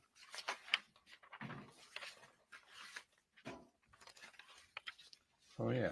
No, I see it. You see it? Page 7, it looks like. Okay. I think. 7. No, it's the back of page 7. So, well, I don't know. 8. There's an A at the top of it. And you wrote Target. We've met there quite a Yes. few times. Yeah. Ralph's, Starbucks. Mhm. Okay. But, so you did take notes on that part. But then you went on in your report to say that he knew she was going to be at the Target and Ralph's that day because she had told him of her day's plans. Mhm. He Yes, went to ma'am. the Target and purchased, he believes, racquetball related items. None of that's in your report, your handwritten report, though. Again, the handwritten document is the notes just designed to assist me if I can't remember something. Okay. Now, he had, Is it fair then to say that this is an example of when you interview somebody, you take down notes of what you think is important, and then you go back, and it looks like here it's the next day, and you try to remember the conversation and fill in what you recall? Because if it's not in your notes, it has to come from your memory, right? yeah, it's not a try thing, it's a do thing, if that makes sense. Well, you fill in what you recall, right? I'm sorry, you Is lost that me. a hard question? Yes, it is. Really, it is? Yeah. Okay. So you have to rely on your memory of how the conversation flowed. And this is 13 pages of a lot of things you didn't write down that are pretty important details in the trial. And you filled them into a report. But the only thing that we have to go on is that you remember Mr. Baker saying that. Again, that's all right. If what you are asking is how do I construct the written report, not the notes, but the written report, is I rely on my memory, and if there's a question about it or I'm not sure, then I rely on my notes. Okay, but if it's not in your notes, what do you do when there's a question you're not sure because you didn't record it and you don't write complete notes? So then what do? Then it's, it didn't happen. It didn't happen? Well, if I have no memory of it Mhm. and it's not in my notes, then I don't know. So I'm not sure what, I think you answered it. Okay, so thank you. All right, so now you also said that when you met Mr. Austin in custody, you showed him a video of the jogger. Excuse me, I never met Mr. Austin in custody. Baker. When you met him in custody, you showed him a video of the jogger. Yeah, Him. we did, Who's we? Mr. Levine. Okay, how did you show that to him?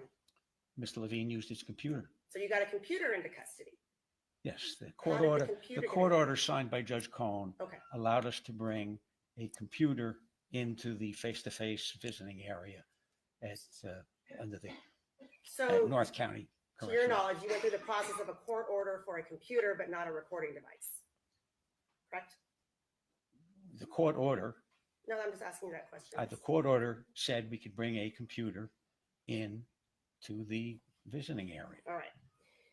to So did use Mr. Baker, to use to show the person we were interviewing discovery items. did Mr. Baker tell you that he'd already seen that video?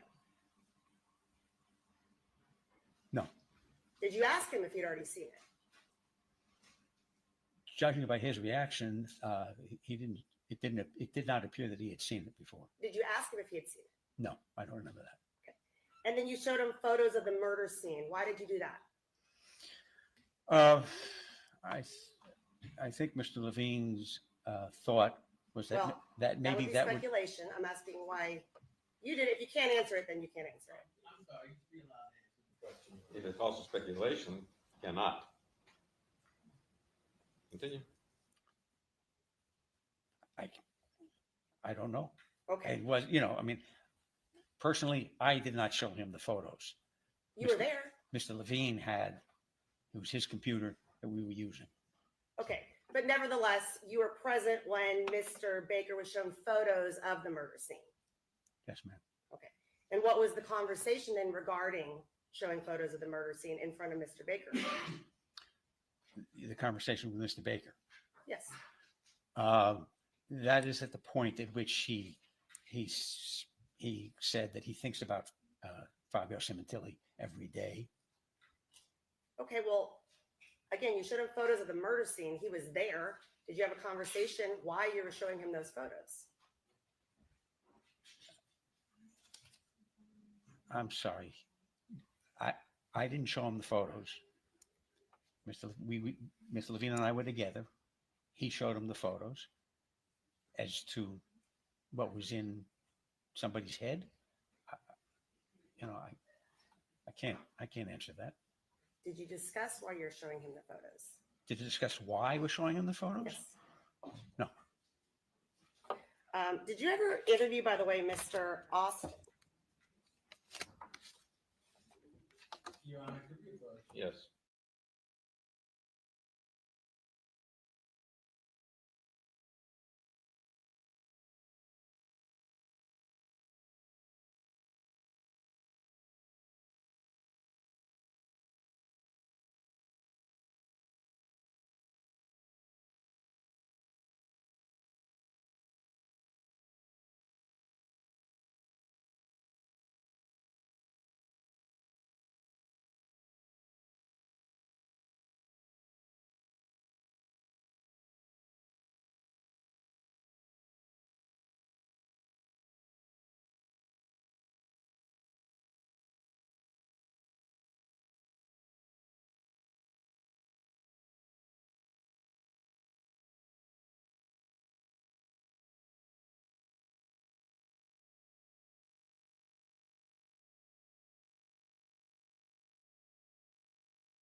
I'm sorry. If there was an answer by Mr. Dawson to the last question, and I don't know if there was, but if there was, it's stricken.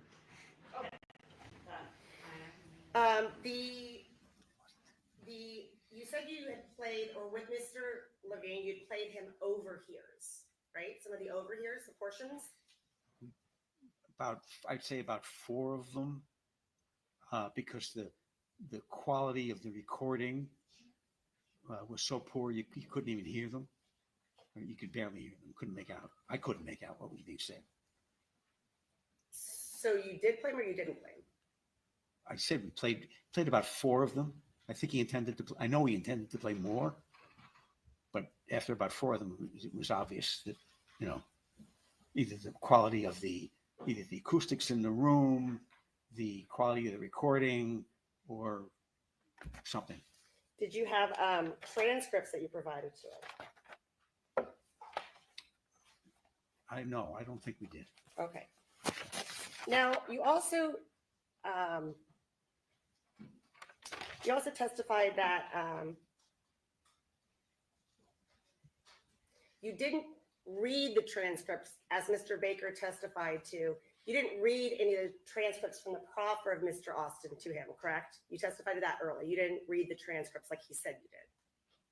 I didn't say I did. No, I'm sorry, Mr. Baker. I'll take your word for it that that's what he said. I didn't hear most of his testimony. But Dawson wasn't here, then it's argument. As far as. Let me rephrase.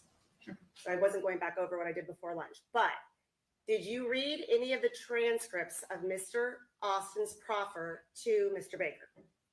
transcripts of the proffer, no, we did not.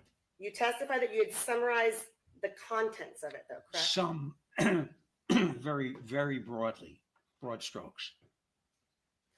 You didn't put any of that anywhere in your handwritten notes or in your report, though, that you had summarized the contents of Mr. Austin's proffer.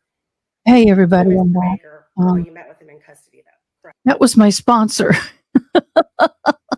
You got to pay attention to your sponsors, y'all. Yeah. I hope they have. You need to pay attention to those who sponsor you. They heard about Sensei, so they came by to love on me. So we're back to trial, Diane. You got me for about 15 minutes.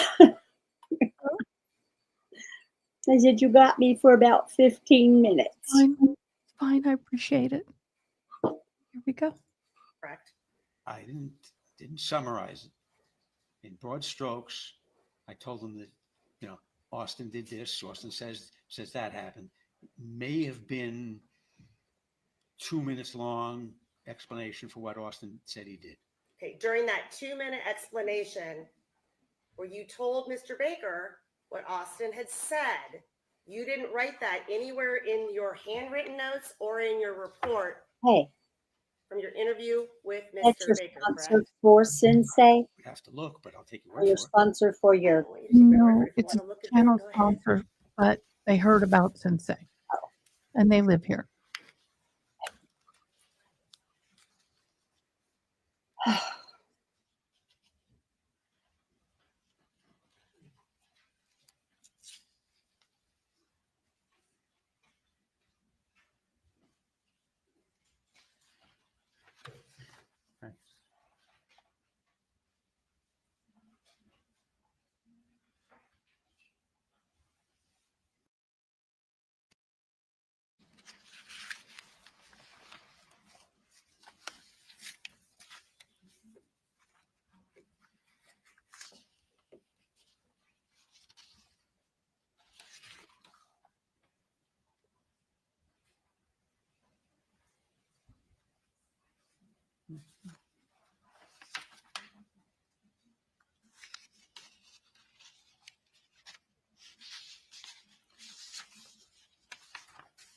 No, I mean, it's obvious from the notes that what he's responding to. So I would not have put in my notes that Adam Dawson, summarized Mr. Austin's testimony for Baker. So the answer is no.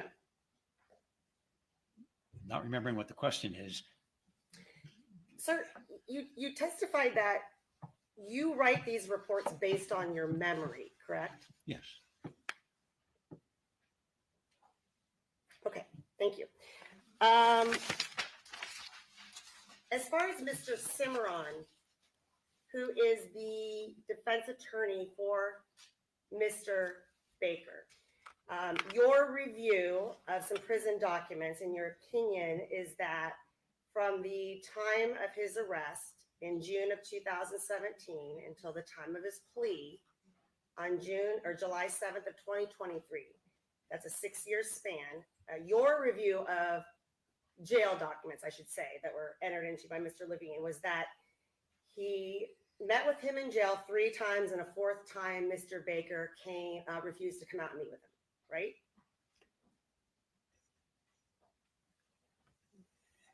Except for the fact that North County Correctional Facility only went back 3 years on their records. So it only went back as far as, I think 20 or 21. I don't know. I'm not sure what the date of the subpoena was. So, but you would be able to look at his assignments and where he was housed on one of the other sheets that we got from the jail, from the county jail people, Okay.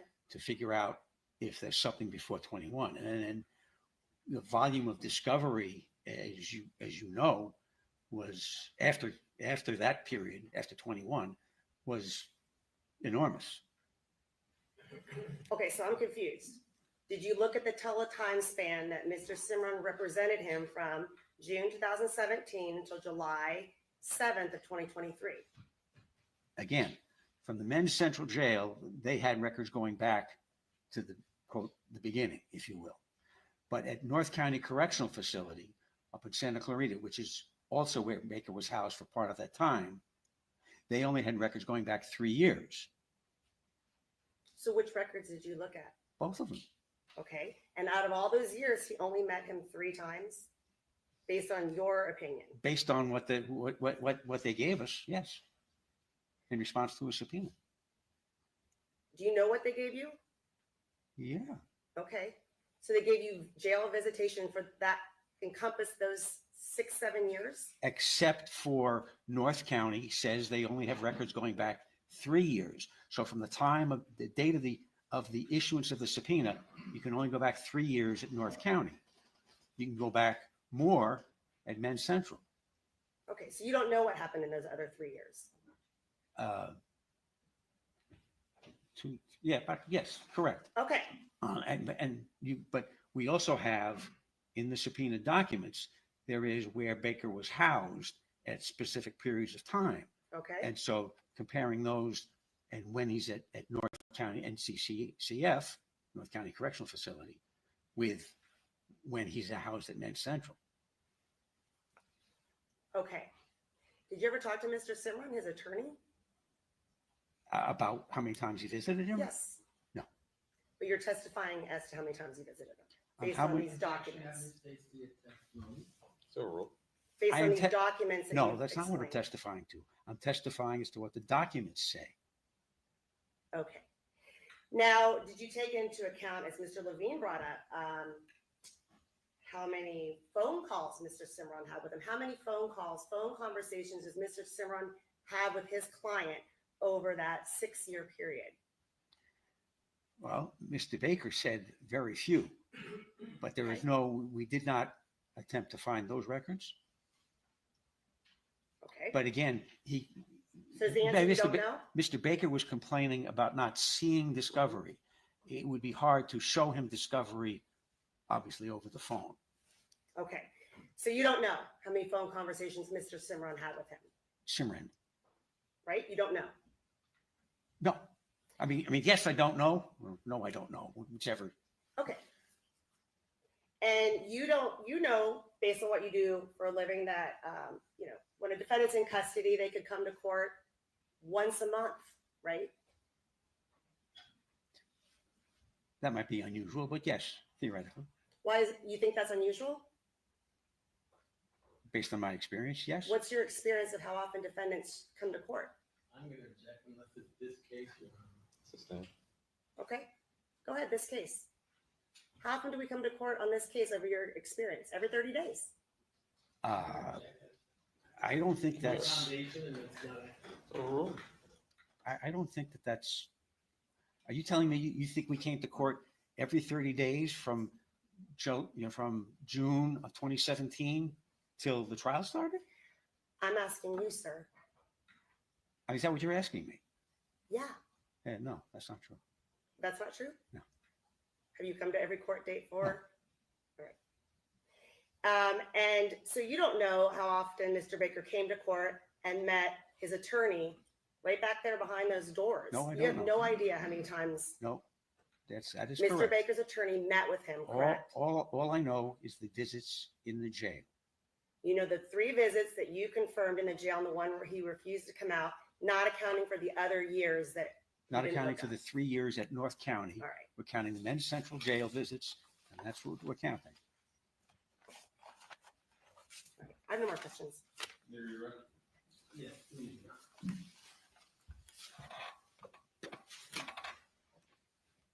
You subpoenaed records, Why is she laughing? SDT that our office issued, correct? Correct. Okay, so prosecution could have subpoenaed the same records, obviously, correct? Obviously. And the records that you received from the jail show the number of visits that you testified to, correct? Yes.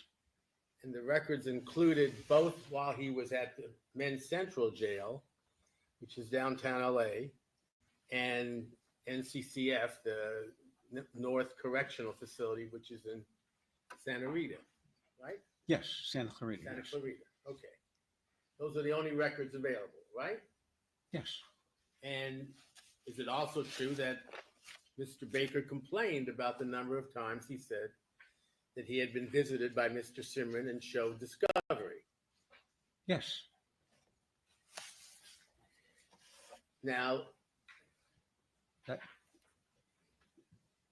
you know that your interview reports are going to be turned over, required to be turned over by law to the prosecution, correct? Yes, sir. All right.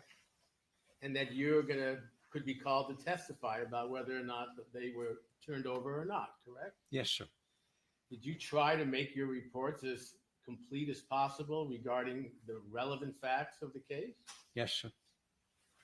And you also knew at a certain point, some time ago, that the prosecution was asking you to save the notes that you took and turn those over as well, correct?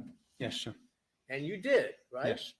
So did you intentionally leave out anything of the notes or the report that you thought were relevant? I did not alter, add to, or subtract from the notes. The notes are the notes. And is it fair to say that some of the visits were simply informing Mr. Baker of the status of the case? That is, when the trial date was set, when he might testify, when he might not, correct? Yes. And is it also fair to say that from the time he entered his plea in 2023 till now was a year and a half, almost 2 years, correct? Almost 2 years. With several different trial dates, right? Yes. Is it also fair to say that Mr. Baker had been sentenced to state prison already for the rest of his life at the time that you interviewed him, Yes. but that he was being housed in the county jail simply because he was a potential witness in the case, and the jail obviously is closer to the courthouse than state prison? Is that a fair statement? He was at NCCF most of that time after he was sentenced, Okay. and he was, he was upset because he wanted to go to state prison to start serving his time. But he had no choice, correct? Because he was subpoenaed by our side as a potential witness, correct? That is correct. I believe that's correct. Now, in terms of showing him the video of the joggers coming up, the killers coming up the street, he requested that, didn't he? He wanted to see it. I believe so. And I showed it to him. Yes, Correct? yes, you did. And you documented it in your report. And I think that's the point at which he said, for all intents and purposes, that's me, Okay. which I thought was rather odd. And do you recall him also wanting to see the autopsy photos, or not the autopsy photos, but the photos from the crime scene, correct? Yes, And that's when he made the statement, he thinks about it every day, correct? correct. You don't know what that meant, whether he was serious or not about that, but that's what he said, correct? my job is not to judge him or anybody. My job is to gather facts. Okay. Now, the first document he gave us, you said, was a letter that he had handwritten to the defendant, Monica Sementilli, correct? Correct. And you read that letter, right? Most of it. Okay. And it's in evidence, so the jury will see it, but it was not an accurate reflection of what he eventually said actually occurred, correct? That is correct. And it certainly did not match the physical evidence in the case, correct? Correct. In the letter, he was trying to say it was almost an accident and he wasn't there to kill him at all, but to leave a greeting card, right? Correct. Okay. So at that point, is it fair to say you and I were skeptical as to whether or not he had told the truth about what had happened during the planning and murder of Fabio Sementilli? Objections is all being made. It is, it's just that. The number of times that we went back to see him, was that based at all on whether or not we thought he had told the truth or not about how the murders had occurred and who was involved? Yes, because he clearly was withholding information. It was obvious from the first 5 or 6 interviews. And the information primarily involved who the second murderer was, correct? Correct. And as you have said, he admitted that it was Mr. Austin after Mr. Austin had admitted it himself. Is that right? Correct. Do you know whether or not the police inform witnesses that they are recording their interviews?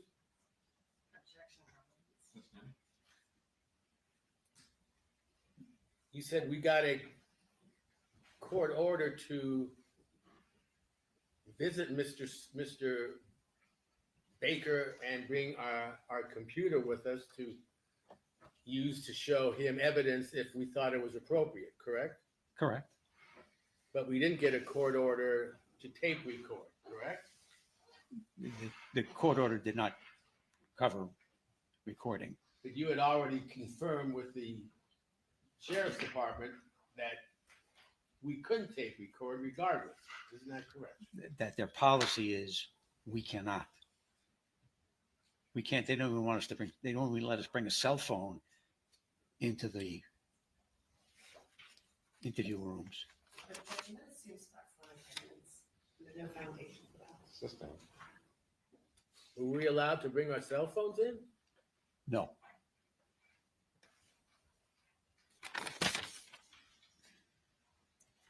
Now, in terms of notes and so forth, Mr. Dawson,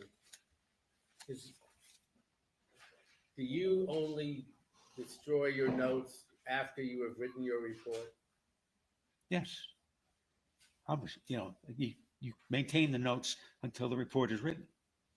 And if there's anything in the notes that have not been put in the report, would you put it in the report? If it was important or relevant, sometimes in a conversation with a witness, the witness starts talking about stuff that's irrelevant. I probably wouldn't put that in a report. What, like how many children they have or what they did for their birthday or something? I don't know what you mean by irrelevant. Yeah, or, their opinion of somebody else unrelated. But anything relevant to the case, do you include that in your report? Yes. And in fact, in this case, eventually, as we said, you turn both your notes and your reports over. Is that Yes. right? Yes. Did Mr. Baker tell you at the last interview that he had a tracking device that he had put in on the cars of Mr. Sementilli? Yes, that's the first time he ever said that. And you included it in your report? Yes, sir. Why didn't you have it in your notes? I can't tell you why I didn't have it in my notes, but it was. Did it matter to you that they were not in both the notes and the report if they were in one of them and both were being turned over to the prosecution? No. And I wasn't about to adjust my notes after the fact. Oh, I'm sorry, Diane.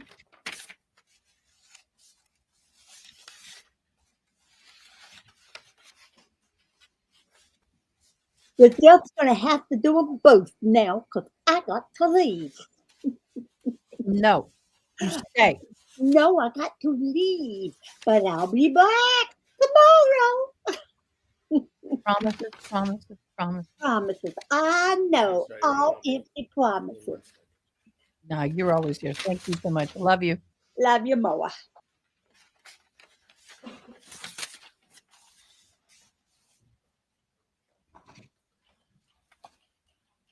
On the last interview you had with Mr.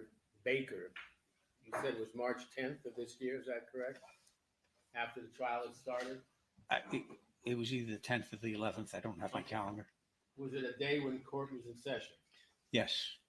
And you knew I was in court that day? Yes. I think it was a day that the court closed early. Okay, 3 o'clock perhaps? If that helps Okay. narrow it down. And is it true that when you go to visit someone at the county jail, whether you're an attorney or a civilian, that it can take up to 1, 2, or 3 hours for them to bring them down? I've never had to wait 3 hours, but it can take easily 1 to 2 hours. It just depends on their staffing situation and what else is going on. So I was in court and I asked you to go earlier and have him brought down so he would be down when I got there. Is that correct? Yes, sir. And you also conducted an interview with him as well, correct? Yes. And informed him that he would be testifying in this case shortly. Is that right? Yes. I think we both told them that. And then I showed up and we continued to interview him. Is that right? Yes. Again, in Attention. Go ahead. You can ask your question. again, telling him what a nice place it was and what a good, nice day it was, right? I'm just kidding. Again, informing him that unless he told the truth, we were not going to call him, correct? Again, this is all leading. It and is. Just think. Was there anything that he told us of relevance that you did not put in that report of March 10th or 11th and turn over to the prosecution the very next day? No. And is there anything in any of your reports or notes of any relevance that you withheld from the prosecution? No. Did you turn it all over to them as required? Yep. Is there From the anything date. in there you'd like to change?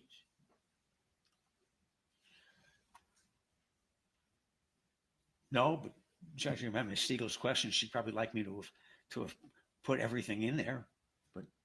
Did you You put might not- everything? Objection, It- non-responsive. She'd like me to put everything into the notes. Strike. Anything after no, everything after no is stricken. I'm glad you said that. That rings a bell.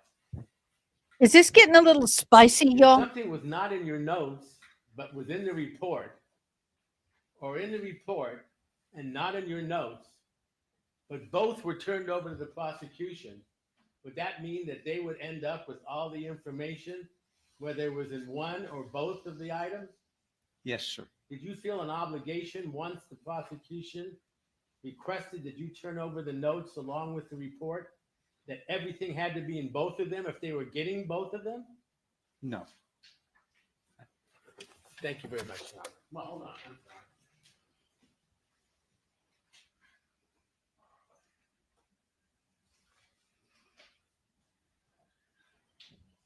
Okay, guys.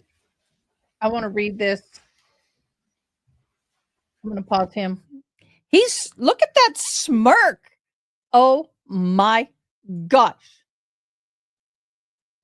Look at that look. Post convention. Thank you, Miss June, for this. I know, right? Okay. Thank you for this. Ted Daniel. Clerk told us there was 92 jury candidates in the room today. 40 indicated they've already formed an opinion about the case. 16 said they've already formed a bias. 78 indicated they heard or spoken about the case. The candidates are filling out questionnaires.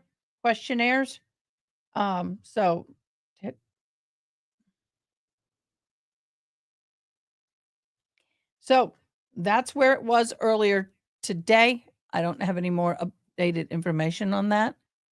I want to also say thank you guys for being very kind and understanding.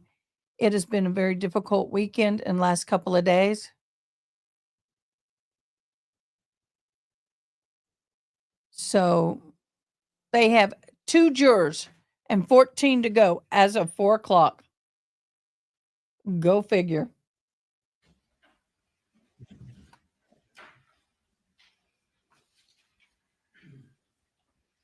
Can I be open direct, Your Honor, For a short time, I'll allow it. Your Honor, there was an exhibit that has been marked Exhibit 625, which is a photograph of a shoe, or 2 shoes. You recognize the items in that photograph? Yes, sir. And did you turn one of those shoes over to the Technology Associates Laboratory in Ventura, DNA Laboratory? Those 2 running shoes, we turned them over to I drove them up to Ventura and gave them to the people at Technical Associates to run an analysis of the stain on the shoe. And one of the Sorry. Update. First day of jury selection is concluded in the Karen Reed trial. 2 jurors have been seated out of 62 screened today. Back for more tomorrow. At this rate, we're going to be in trouble. It will take 2 to 3 weeks. Wow. The person who was in charge of that was Ann Spong, S-P-O-N-G. Yes. Yes, sir. As far as you know, that shoe is still with them. Is that correct? That's what they told me. Yes. You've never seen it since then in person? No. Gerald, check your text. Anything further, I do. Thank you, Mr. Dawson. You're excused. Declare your next witness. Thank you, Your Honor. The defense calls Deborah O'Dad. We're waiting for the witness to come in. Let's stretch. All right, stretch. Everybody stretch. I don't know if my honey's still on. He was on 4 minutes ago. I am perplexed by that witness. What are y'all's thoughts? I still don't understand why he thinks it's okay if you destroy your notes in such an important case. Yes, Veronica, I was going to come back, or Ronnie. Sorry about that. Sometimes people hop in and they're sponsors or supporters of the channel. But thank you for all your hard work. I'm sorry. I'm sorry. Good afternoon, Ms. O'Dad. Y'all are still awesome. Special swearing in today. Ms. Obad, I understand that you have been waiting for a while here and understood you were going to be a prosecution witness in this case. Was that your understanding? Correct. Okay. This is a statement that's not, That's there's no correct. foundation for this. That's correct. Were you ever informed that you would be a prosecution witness in this case, Ms. Obad? Yes, I was. And who informed you of that? Beth Silverman. And in fact, Ms. Silverman called you as a prosecution witness before the grand jury in this case? Correct. And then thereafter, the prosecution and the law enforcement agents on the case interviewed you multiple times in this case? Correct. And am I correct that you also had a series of meetings with Ms. Silverman personally? Did you ever have any meetings and interviews with Miss Silverman personally and alone? Yes, Do you know how many meetings you had with her? one in her office and and a couple on the phone. The one you had in Miss Silverman's office, do you recall how long that lasted? Well, I wasn't there long, maybe 15, 20 minutes, because we walked across the street to the grand jury together. Okay. And then on the phone, do you recall when that was? Well, there was one that was probably close to 2 hours. And do you remember whether that was before or after your grand jury testimony? I don't recall. And in the one you had with Miss Silverman in person, did she take any notes? Did you see her taking any notes? No. Ms. Obad, could you tell us, we've heard your name mentioned in this trial a couple of times. Could you tell us where you live and for how long? I live in Tarzana, and I've lived there since 2011. And what do you do for a living? I'm a literary agent. I represent writers and producers. And how long have you been a literary agent? 30 years. Did there come a time, Ms. Obad, that you met Fabio Sementilli and Monica Sementilli? Yes, I did. Could you please tell us how you came to know Fabio and Monica Sementilli? I was walking my dog, and Fab was emptying out his car. He went to Costco, and I just stopped and talked to him because I was new in the neighborhood, and we became friendly. And then we had dinner together, all four of us. And what year was this, Ms. Obad? The end of 2011, beginning of 2012. When you say you were walking your dog, did it turn out that you were neighbors with Fabio Sementilli Yes. and Monica? Yes, correct. And where was that? In Tarzana. Do you remember your address in Tarzana? Live at that address? Correct. Okay. And did there come a time when Fabio and Monica moved to a new house? Yes, they did. Did you remain friends with the two of them after they moved? Yes. Do you remember when they moved? I do not. As of 2016 and 2017, could you describe for us your relationship with Fabio Sementilli? He was a good friend. We would hang out in their backyard and talk. He would come to our house and hang out and talk. They gave me a baby shower for my child. We were all very close. Fab was there the day of the baby shower. He was just a really great guy.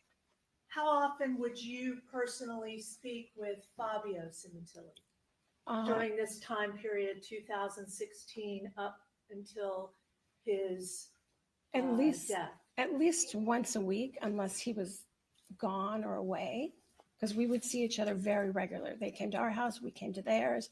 Maybe I was in the area, we'd stop by. We only lived 2 miles apart when they moved. And when you say we, Ms. Obad, could you tell us who you are talking about? My husband. And with Monica Sementilli, could you please describe during 2016, 2017 through January 23rd, what your relationship was with her? We were good friends. We were like a couple. Both of us, the two of us and the two of them were very good friends. We even traveled with them one time.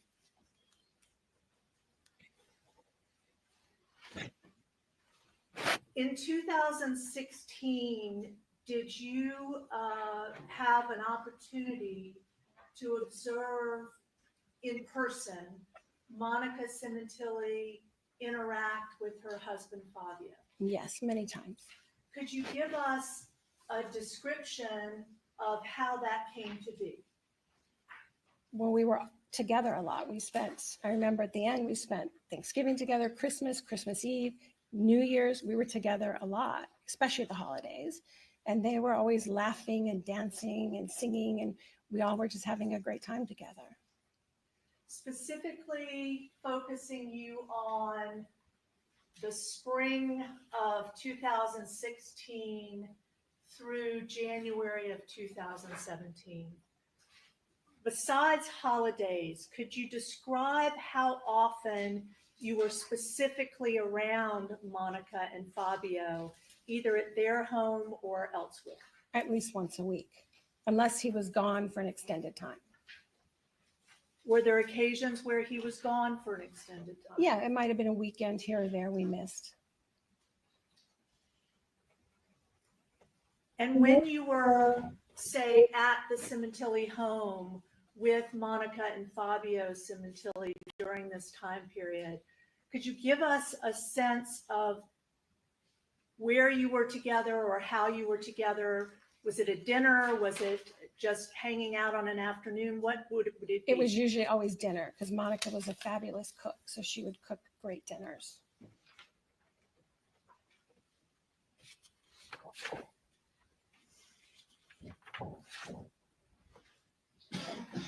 Ms. Obad, during this time period, spring of 2016 through Fabio's death in January of 2017, could you describe for us what you typically saw in terms of Fabio's interaction with Monica and Monica's interaction with Fabio? It was all love. They were always lovey and hugging and kissing and laughing and just having a good time together. Was there ever a time in the spring of 2016 that you noticed that Monica was doing something different than what she normally did in terms of going to a gym, working out? Yes. Could you tell us about that? She was really into racquetball and she was on some racquetball league. And then I know she had a trainer at one point because she invited me to go. And she was really into that and went a lot. Do you know who her trainer was at the time? I know it was a guy named Matt. And do you know any of the people she played racquetball with? I don't know any of them personally. Do you know any of the employees that taught her racquetball or coached her in racquetball? Rob Baker. I saw him one time. The one time that you saw Rob Baker, was that before Fabio was killed or after? After. Going back to before Fabio was killed, in the spring, early summer of 2016, did there come a time, Ms. Obad, where you started to suspect that Monica might be having a sexual affair with someone? Correct. Could you please tell us about how that came to be? I just felt it in my gut. There was nothing specific. The only thing I had noticed was when we come to each other's houses, we could literally come in our pajamas and have dinner. Like, we do not get dressed up. It's sweats, casual, just come by. And she started getting kind of dressed up. And I thought that was very odd. And I mentioned that to her. When you say she started getting dressed up, can you place a specific month or time period where you started to notice this? Yes, it was the end of the summer. So it was either the end of August or beginning of September.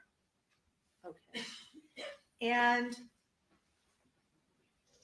you said you mentioned something to her about this. Is that correct? Yes. What did you mention to her about this? I said, "Are you having an affair?" So you actually confronted her about Yes, I that. did. Where were you when you had this conversation? We were at my house. Okay. And were you alone with her or was somebody else there? Whoa. We were next to each other. We were alone together, but there were other people in the house. Did you talk about with her the reasons you were asking her the question, or how did it come up? I just blurted it out. Okay. And what did she say in response? She said, "No, are you crazy?" Do you specifically remember that? Yes, I do. Yeah, you were. And during this same time period, you think it was 2016? Correct. At some point in the summer or fall of 2016? Mhm. Did you continue to be with Monica and Fabio in the same way you had been with them before you had this conversation with her? Yes. Did you have an opportunity to observe them together after you had this conversation? Yes. And what did you observe about their interaction together? It was always the same. Ms. Obad, did there come a time in the fall of 2016 that you received some additional information from anyone about Rob Baker being at the Sementilli home? Yes, I did. Could you tell us about that? Jessica told a friend of mine that Rob had spent the night. They were drinking. He was drunk. He threw up. He stayed over. And she told a friend of mine this. And then my friend didn't tell me right away. She told me a few months later. Did that conversation prompt you to examine what you were observing in terms of Fabio's relationship with Monica? Their relationship was always the same. I never saw any crack in it ever.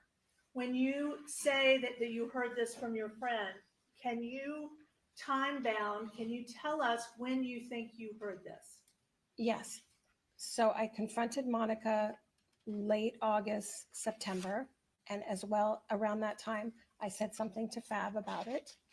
And then I think it was closer to the holidays because I remember specifically thinking, I got to think about this if I say anything to anybody because the holidays were coming up and I knew that Fab would be home a lot. So it had to be the end of October or beginning of November that I was told this information. In terms, Ms. Obad, in terms of when you first asked Monica about whether she was having an affair, and she said, "What, are you crazy?" or something to that effect. Yes. Was she upset at you, or did you have any kind of conflict with Monica when Not at all. when you confronted her? Not at all. And if you told previously in your interviews with law enforcement that you thought that conversation happened as early as May, would that have been incorrect, that first conversation? Yeah, it was at the end of the summer. You specifically I know, remember absolutely, it was the end of the summer? because they came to our house and we were just going to go in the pool before it got too cold to be in the pool. So I remember it being the end of September, end of August, beginning of September. After September and October of 2016, could you tell us about how often you would see and be with Fabio and Monica? Once a week. Was there ever a time that you observed when you were with Fabio and Monica approximately once a week, any conflict or arguments between the two of them? Never. Did you also see during this time period Fabio alone without Monica?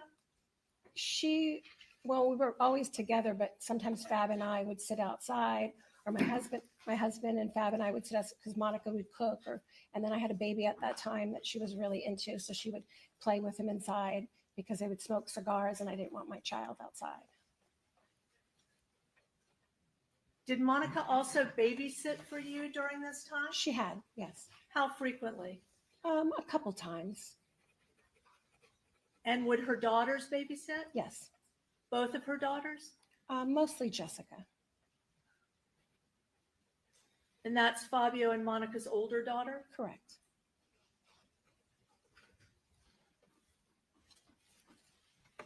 And did you ever at any time bring up the subject of believing that Monica was having an affair again with Monica?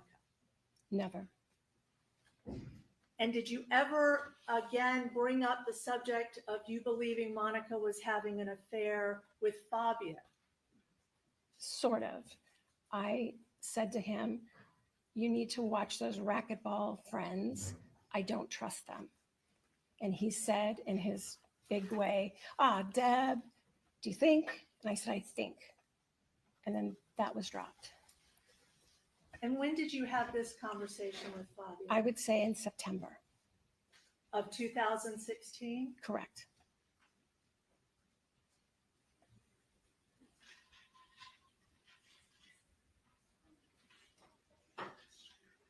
Over the holidays of 2016, Christmas of 2016, New Year's, the beginning of 2017, did you spend any significant time during the holidays with Fabio and Monica?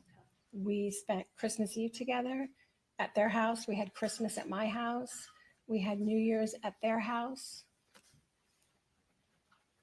So the entire holidays you were Absolutely. either at their house or they were at your house? Correct.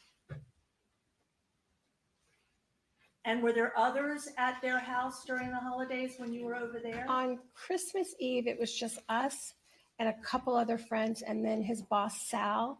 I think her name was Meredith, his wife. They ended up coming by on Christmas Eve towards the end.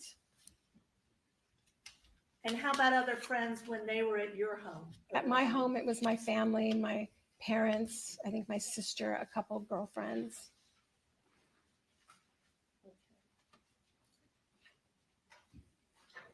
I apologize for this, but I need to bring you and ask you some questions about the day Fabio Sementilli was murdered. Okay. Bringing you to the weekend before the Monday he was killed on January 23rd. Mm-hmm. Do you specifically remember that weekend? Well, we didn't see them that weekend because he was going to see Ernie, his friend Ernie, and they were going to come over. So I don't remember what we were doing, so we did not go over there that weekend. Okay.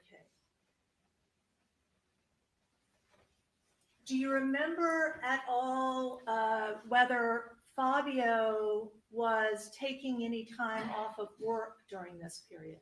I remember him telling me he was doing a colonoscopy. I think he told me the week before. I felt like it was that Monday he was going to do it, but he didn't do it. Maybe it was Monday or Tuesday, but I felt that he had a colonoscopy he had to do.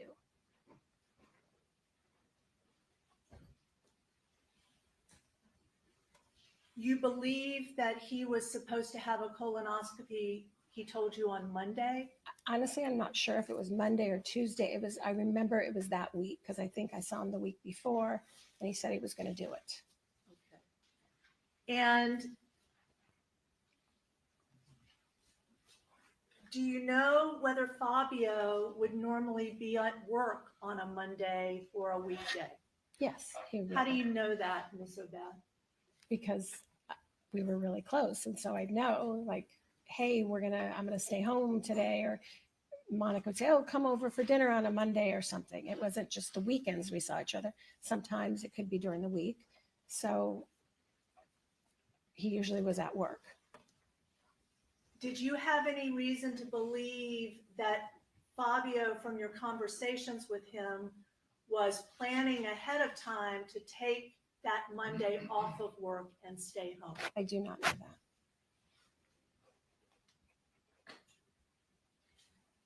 And Ms. O'Bad, did there come a time when you also made arrangements to have Jessica babysit for you either over that weekend or on Monday? On Monday, for Monday.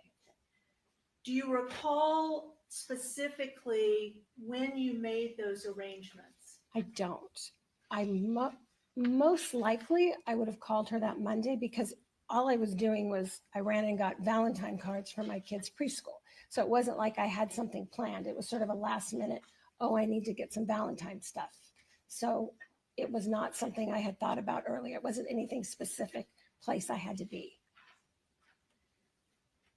So you have a specific memory of that Monday, January 23rd, making arrangements with Jessica that were not pre-planned?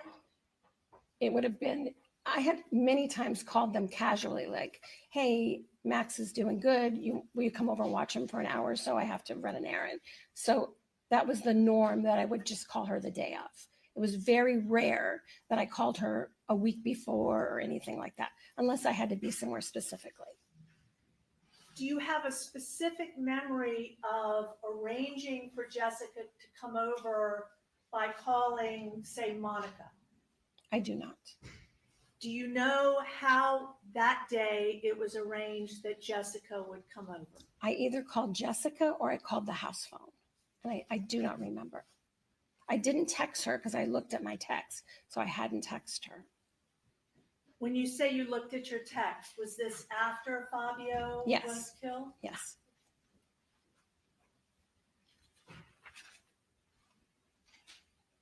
And Miss Obad, when you say that you have a memory of running errands to go get some cards, and we'll get to Jessica coming over, but do you have any specific memory of setting a specific time when you were going to do these errands? I asked her to be there at 4, but I didn't give her a time when I was going to be done.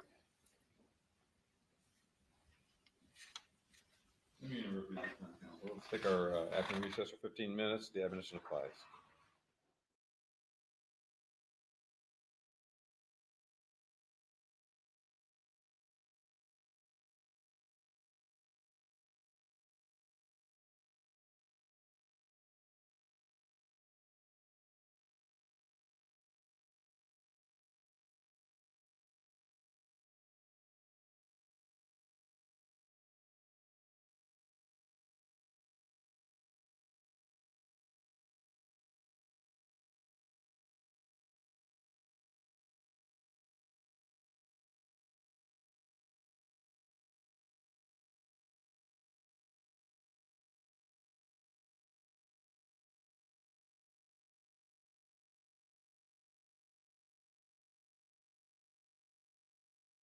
I have 2 mute buttons, one on the computer and one on my soundboard. And sometimes if I mute the soundboard, I can't hear myself. If I mute only on the computer, I hear myself. So I think I'm talking to you when I'm not. Yeah, yes. I said, please hit the like button on the video. If you did, right. I liked in the chat for the monthly giveaway. Yeah, yes. For a chance to be in the drawing. And June, thank you for being a member. Thank you so much. You came a member today, and I didn't forget. I still had it. I starred you. So, Kay Swan, thank you so much for I liked. Alternate those in X. If y'all can comment, I can see it. I'll put you in it. If not, come on over to YouTube. Just click like, I like, go back. You can be in the drawing. Yeah, yes. I know, isn't it wonderful, Yana? Thank you guys so much. It has been, I have to say, the last, this is Tuesday, right? 2 days, 3 days have been hell without my girl. Trying not to cry. But you guys make it better. No. No. Not the same. But it announces it in all the streams for today. So that's the way it goes. But you guys, I just am so happy to be here with you. No, I have that one. I have 2 giveaways to do. 4 in that one and 15 in that one. Let's see, how many people have white my stream? I have to go look. I have to find an open place to look because all my monitors are full. Oh, a woman wins 2.5 million lottery and then realizes she's donated a jacket with a ticket in the pocket. Oh my God. That would suck. That would suck, y'all. We have 23 likes. Come on, we can do better than that.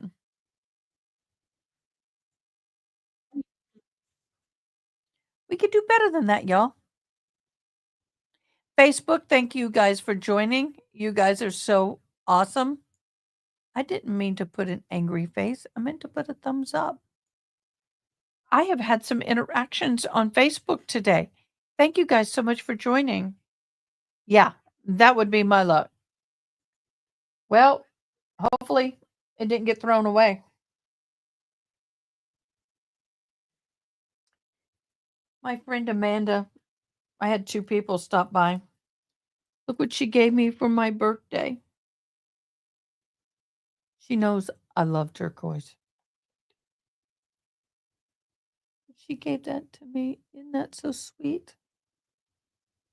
She is so precious. She literally took it off her neck and gave it to me. That's a sweetheart. I didn't ask for it. She just gave it to me. Yeah. And I just so happen to have some pretty earrings to go with it. Yes, I don't wear a whole lot of jewelry while I'm on because when I start signing, it gets in the way. And I never know when I'm going to sign.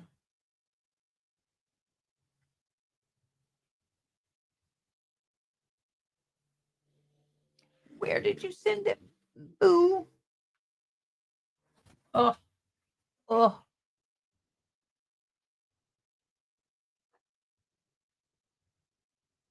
Oh. So we've had a lot happen today. One of the things I found interesting is that we had that document drop of an audit of Canton PD, and I was disappointed. You know, I would hope that they would find what they're going to find. You know what I mean? But it it looked like they danced around surprise presents are special. They really are. How are you doing one sunny day? Um, I am just absolutely flustered though with that report because how can you sit there and say under any conditions collecting a victim's blood in snow using solo cups? They're meant to be glamorized. By the way, I can't say who, but one of y'all bought me this for my birthday, and I love it. And this is going to be my Karen Reed trial cup. Karen Reed trial cup. Yep, sure is. But in that report, it said they did the best they could do with what they had because nobody had any collection kits in their vehicle. I'm like, I'm really confused. I would rather them say it was inappropriate for them to do. And the way to remedy this is to ensure that they have collection kits in every vehicle, or at least every supervisor, or at certain levels. And they didn't even say that. And the person who gave it to him was another police officer, higher than the standard police officer, who lived across the street. They know better. Why on God's green earth y'all? I haven't read the entire report. We've gone through and read synopsis of it. It's 206 pages. I eventually want to get that app that I was just hearing about from Diane, that you put it in the app and it gives you the highlights. The corruption runs deep in Massachusetts. I call it Massachusetts. 'Cause somebody's asses needs to be chewed. So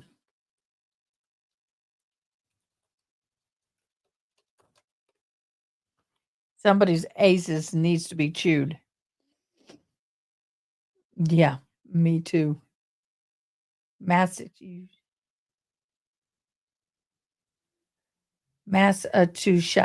I'm trying. I got you, case one. Massachusetts.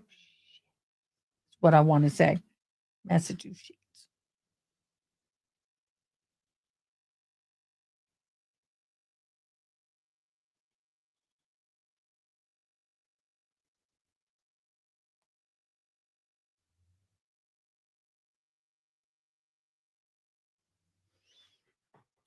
Oh, poor friend of mine. He just texted me. I just can't seem to get ahead with this day. One major issue after another. It's a week. It's been a week last week. Yes, it would. Oh, we can say Massachusetts here.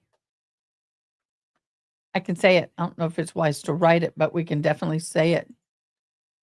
So if you were new to my channel, please give me a thumbs up. Comment the word I like to be entered into the end of the month drawing. Will be entered to the drawing for the end of the month drawing. If you become a member, you get, well, let me just run the banner. So much easier. I give away a $50 gift card. Subscribe and comment. I sub for one entry. Hit the like button for 5 more. But anyway, I do have to send the winner of last month's theirs. I'm going to do both months at the same time. Sometimes that's easier for me to do.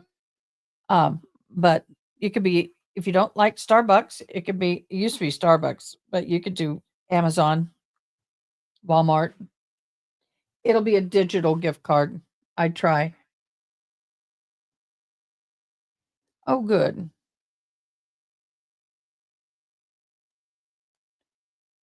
Oh.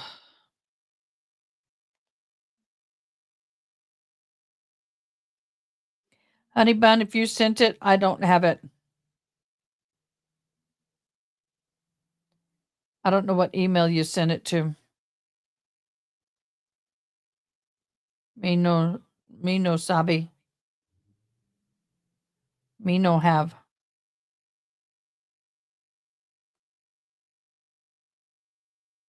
So please resend it. And let me know which one in text you sent it to. So tomorrow we're not going to have any trial other than Monica Sementilli. We're waiting for the jury to be seated in the Karen Reed, which apparently at the rate they're going 2 a day. 2, 4, 6, 8, 10, 12, 14, 16, 18. That's 9 days. Let's say a week and 2 days. 9 business days. 2 weeks. We'll just say 2 weeks. I think 2 weeks. Because they only got 2 today. 2. And they had 92 in the room. That is a hard jury to place, y'all. Very hard jury to place when you have that turnout out of an entire day. I don't understand why. They just do not move the case, but okay.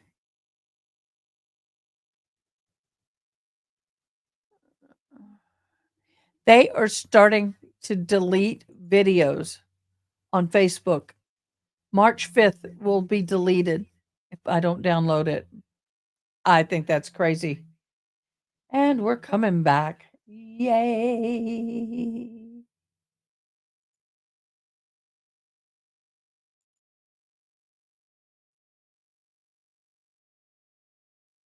So this woman is the friend to Monica Sementilli, or was a friend to Monica Sementilli.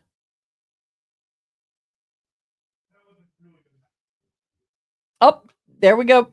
We got the camp. We got the light again. on the light again. Just can't wait to get on the ceiling again. Oh my God, that's horrible. Oh, my singing's so horrible.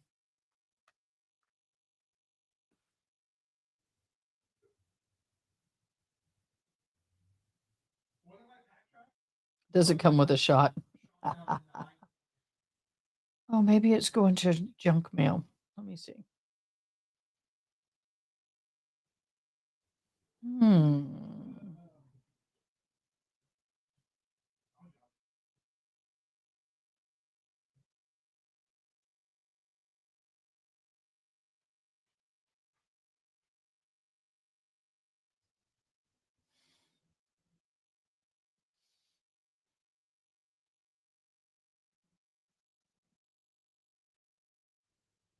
Oh, no, baby, it didn't come to my email.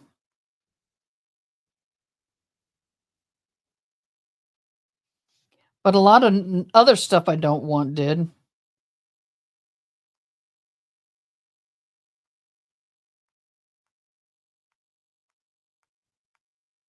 Let me look on the computer. Oh, I tell you, technology sometimes drives me out of my ever-loving mind.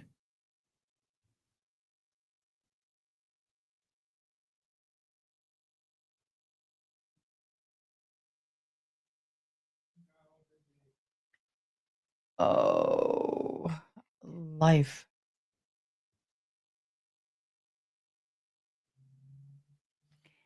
No, honey, it didn't come.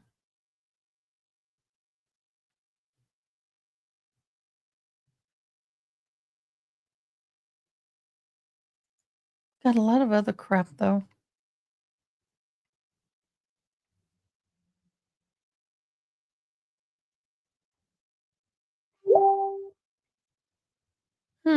Something just popped.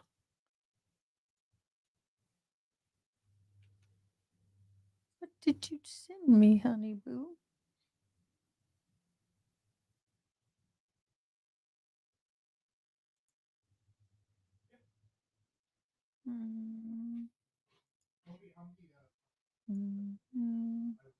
It is, I love having the ability to stream multiple streams. I really do. But sometimes it's hard to keep up with it all. Just saying. Just saying.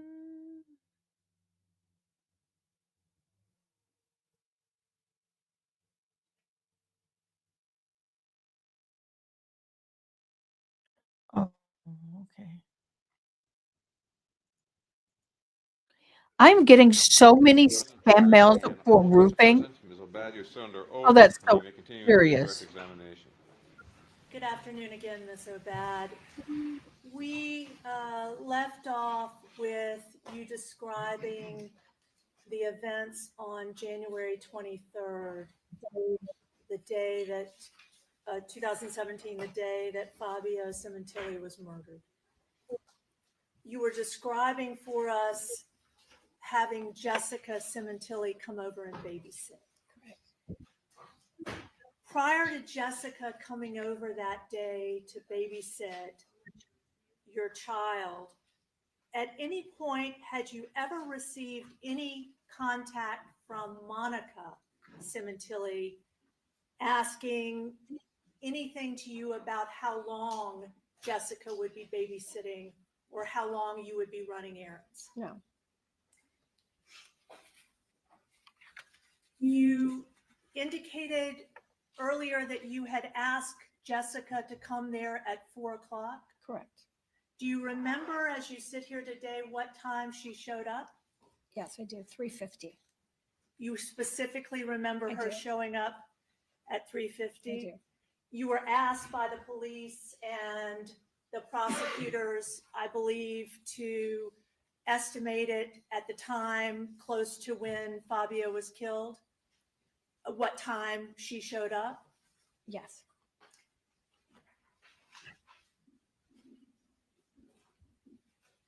Do you remember how long you were at your home after Jessica showed up before you left to run the errands?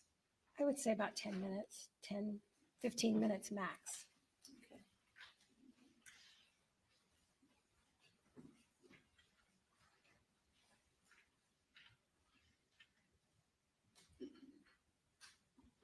After Jessica arrived at your house, Miss Obad, was there ever a time that Monica Sementilli called you on the telephone about inquiring how long you would be out running the errands? Not at all. Was there ever a time, Miss Obad, that Monica texted? Were you frequent texters with Monica? I don't think so. Okay. Was there any time that day that Monica sent you a text asking you how long you would be out running errands? Not at all. During the time you were out running errands that day, did Monica ever contact you in any way and ask you if you could delay Jessica coming back to the house? No. Did she ever ask you if you could estimate for her at all how long you would keep Jessica babysitting that day? No. Got it, baby. Ms. Obad, how could you tell us how you learned that Fabio had been killed? Isabella called me. I was already driving home because I just went for one quick errand. I was already driving up Tampa when she called me. And we sort of live in between. They live on one side in Tampa and we sort of live on the other side. Bella called and said, get to my house. And I said, why? She goes, just get here.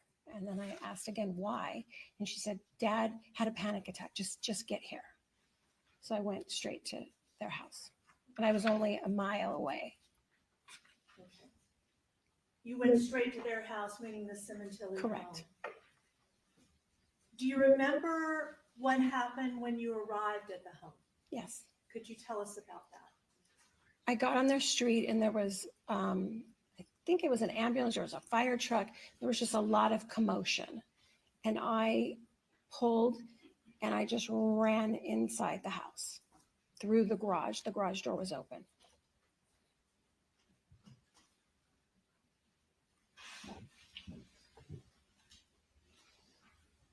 When you got into the house, do you recall ever hearing Monica yelling or screaming that somebody had killed Fabio?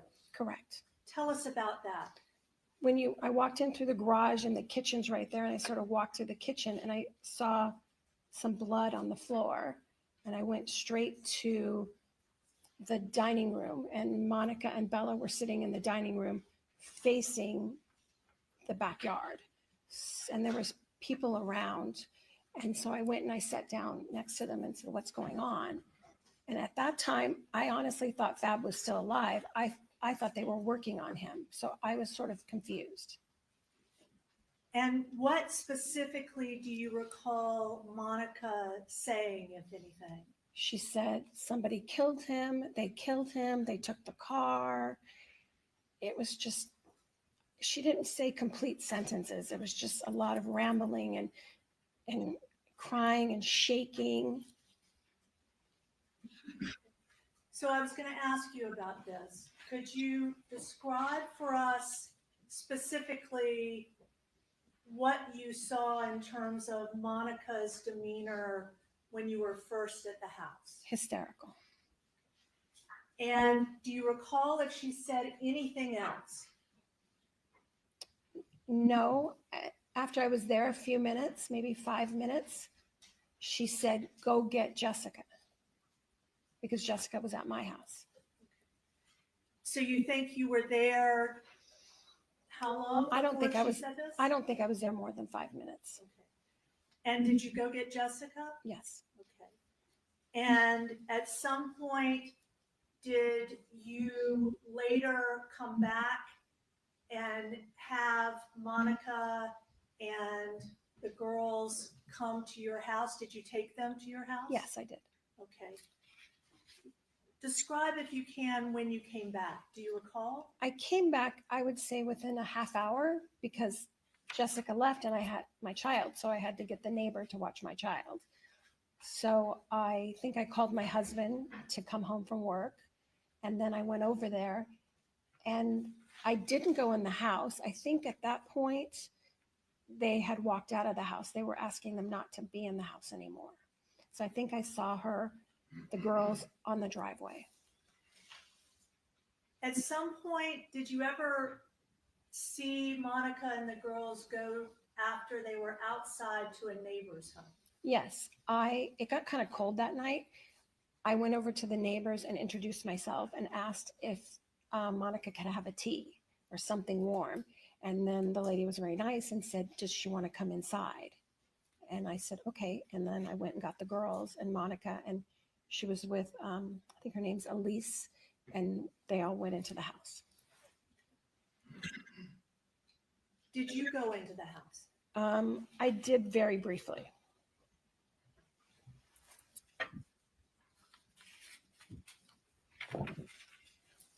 Now, at any time, Miss Obad, during this period, did Monica ask you to contact Fabio's employer at any time? I don't recall. Did you at any time during this period contact Fabio's employer? I didn't. I think my husband called Sal. Okay. Did you know at this time where Fabio worked? Yes. How did you know that? Because we were good friends. So I knew where he worked. Had you gotten to know any of his coworkers, or? I had just met Sal at Christmas Eve. And that's Sal Maucheri? Correct.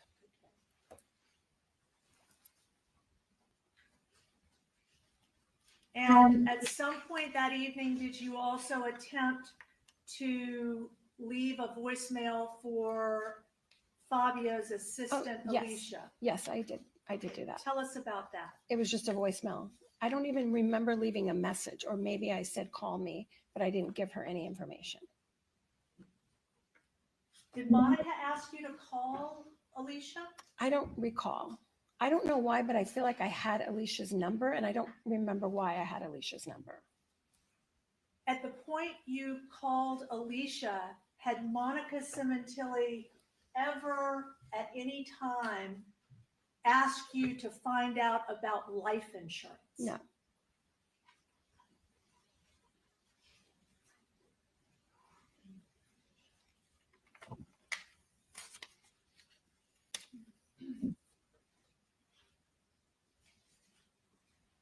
Do you recall during this period when Monica was outside or you were briefly over at the neighbor's house, what, if anything, Monica was doing or saying? I really wasn't next to her. Elise was next to her, and I think Isabella or one of the girls were I wasn't right next to her. And I know she went in another room and spoke to Detective Parshall and his partner.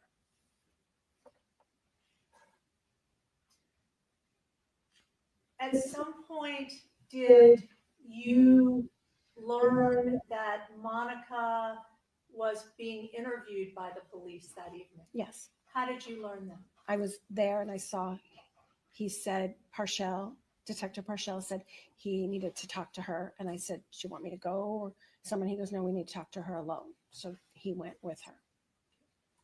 What were you doing while Monica was speaking to the police? I think I was outside or maybe near the girls. I'm not exactly sure.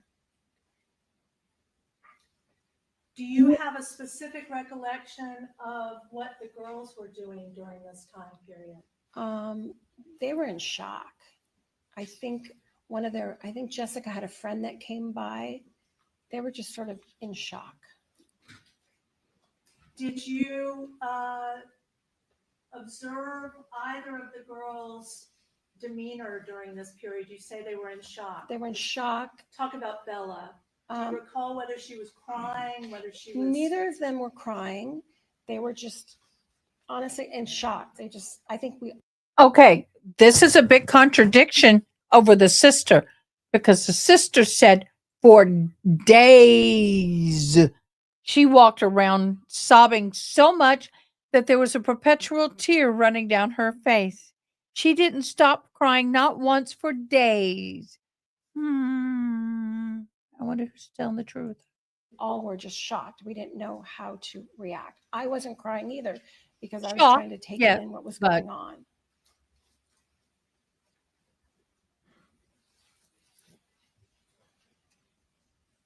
At some point, did you take Monica and Bella and Jessica to your home? Correct. Was your husband there at that point, or was it? Yes.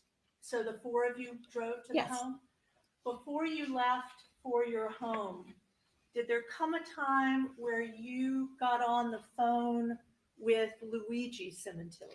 Yes. I got on the phone with Luigi at their house. Jessica was talking to Luigi on the phone on the driveway.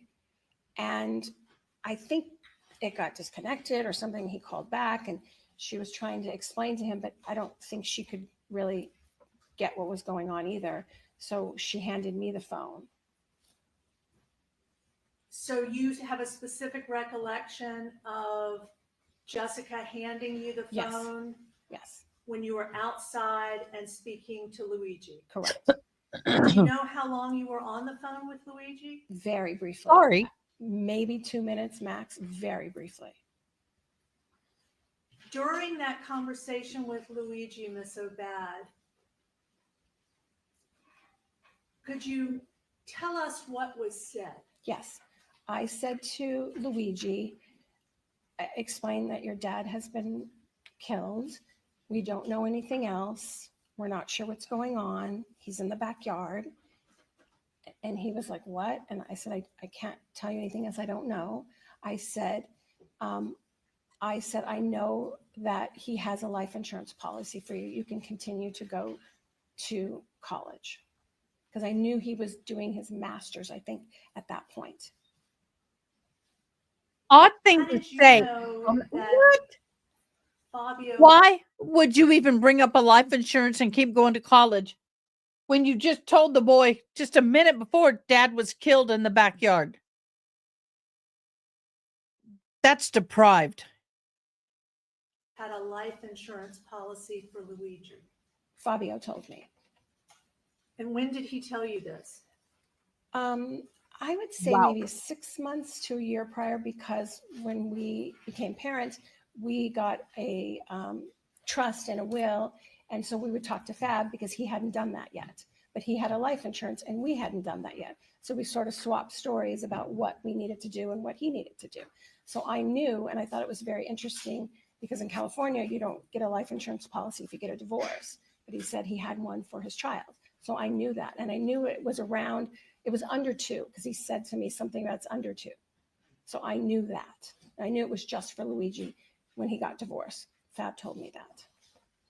Had Monica ever at any time discussed with you a life insurance policy for Luigi? Never.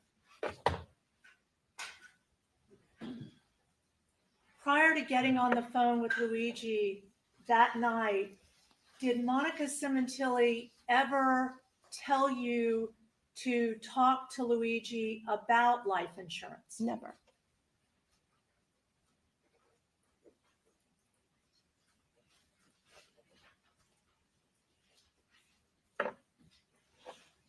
Did Monica ever mention that night anything about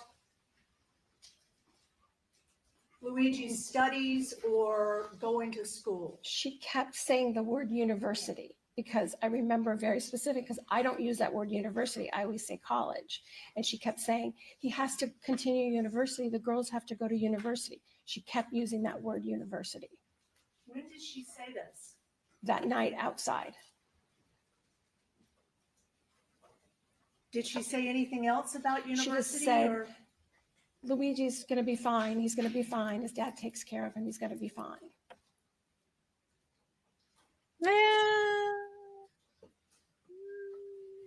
Not too sure about that.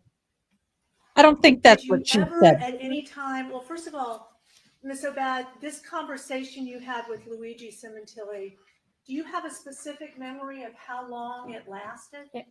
2 minutes, 3 minutes, it was so short. You Was said a there whole ever lot in a time short during period of that time. conversation you had with Luigi where you ever either heard from him or said to him anything about stock options? Never.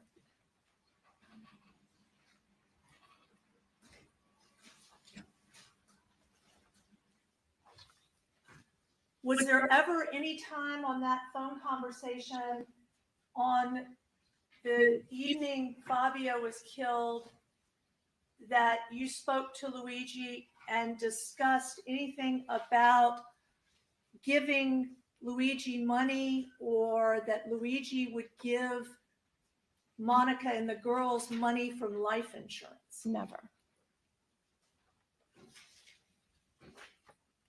Would you remember something like that? Absolutely.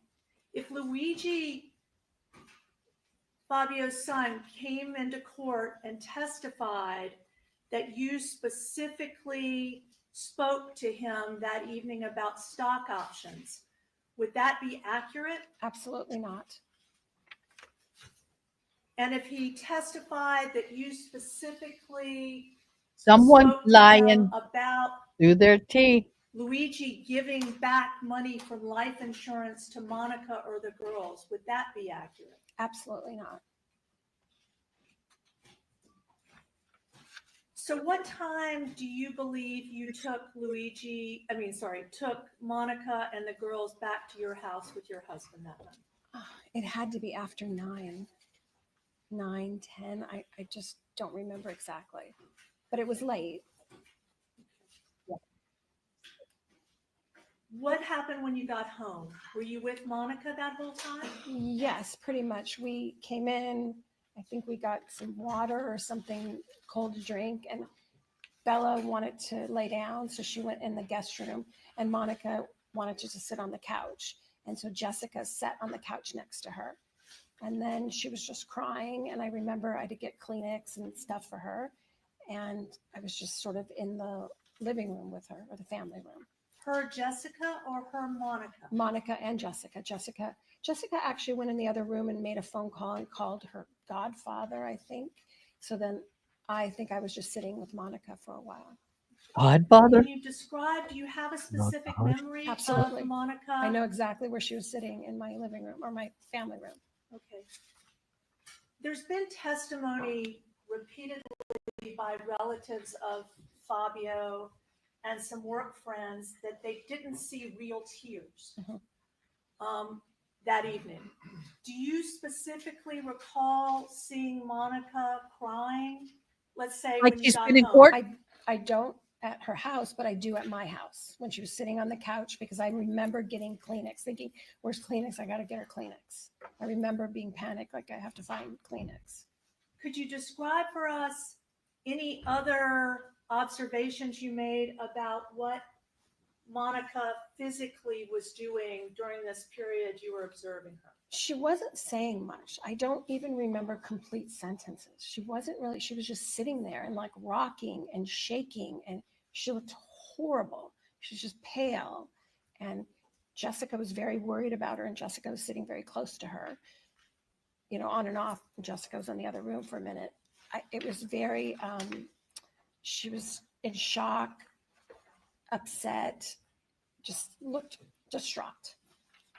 How long was it before you all went to sleep that night? It was really late. I think I don't even remember sleeping that night, but I think the detectives called us around 5 to come back. In the morning? 5 in the 5 morning? in the morning? Okay. Before the detectives called you to come back to the house, did there ever come a time where you sent a communication to Sal Moncheri? Yes, I did. And how did you send that communication? I Email, text him. call? I text him. Okay. Showing you what was marked as People's 89.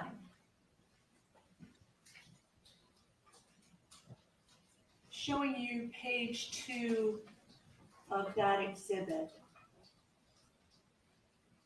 At around 2:30 on January 24th, would that be 2:30 a.m.? Yes, Okay. You had a communication with Sal Mocheri, correct. and looking at what's been marked as page 2 of People's 89, did you communicate to him that you had missed a call from his assistant, that's Fabio's assistant, Correct. and that you had Monica and the girls at your house? Correct. And Sal says that he and the lead team had spoken to Monica and thank you for helping with the girls? Yes. And then you give a thumbs up and say, also, can you guys help figure out his life insurance? Monica is asking. Correct. Was there any time, Miss Obad, that Monica had asked you to contact anyone from Fabio's work to ask about life insurance? No, she did not. Oh, you're the only person Monica did not use to contact the company about the life insurance policy? Oh my God. Gerald, read your text. Monica, I keep wanting to call her Lewinsky, Sementilli, contacted the company 3 or 4, 5, 10 times a day. Then she had other people do it. She was frantic over this life insurance policy. Moments after his death, she started in on it. Creepy woman. Why did you say this in a text? Well, I knew that if I asked Sal to help, why would he help me? But if I said, hey, Monica's asking, then I knew I would get a response. And I felt like there was nothing I could do for her. They were hysterical. I didn't know what to do.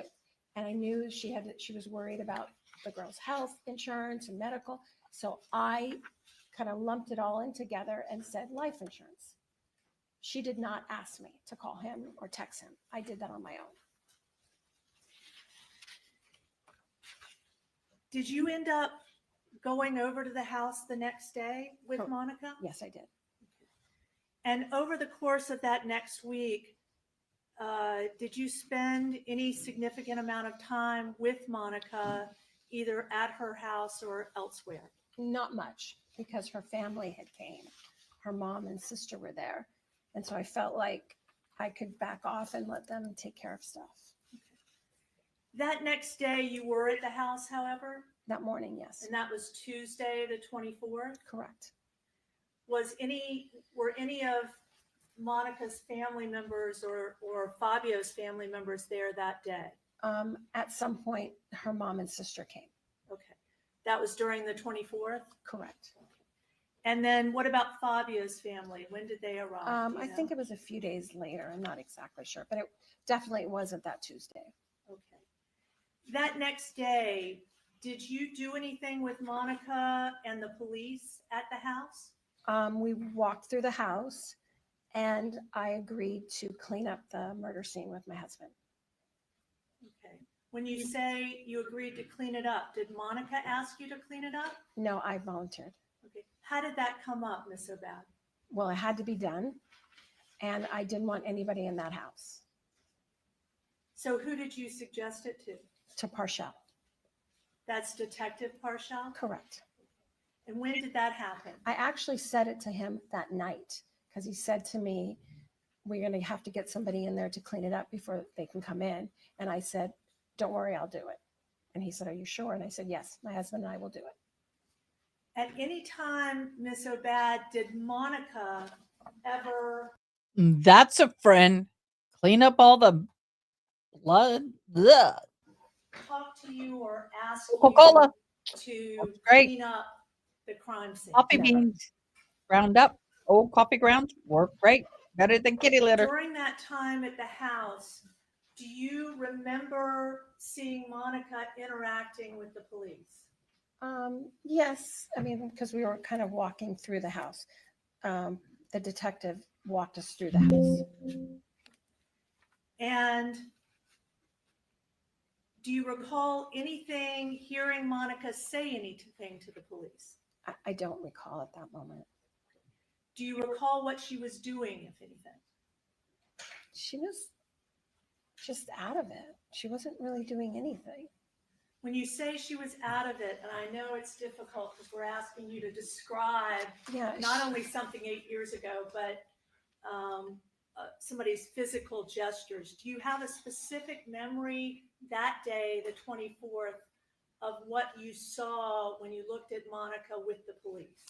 She just looked vacant. She didn't say much. She just was trying to take it all in. And I was trying to be the mouthpiece for her because she was just like not saying it, hardly anything. No, you're not. Did she ask you at any time to be a mouthpiece for her? No, she did not.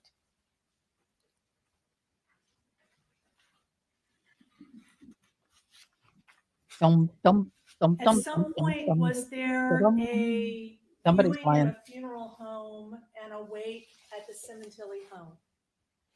That's Sunday, I think. That would be the 29th? Correct. Okay. And how did that come about, if you know? I don't know. I know it was set up, and I knew they were going to have the taco lady that Fab liked at the house after. the viewing. Really? Come on. At the time or now, did you have any understanding of who was organizing that event? I think it was Wella, Cody, whatever the company was at that point. They were taking care of it. Okay. And did you attend the viewing at the funeral home? Yes. And did you, were you ever around Monica Sementilli at the funeral home? Yes. Did you ever hear her talking about the wake or organizing the wake? No. What do you recall Monica saying or doing at the funeral home? Nothing. She was sitting in the front row, and then she would go up to Fab, and then she would sit back down, and she was just crying. She wasn't doing anything, just sitting there, and people would come by and say something to her. Okay, and again, I hate to have to ask this, but when you saw her crying, did you actually see tears? If there was testimony that there were fake tears or no tears? I don't remember if there were tears or not either way. I don't remember. On that day? On that day, I don't remember. I remember at my house, but I don't remember at that day. And at some point you went back to the Sementilli home for the wake? Cheryl, check your text. When you got to the home, was Fabio's family there by that time? Do you recall? I think I got there before everybody because I wanted to make sure that the taco lady could get in and they could set up. So I think I was one of the first ones there. Okay. Was Monica at any time participating in the setup or organization of the wake when you got back to the house? Nothing. No. Was there anyone else participating that you saw in organizing or setting up the wake? I think Alicia, his assistant, was there doing stuff. Did you see any of Fabio's family members participating in the setup or organization of the wake? And were you there with your husband that evening? Correct. Okay. And did you stay during the portion where others showed up that evening? Yes. The first thing I want to ask you about, there's been some testimony that somehow Monica was not dressed or didn't have herself together or had makeup or her hair done and clothes on at the beginning of the wake. Do you recall seeing Monica specifically before the guests arrived? Yes. Can you tell us what she looked like? She looked exactly the same the whole day.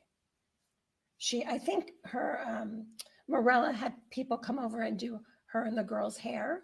So her hair was done, but she really didn't have hardly any makeup on. She looked ghostly. She didn't look great. Did she have clothes on? Yeah, she had a black, just a normal, I think it was a wrap dress, maybe something nothing fancy. At some Did you pick it point, out for her? Ms. Obad, did you observe something unusual happen in terms of any individual who came to the wake? Yes, Okay. Could you tell us about that? yes. What Um, happened? I Remember, she was an inspiring porn star. They act. Remember, they're actresses. They're not sluts. They're actresses. Mm-hmm. So the way their house is, They fake if it you're in all the time. kitchen or the family room, you can see outside. So everybody was sort of outside. And Oh, I don't know why I that just slipped. walked I'm inside. I sorry. just wanted to get away, I guess. And Monica's mother was standing in the kitchen. Good at faking And it. she said something to the effect that guy from racquetball or something's here. She goes, go find them. And so I said, who, what? And she said, that guy from racquetball. So I started walking. So if you're in the kitchen, you walk past the dining room. That was And I bad. didn't even get past the dining room. And Monica and Rob were walking down. There's like 2 steps coming from, you can be coming from the front door or whatever, 2 steps. And then they turned to come towards the kitchen. Okay. And So you, just so, because we don't have, right, we have a reporter, right. you were pointing in a way saying that you saw Monica and Rob Baker walking from the foyer, The foyer, yes. of Yes. the house Yes, towards the kitchen. correct. And in order to get there, you saw them walking down a couple of stairs? 2 steps, yes. Okay. And how did you know it was Rob Baker? Well, I had known that there was a Matt who was a trainer and that Rob was the coach. So when Monica's mom said something about the racquetball, I assumed it was the guy Rob. Okay. But you had not met him previously, or you had? Never. Okay. And I'm sorry, continue. What else did you So observe? as they were walking the stairs, they were coming towards me. And it was so odd because he was like, I never saw his face because his face was just plastered into her ear. And and they were just walking. And I specifically was staring at her lips just to see if she was talking back to him or anything. And nothing. She didn't say anything. And he was just kind of guiding her. And as they were coming closer to me, they turned around. I mean, he was just leaning into her, so they leaned and they went behind, because behind is I know the that family was room. real tacky. And they went over But and sat on true. the couch in the family room.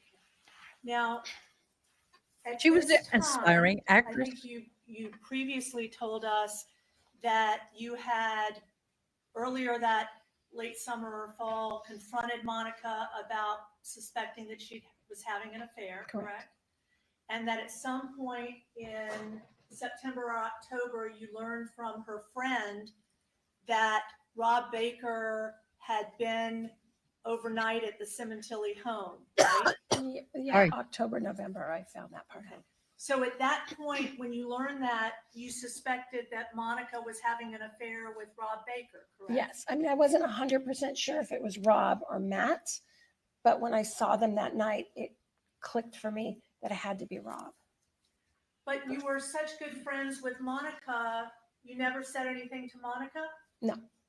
And you were close with Fabio, you never said anything about your suspicions to Fabio? Just to watch those racquetball gym friends. And when you observed that this Monica and this Rob Baker walking towards the kitchen, and you said you were specifically looking at Monica's mouth. Absolutely. Was there any time that you observed when you were looking at Monica, her speaking or responding in any way to Fabio? Nothing. I mean, to Baker? Nothing. And, Your Honor, if I may mark with the court's permission as defense 636, I believe, in the order. 3636, yes, what is it, please? It's a photograph, I believe that was previously marked by the people. All right. Do you recognize this photo, Ms. Obad? Yes, I took it. Okay. You took it when? After Monica and Rob walked outside. Okay. So showing you, well, let me ask you this. So when you saw Monica walking towards the kitchen and Rob speaking into her ear. Did I hear you say that you thought he was leaning into her? He was leaning into her. Yes. Okay. Was she leaning into him No. or who was? No, she was just walking straight, like dazed and confused. I mean, Was she looking at him at any time? no, she was just looking straight ahead, just kind of out of it, like a weird out of it look. And where did they go as they were heading towards the kitchen? Did you see? Well, then they turned around and went behind and sat in the family room. In the family room. Correct. And is that connected to the dining room in Yeah, any way? it's all one long hallway. Okay. And if there was testimony that the dining room or the family room was dark at the time, do you have any specific recollection of whether there were lights on? There was, I think they had one lamp. I think there was, it wasn't bright, but it wasn't dark. They had a lamp, it was on. And did anybody else in your observations go to the family room, living room? Yes. When this has happened, I was still standing in the kitchen trying to figure out what to do. Morella happened to be walking into the kitchen. Okay, let me stop you. That's Morella Sementilli, Correct. Fabio's sister? Correct. Okay. Because the door's right there and I was standing. She walked in and I said to her, I need your help. We got to get rid of this guy. And she's like, okay. So I said, let's turn on the TV or say something. So we walked towards them. And then Morella and I were like, oh, let's put the TV on, see if LAX is okay. There was something going on at LAX that day because they were leaving in the next day or so. And then we sort of talked like, I don't know, just about the TV. And then Morella said something to Monica and Morella sat down next to Monica. And that's when I left. I walked away. And then Morella was talking to Monica. She said something to her in Italian, which later she said, people are looking at you, go outside, something to that effect. And I left. I walked away. Where did you go when you I went away? outside. Okay. And did there come a time thereafter that you saw Monica again? Yes, when they were sitting by this fire and I waited for them to sit down and I took 2 pictures of him. Okay. Now, Ms. Obad, I heard you say, I think, that you told Morella Sementilli, we got to get him out of here. Yes. Why would you say that? Why did you say that to Morella?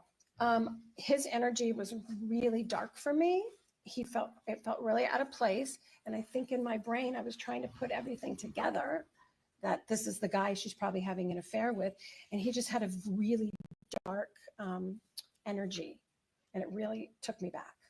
Other than that dark energy, at that time, did you have any reason to believe that this person was somehow involved in the killing of Fabio Sementilli? I probably thought that after a few days, I probably thought that. Okay. After a few days, let's put that in a place. That night, was there something that, other than this dark energy, that made you suspect or believe that this person had been involved in the killing in some way of Fabio? I don't think I thought that at that moment. Okay.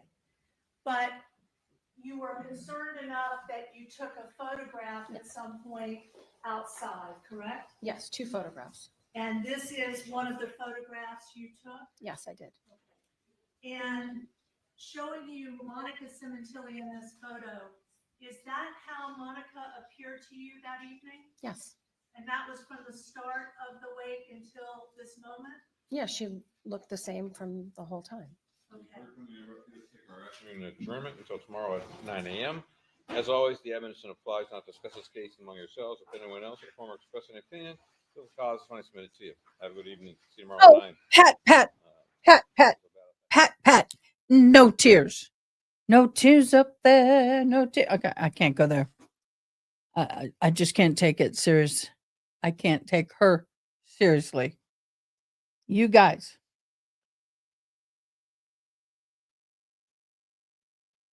Yes.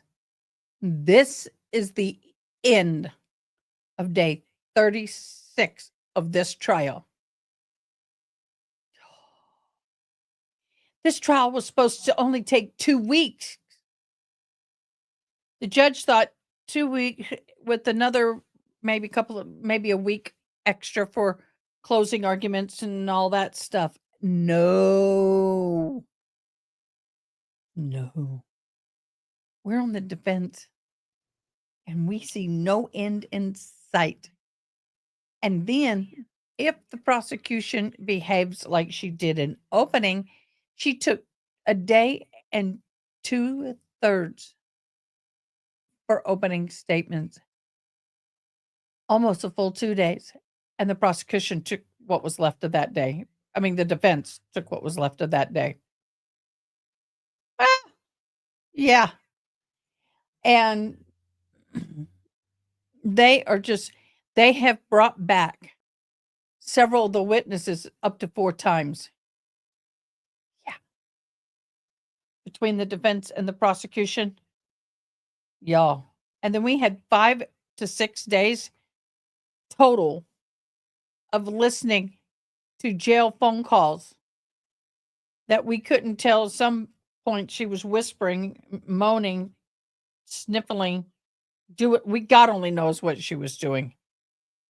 Y'all missed it. That Monica Sementilli and Baker were in the holding cells at the courthouse.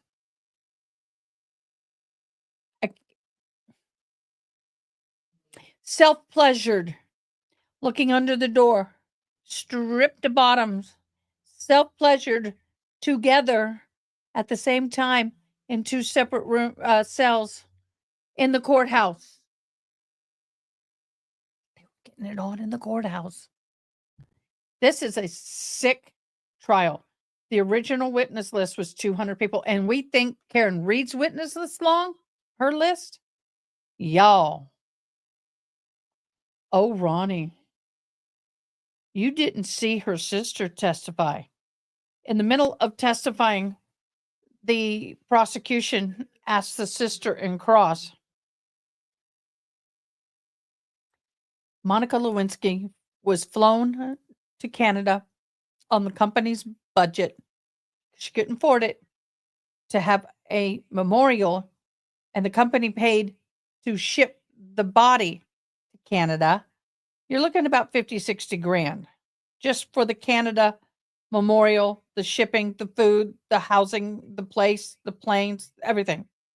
Monica was staying in her mom and daddy's house. Monica was in the bathroom and bedroom taking, not Lewinsky, sorry, Sementilli. I got Lewinsky on the head. I know, I've been doing it all trial. Sementilli, Monica Sementilli. I think I could say it now. I couldn't say it before. I was calling her Sementilli is what I was calling her before. But Monica, her poor sister, is on the witness stand being crossed. And the woman hands her photos and say, is that your mother's wallpaper in the bathroom? Yes. But it was a picture of a vajayjay shot that Monica Sementilli took to send to Baker.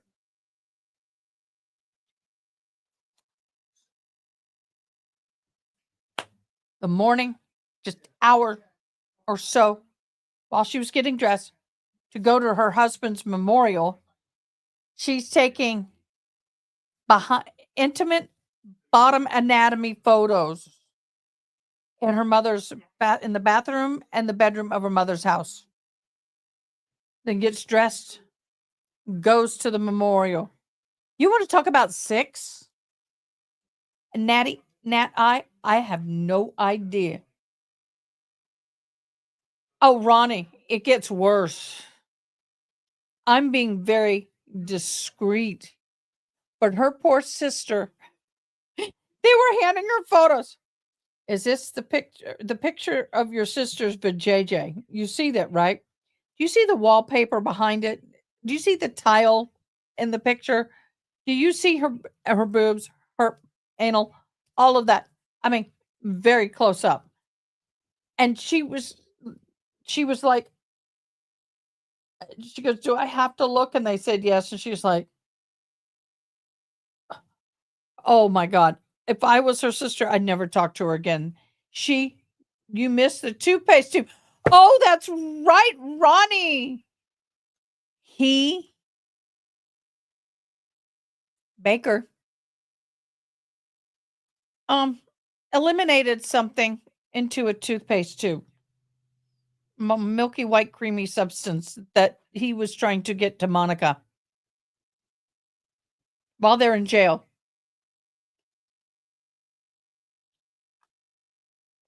It was so disgusting, y'all. I am really dumbing this down. I am really cleaning this up. I kid you not. And then Baker asked her to marry him while they're in jail. She is using another person's phone number or ID number to call Baker in jail because you can't call inmate to inmate. You can't do that. So somehow through a third party, she was calling him. They got caught eventually. But oh my gosh, he asked her to marry her, and she was, "Yes, I'd love to marry you. I'd love to marry you." Yeah, and I was like, "Oh Lordy."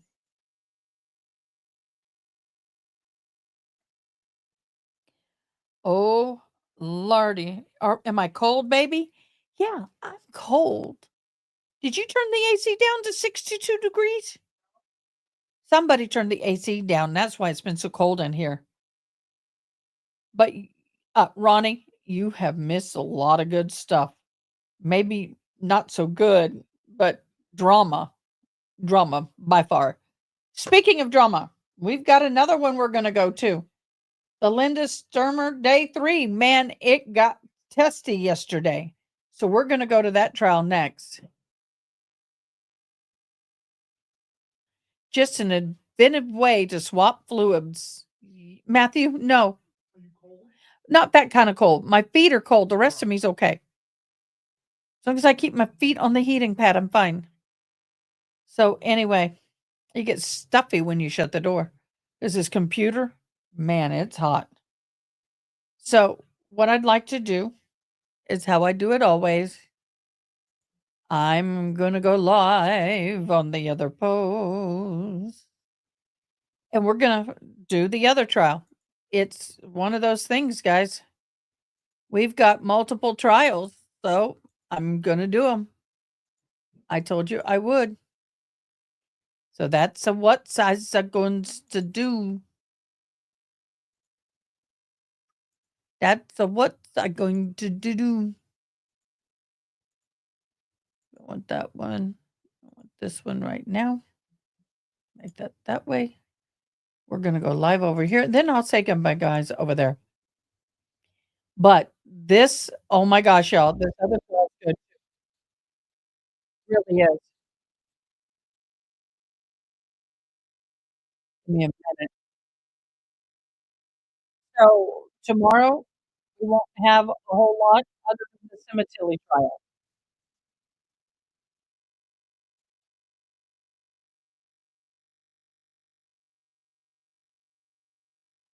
Okay, everybody. Ronnie, imagine being an officer who found it, collected it, photographed it, and had to testify about it, then display it as evidence at trial. So true.